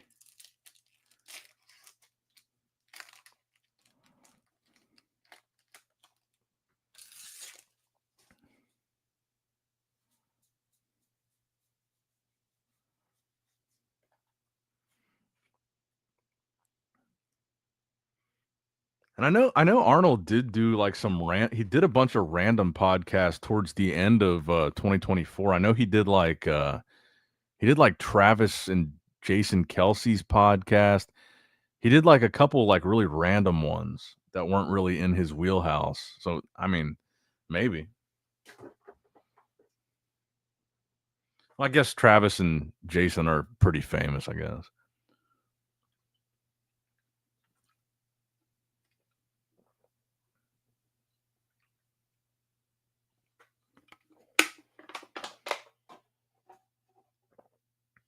Oh, really? Bro, that's sick like provenance for those cards. You're gonna hand deliver them to him in prison 2 hours from you. Dude, I like that. That's sick.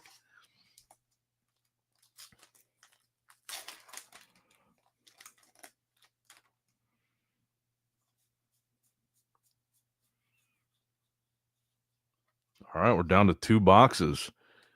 We've been going strong for 4 hours. I haven't pissed one time. I'm kind of proud of myself here. I think I'm gonna finish this whole stream without taking a piss one time. This might be a record. This is gonna be one of the longer streams I've ever done. And I have been drinking, but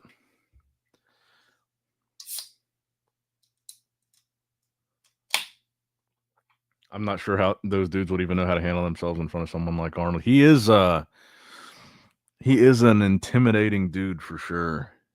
And he's funny, but he is like a no nonsense kind of guy. But he's funny when he wants to be.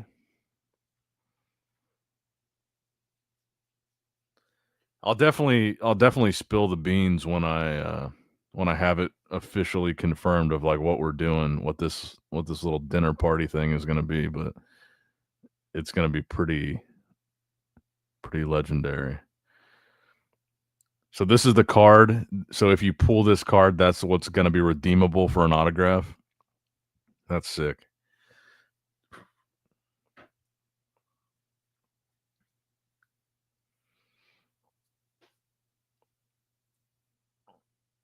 Nope, you just said it, so now it'll happen. No, it is happening, but I don't think the other elements of it have been confirmed.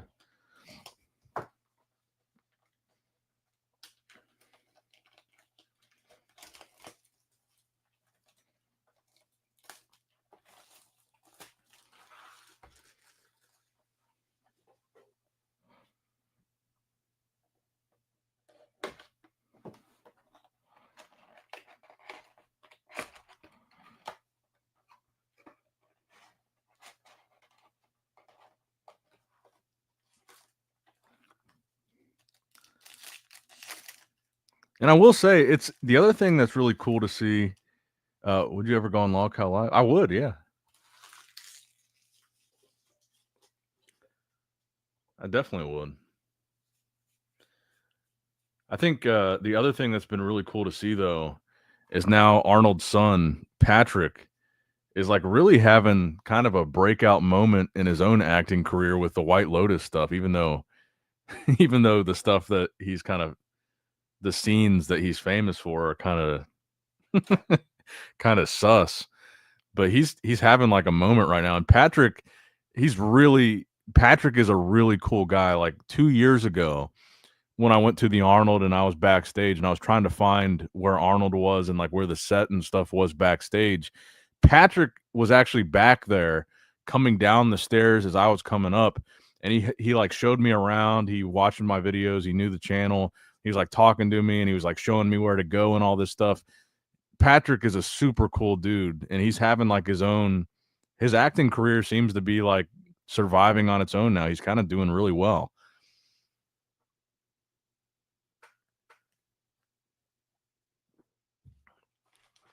So that's been kind of cool to see. But if you watch White Lotus, you know what I'm talking about. What's up, Menace? Thanks, bro. I did not, but I pulled another hidden rare Piazza burn.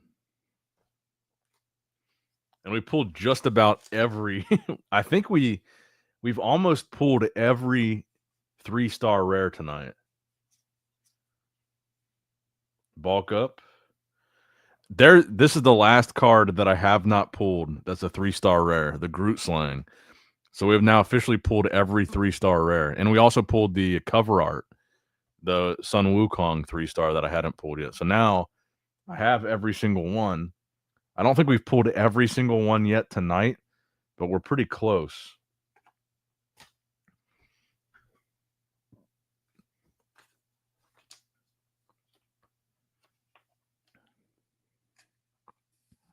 There is still a chance. That's true.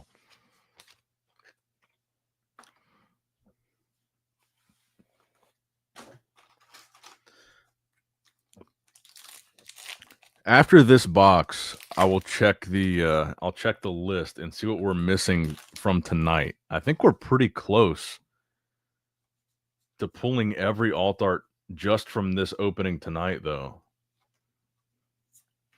This has been a really well distributed case.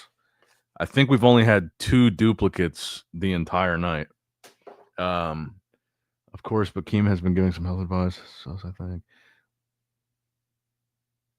Last 2 boxes are chances in time. And Nick, happy. What's up, Balloon Fight? Good to see you. You just need some of my luck, Nick. I opened my only booster box of Night, really, and got an old scratch. Nice, bro. Congratulations. Boogie's got endless excuses. We have 4 of the 1-of-1 art cards that nobody has reported opening from Horror House. 1 out of 1,250. So is that something that can be pulled from the individual packs that you sent me, the black packs? I might have to do a stream opening a shitload of those and trying to get a 1-of-1 if no one has pulled one yet. Do you have pictures of them? So I know what I'm looking for, so I can recognize it immediately.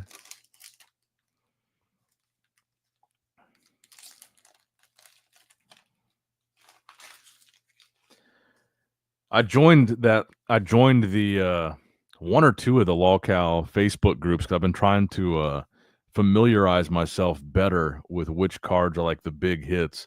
So I've been looking at some of the stuff people have been posting in those groups to try to educate myself a little bit better.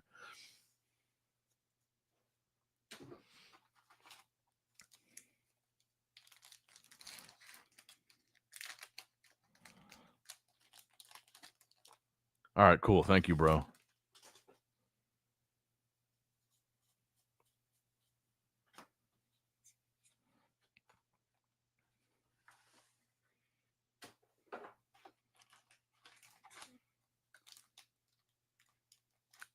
I'm going to look at this list right now. I want to see what we're missing because we've pulled damn near everything tonight. So of the alt arts, we pulled Monkey Mirage tonight. We pulled Quetzalcoatlus tonight. We did not pull the other Sun Wukong, but I pulled it in previous streams, so I have it. We pulled the box art Sun Wukong. We pulled Dingbell. We pulled Sword of Searcher. We pulled Lady Luck. We pulled Chupacabra. We pulled Phoenix. We pulled Piazza Bird. We pulled Trample. We pulled Groot Slang. We pulled Basilisk. We pulled Bigfoot. We pulled Dragon of Okanto Falls. We didn't pull Ziz, which I've pulled like 4 of on other streams. So we're still missing Ziz from tonight. We pulled Snallygaster. We pulled Hodag. We pulled Mothman. We pulled Rainbow Crow. So we did.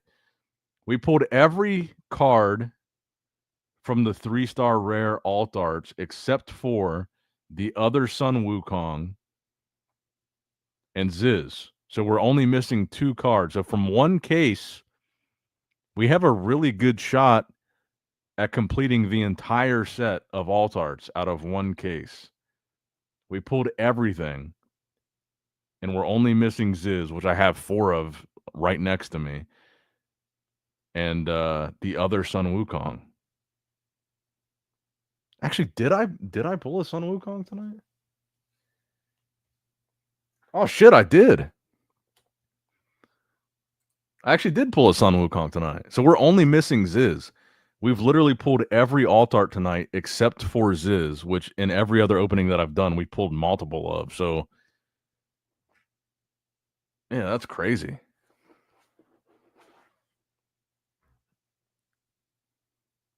That's a pretty good case. So these are what the 1-of-1s look like. It's got Puff the Bearded Dragon.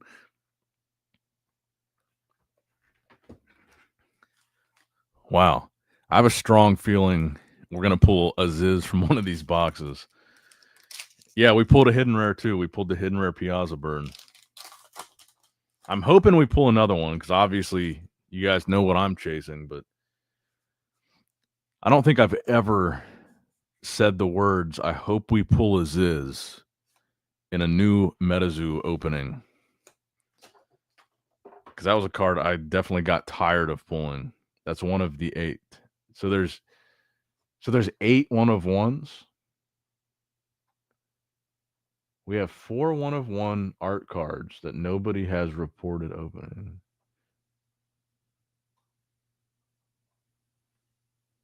Eight different. Okay, gotcha.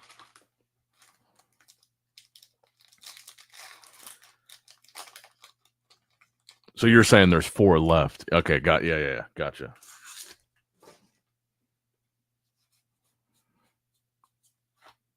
There's a Ziz right there.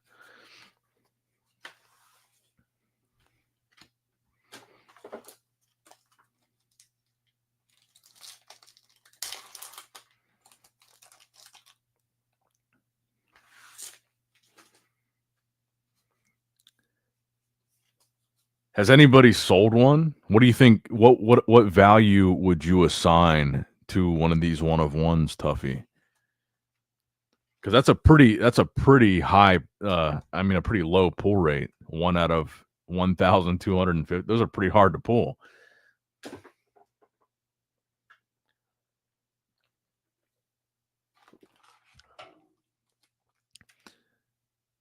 There's a bounty for 500. Okay.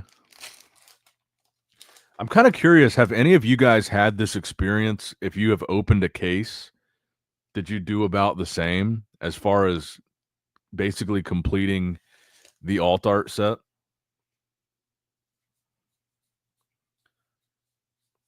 Maybe we do have another hidden rare because at this rate, if we pull the Ziz from one of these boxes and we haven't really been pulling duplicates, we should still have 3 more hits. So I wonder what they're going to be because we pulled everything, but we still have 3 more hits to go. So I wonder what they're going to be. Based on the way this case has gone, I imagine one of them will be Ziz. One sold for 500 recently.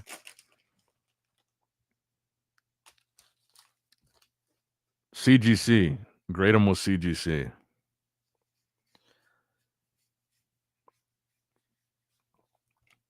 You can grade them with DSG and BGS too, but I think they look really, really good in a CGC slab.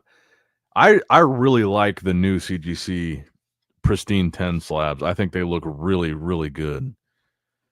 And I've actually been considering grading some of the new Metazoo, not even with PSA, because they don't have the red borders anymore. They got black borders, and I think the cards from the new Metazoo that get a 10 with a black border would look fantastic in that CGC slab. Yeah, that's also a fair point, Jake. The pristine do the rest, man. Yeah, that's true.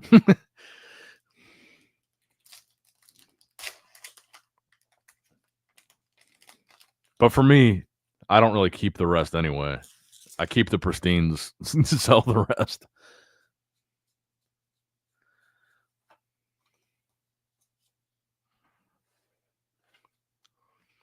But that CGC pristine 10 slab is one of my favorite. That might be my favorite slab right now. Just as far as how it looks and how hard it is to get, it might be my favorite slab right now.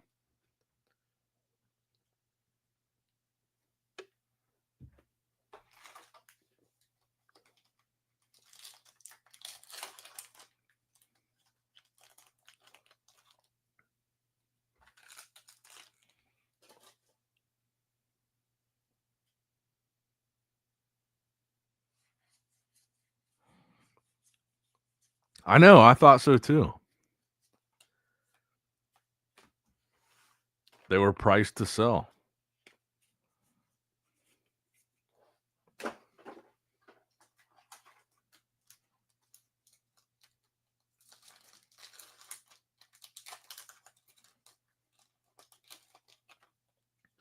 I wanted something on there. I wanted some stuff on there that, like, if someone went on eBay and searched Nick Strength and Power, Nick Strength and Pokemon, that an item would come up, because my NSP shop doesn't necessarily always come up if you search that. So I wanted some like anchor items. If you went on eBay looking for it and search that, something would come up from my shop. So I have those, and I have them tagged Nick Strength and Power, Nick Strength and Pokemon. So my page will come up if you search that on eBay.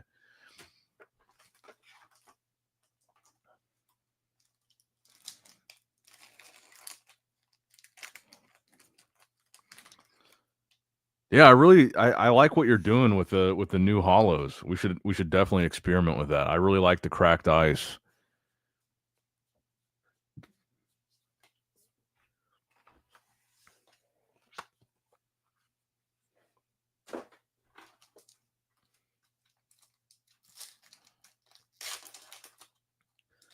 And that's exactly where I'm gonna put the. I've got like a LolCal TCG shrine at this point. I'll post a picture of it on Instagram later.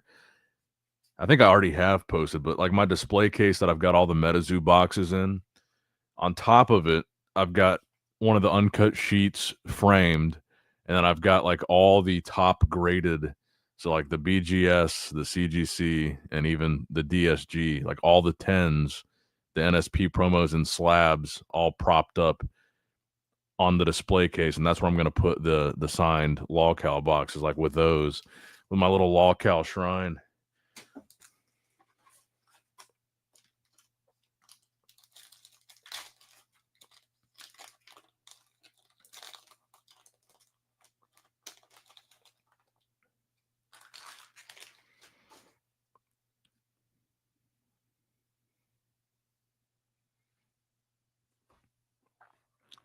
Jake G, have you forgiven the new Metazoo? Thank you, Joseph. By the way, Joseph said happy birthday. Jake says, I mean, as time goes on, I'm sure I will. Nerdicus says, LOL. I don't typically hold grudges because some things are worse than others. Of course, some things are worse than others. I was thinking the full art hyper rare Mothman would bring you back with that epic OG texture full art.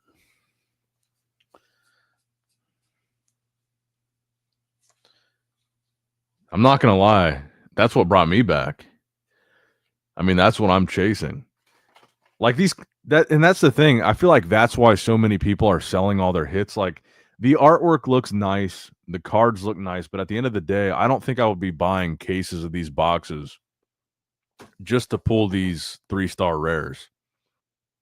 I'm buying them because I'm hunting that Mothman.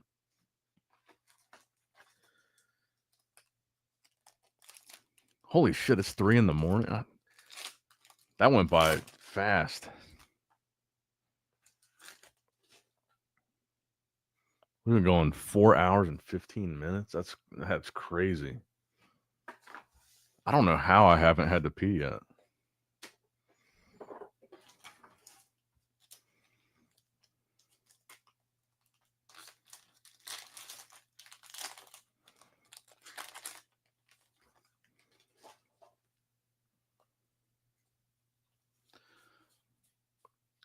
The Piazza Hidden Rare is cool. It's just not, of all the hidden rares, it's just not my favorite. Obviously, I'd rather have either one of the Mothmen, but I think I definitely would rather have the Bigfoot too than the Piazza Bird.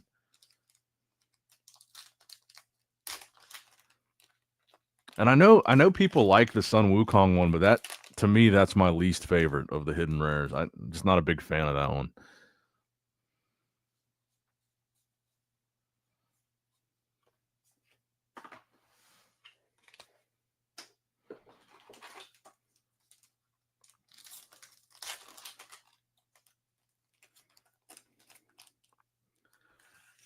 Very true, Nick. To be honest, I like the Moth Brionne and the OG Moth by far the most.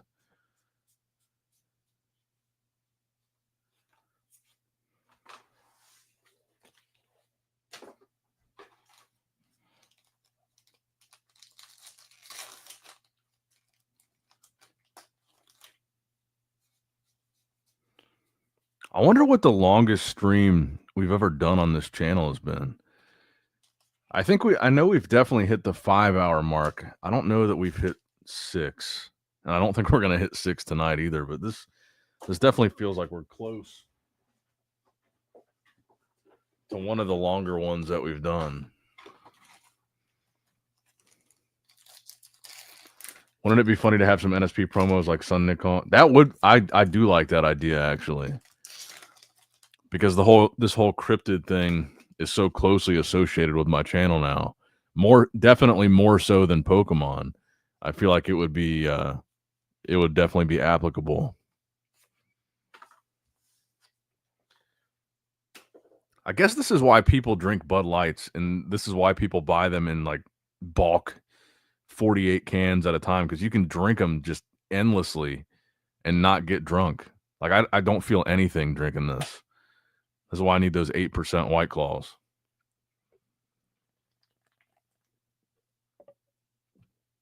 I feel like you could just sit and drink Bud Lights all night and all day and just never get past the line.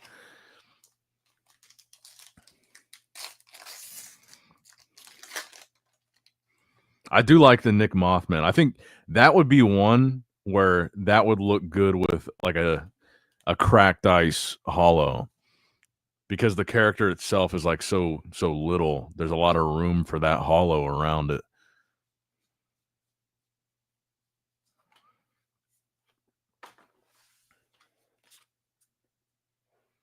White Claw's got Keem into trouble lately.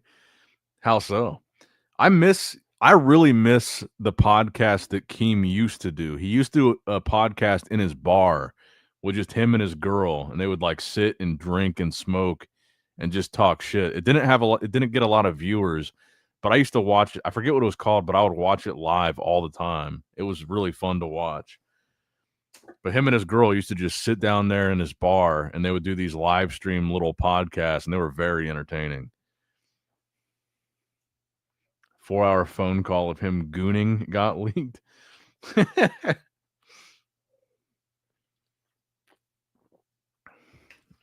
Hopefully it was with his girl, right? Not with another girl.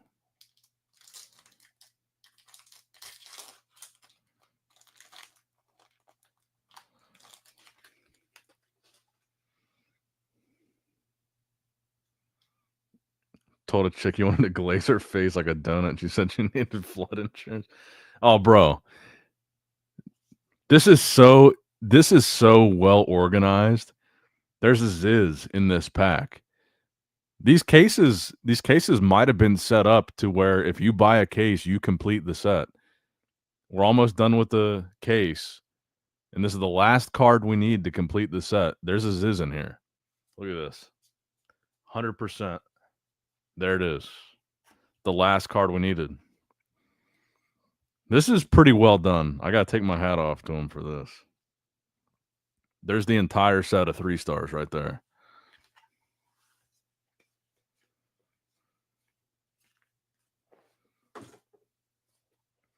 So now the question is, what is in this last box?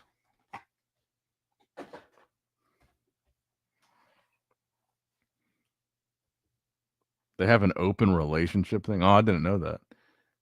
Thank you, Benny. Happy birthday from Germany. Card sorting is top tier. Texted you a pic of the new Keem card. Is it a Gooning card?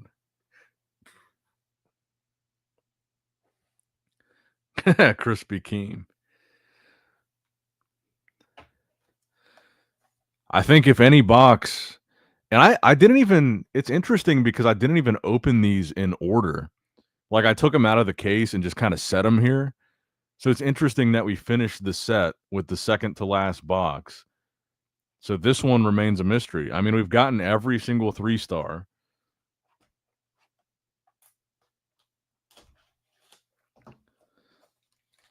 Is this just going to be 2 random duplicate 3-stars, or is there going to be a big hit in here?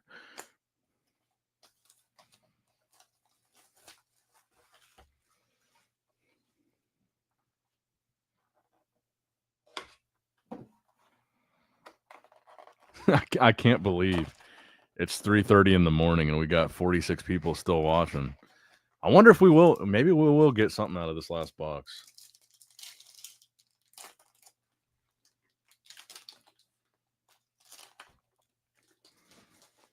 So is Keem's chick allowed to date other dudes too, or is it just a Keem thing where he's allowed to glaze up other girls' faces?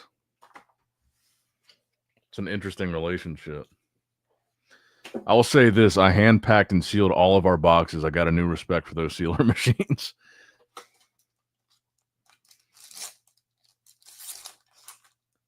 What was the if this isn't a public thing, you don't have to answer, but what was there a print run on this set? Like how many booster boxes did you have to pack? No, they just bring in chicks. Oh, well, that's a good deal then. Also, she swings both ways then.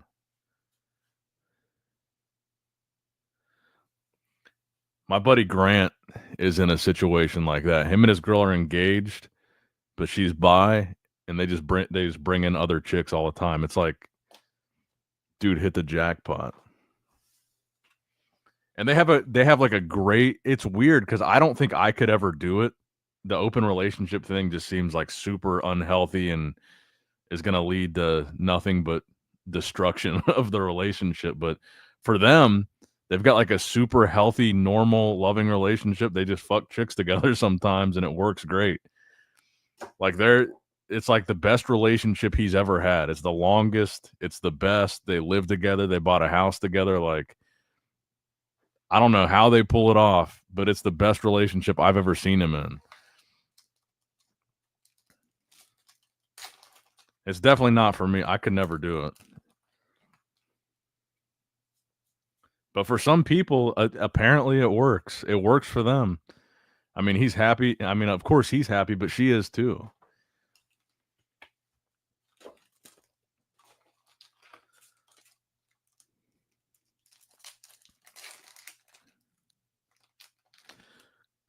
Because I've told you guys the story of my other friend. He's been on some of the streams too. Zach, he's been married twice. He's on his second marriage now. And his first marriage, that's how it ended. Is they started doing that same thing. And it was the girls. It was his wife's idea. They wanted to open it up to other girls because she was wanting to swing both ways, and that's what ended the marriage. Is they were eventually they were doing it together, then eventually she started doing it on her own with the other girls, and that's what ended the marriage. And I feel like that would be what it leads to every time. Like either the guy starts liking one of the girls that you fucked like more than your wife, and you start fucking her on the side, or the girl does it. I mean, it just seems like that's the natural conclusion to where that leads, but doesn't seem to be the case for Grant. It seems like it's working out great for him.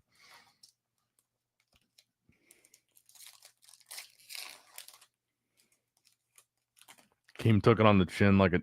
That's the best way to do it, man. Just have bulletproof thick skin and then try to make money off of it. How old is Keemstar? Is he like 50 or is he just 40? Because I feel like Keem has been around for a long. I know his girl is super young, but I feel like Keem's been around forever.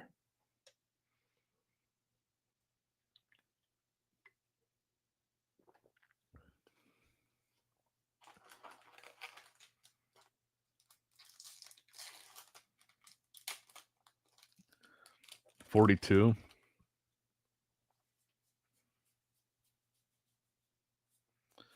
Sword of Surtur. So that is our first duplicate. Well, I think it's our second or third duplicate of the night, but hopefully we got some heat in here. Even though we didn't, well, I'm not going to jinx it yet, but even though we haven't pulled the Mothman, I'm pretty happy with this so far.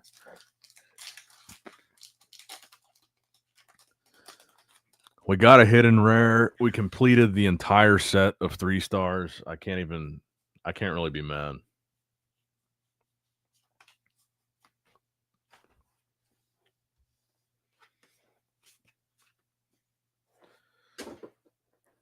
But yeah, Tuffy, I'm totally down. We should do that for the anniversary set. Just throw in some secret rare chase cards. I think that'd be cool.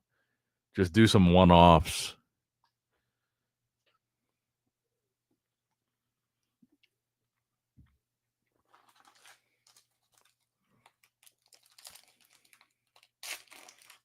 He told the chick he wanted in a mermaid outfit with a blonde wig.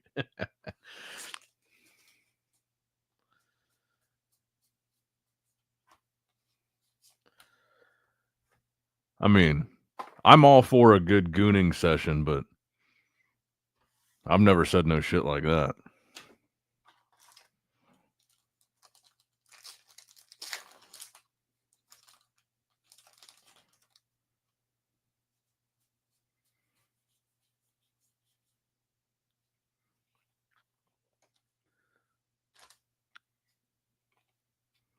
And I feel like that's why it probably wasn't a big deal. And I feel like that's probably why he was able to capitalize on it. I mean, let's be real.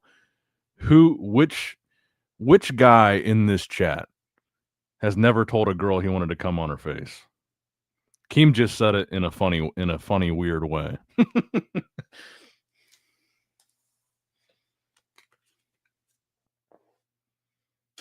Yeah, 4 hours is kind of crazy. That's a long goon sesh. I feel like maybe he exhausted all his other fantasies, and that's why it devolved into mermaids and Krispy Kremes.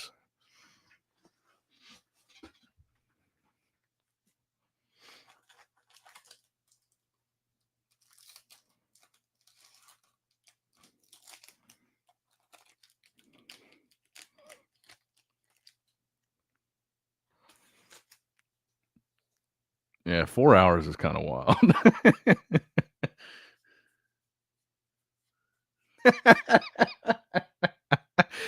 Oh shit.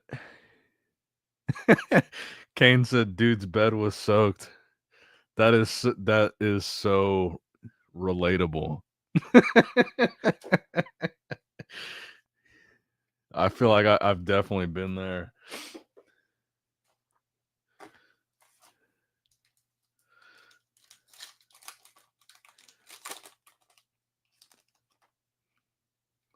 You leave that sweat angel when you're done.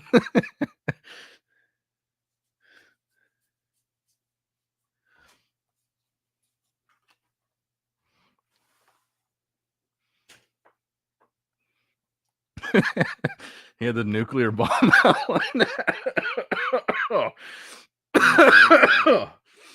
Oh shit. Oh, that's funny because that's so true.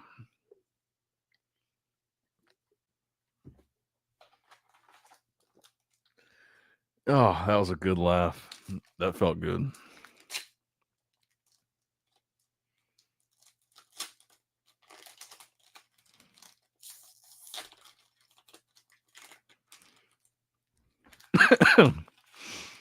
Oh shit.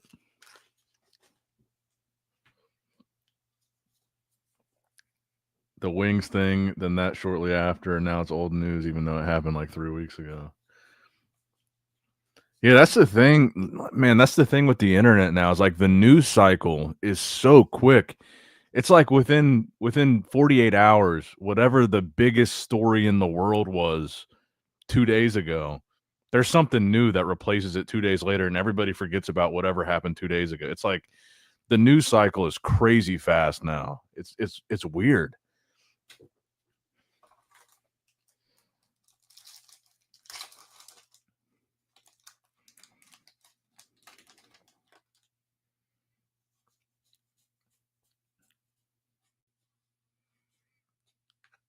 Like even something as big as the Pope thing. It's like the new Pope was elected or whatever the fuck happens, and it was like the biggest story for a long time. And now a couple days later, I feel like nobody gives a fuck. Like it's dead. No one cares.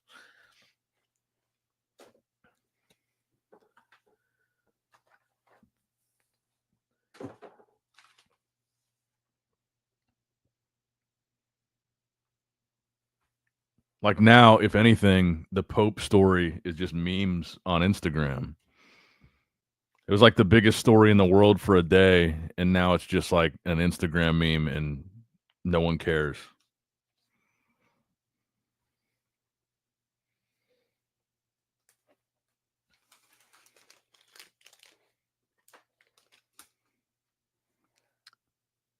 Dude, that's a good point.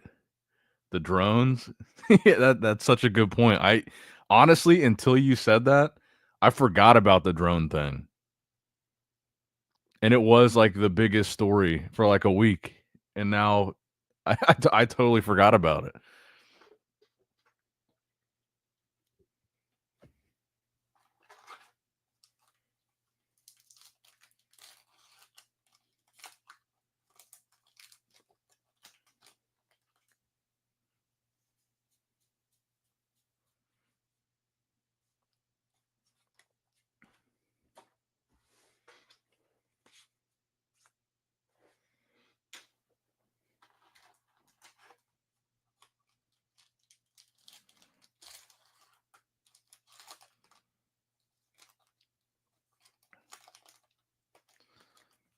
Bro, Tuffy, you got to throw in a secret rare, a secret rare sweat outline on some sheets, like the ghost of the goon or something. Throw that in the anniversary set, the goon ghost.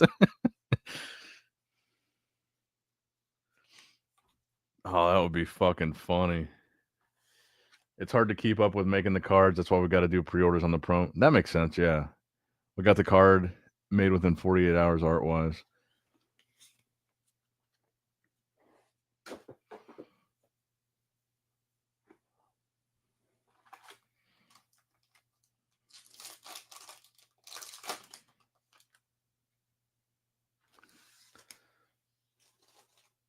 I feel like everybody's been there. I mean, I run hot, like I sweat really easily. But whoever said that in the chat, I think it was Kane.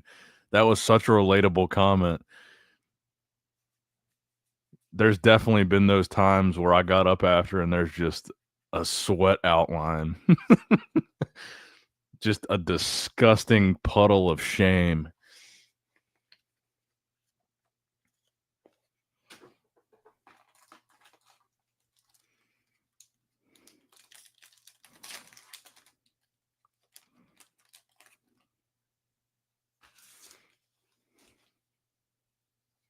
It's so true. I can't even imagine though 4 hours, dude. If I was at it for 4 hours, my whole bed would be set like that. 4 hours is crazy. Bro had to be off the blue chews.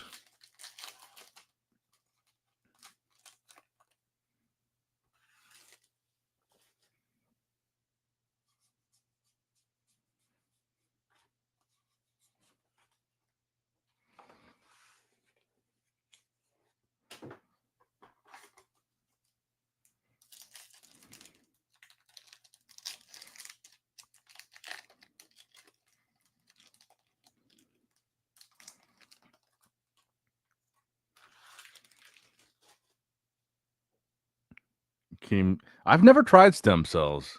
I know a lot of people swear by them. I've never tried it.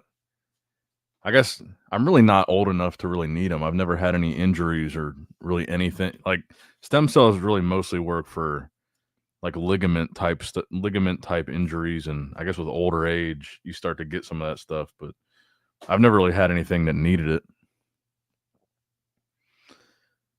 Bro did cardio like it was Wayne's the next day. I'm just the mental image that I have in like doing it in the bed for 4 hours and like the sweat stain that would leave, like the shame of crawling back into bed on top of the sweat puddle to actually go to sleep and just feeling your cold goon sweat while you're trying to fall asleep just in your shame. That's just such a funny image to me.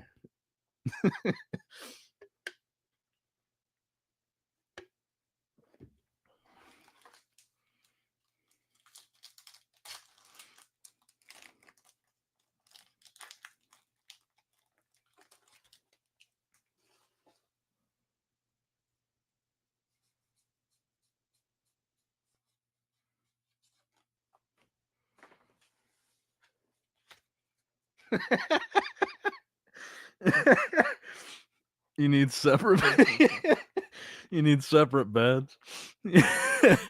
Oh, that's next level wealth if you have a goon if you have a goon bed. Bro, you gotta do a secret rare goon bed card with the sweat outline, bro. That would be so fucking funny. Bro, you gotta you gotta do that. Having a separate bed to beat off in is so funny. Oh shit.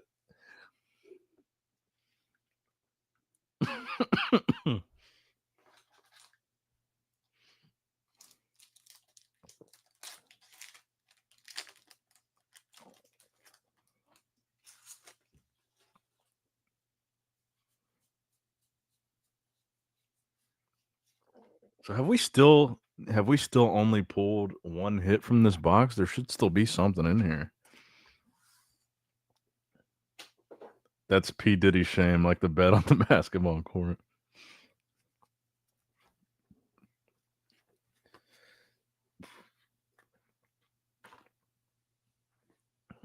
Oh, having a goon bed is is so crazy. That is like some Keemstar shit though. Like when you have a lot of money and you just want to do like you just do shit like that. Just have a separate bed just to beat off. I feel like that seems like something he would actually do.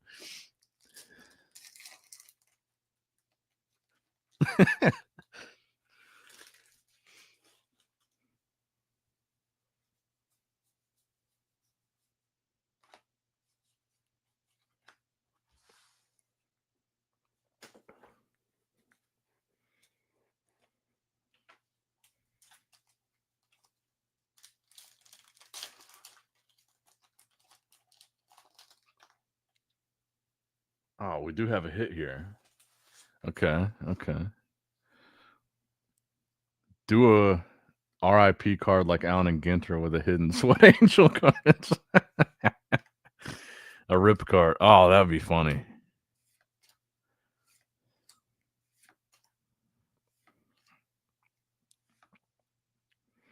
Double trouble.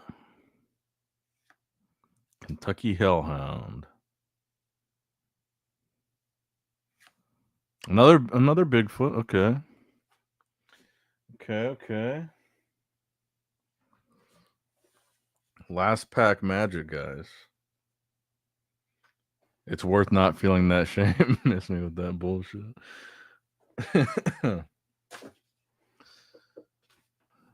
Oh.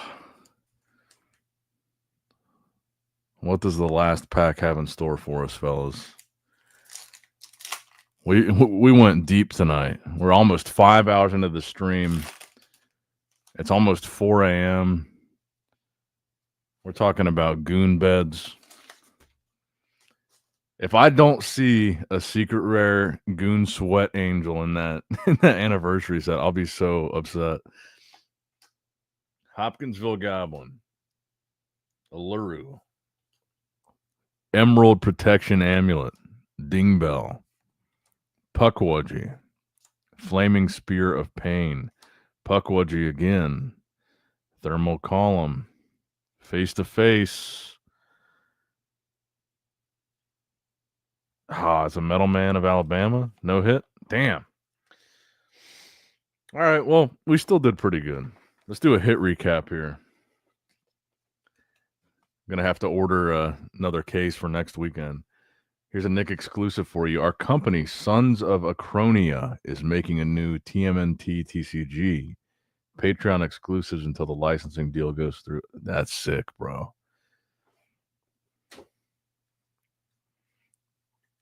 Turtle Power. All right, let's see what we got. So I think we did get 2 hits for every single box, so there should be 24. Actually, there should be 25, including the hidden rare. But I hope everybody in this chat ends up buying the LolCal anniversary set, because we have this inside joke where we can hunt for the Goon Sweat Angel, and only the 44 of us in here right now know about it. But to one of the 44 people watching this right now, that's going to be a Grail card. That's going to be legendary to somebody watching this right now. If I pull it, I'm grading that bitch for sure. Putting that on my mantle. I'll put it in my bedroom.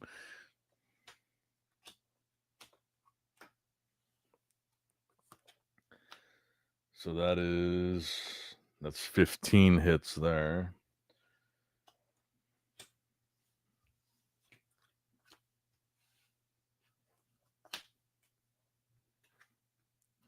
There's 20, 21, 22, 23, and 24.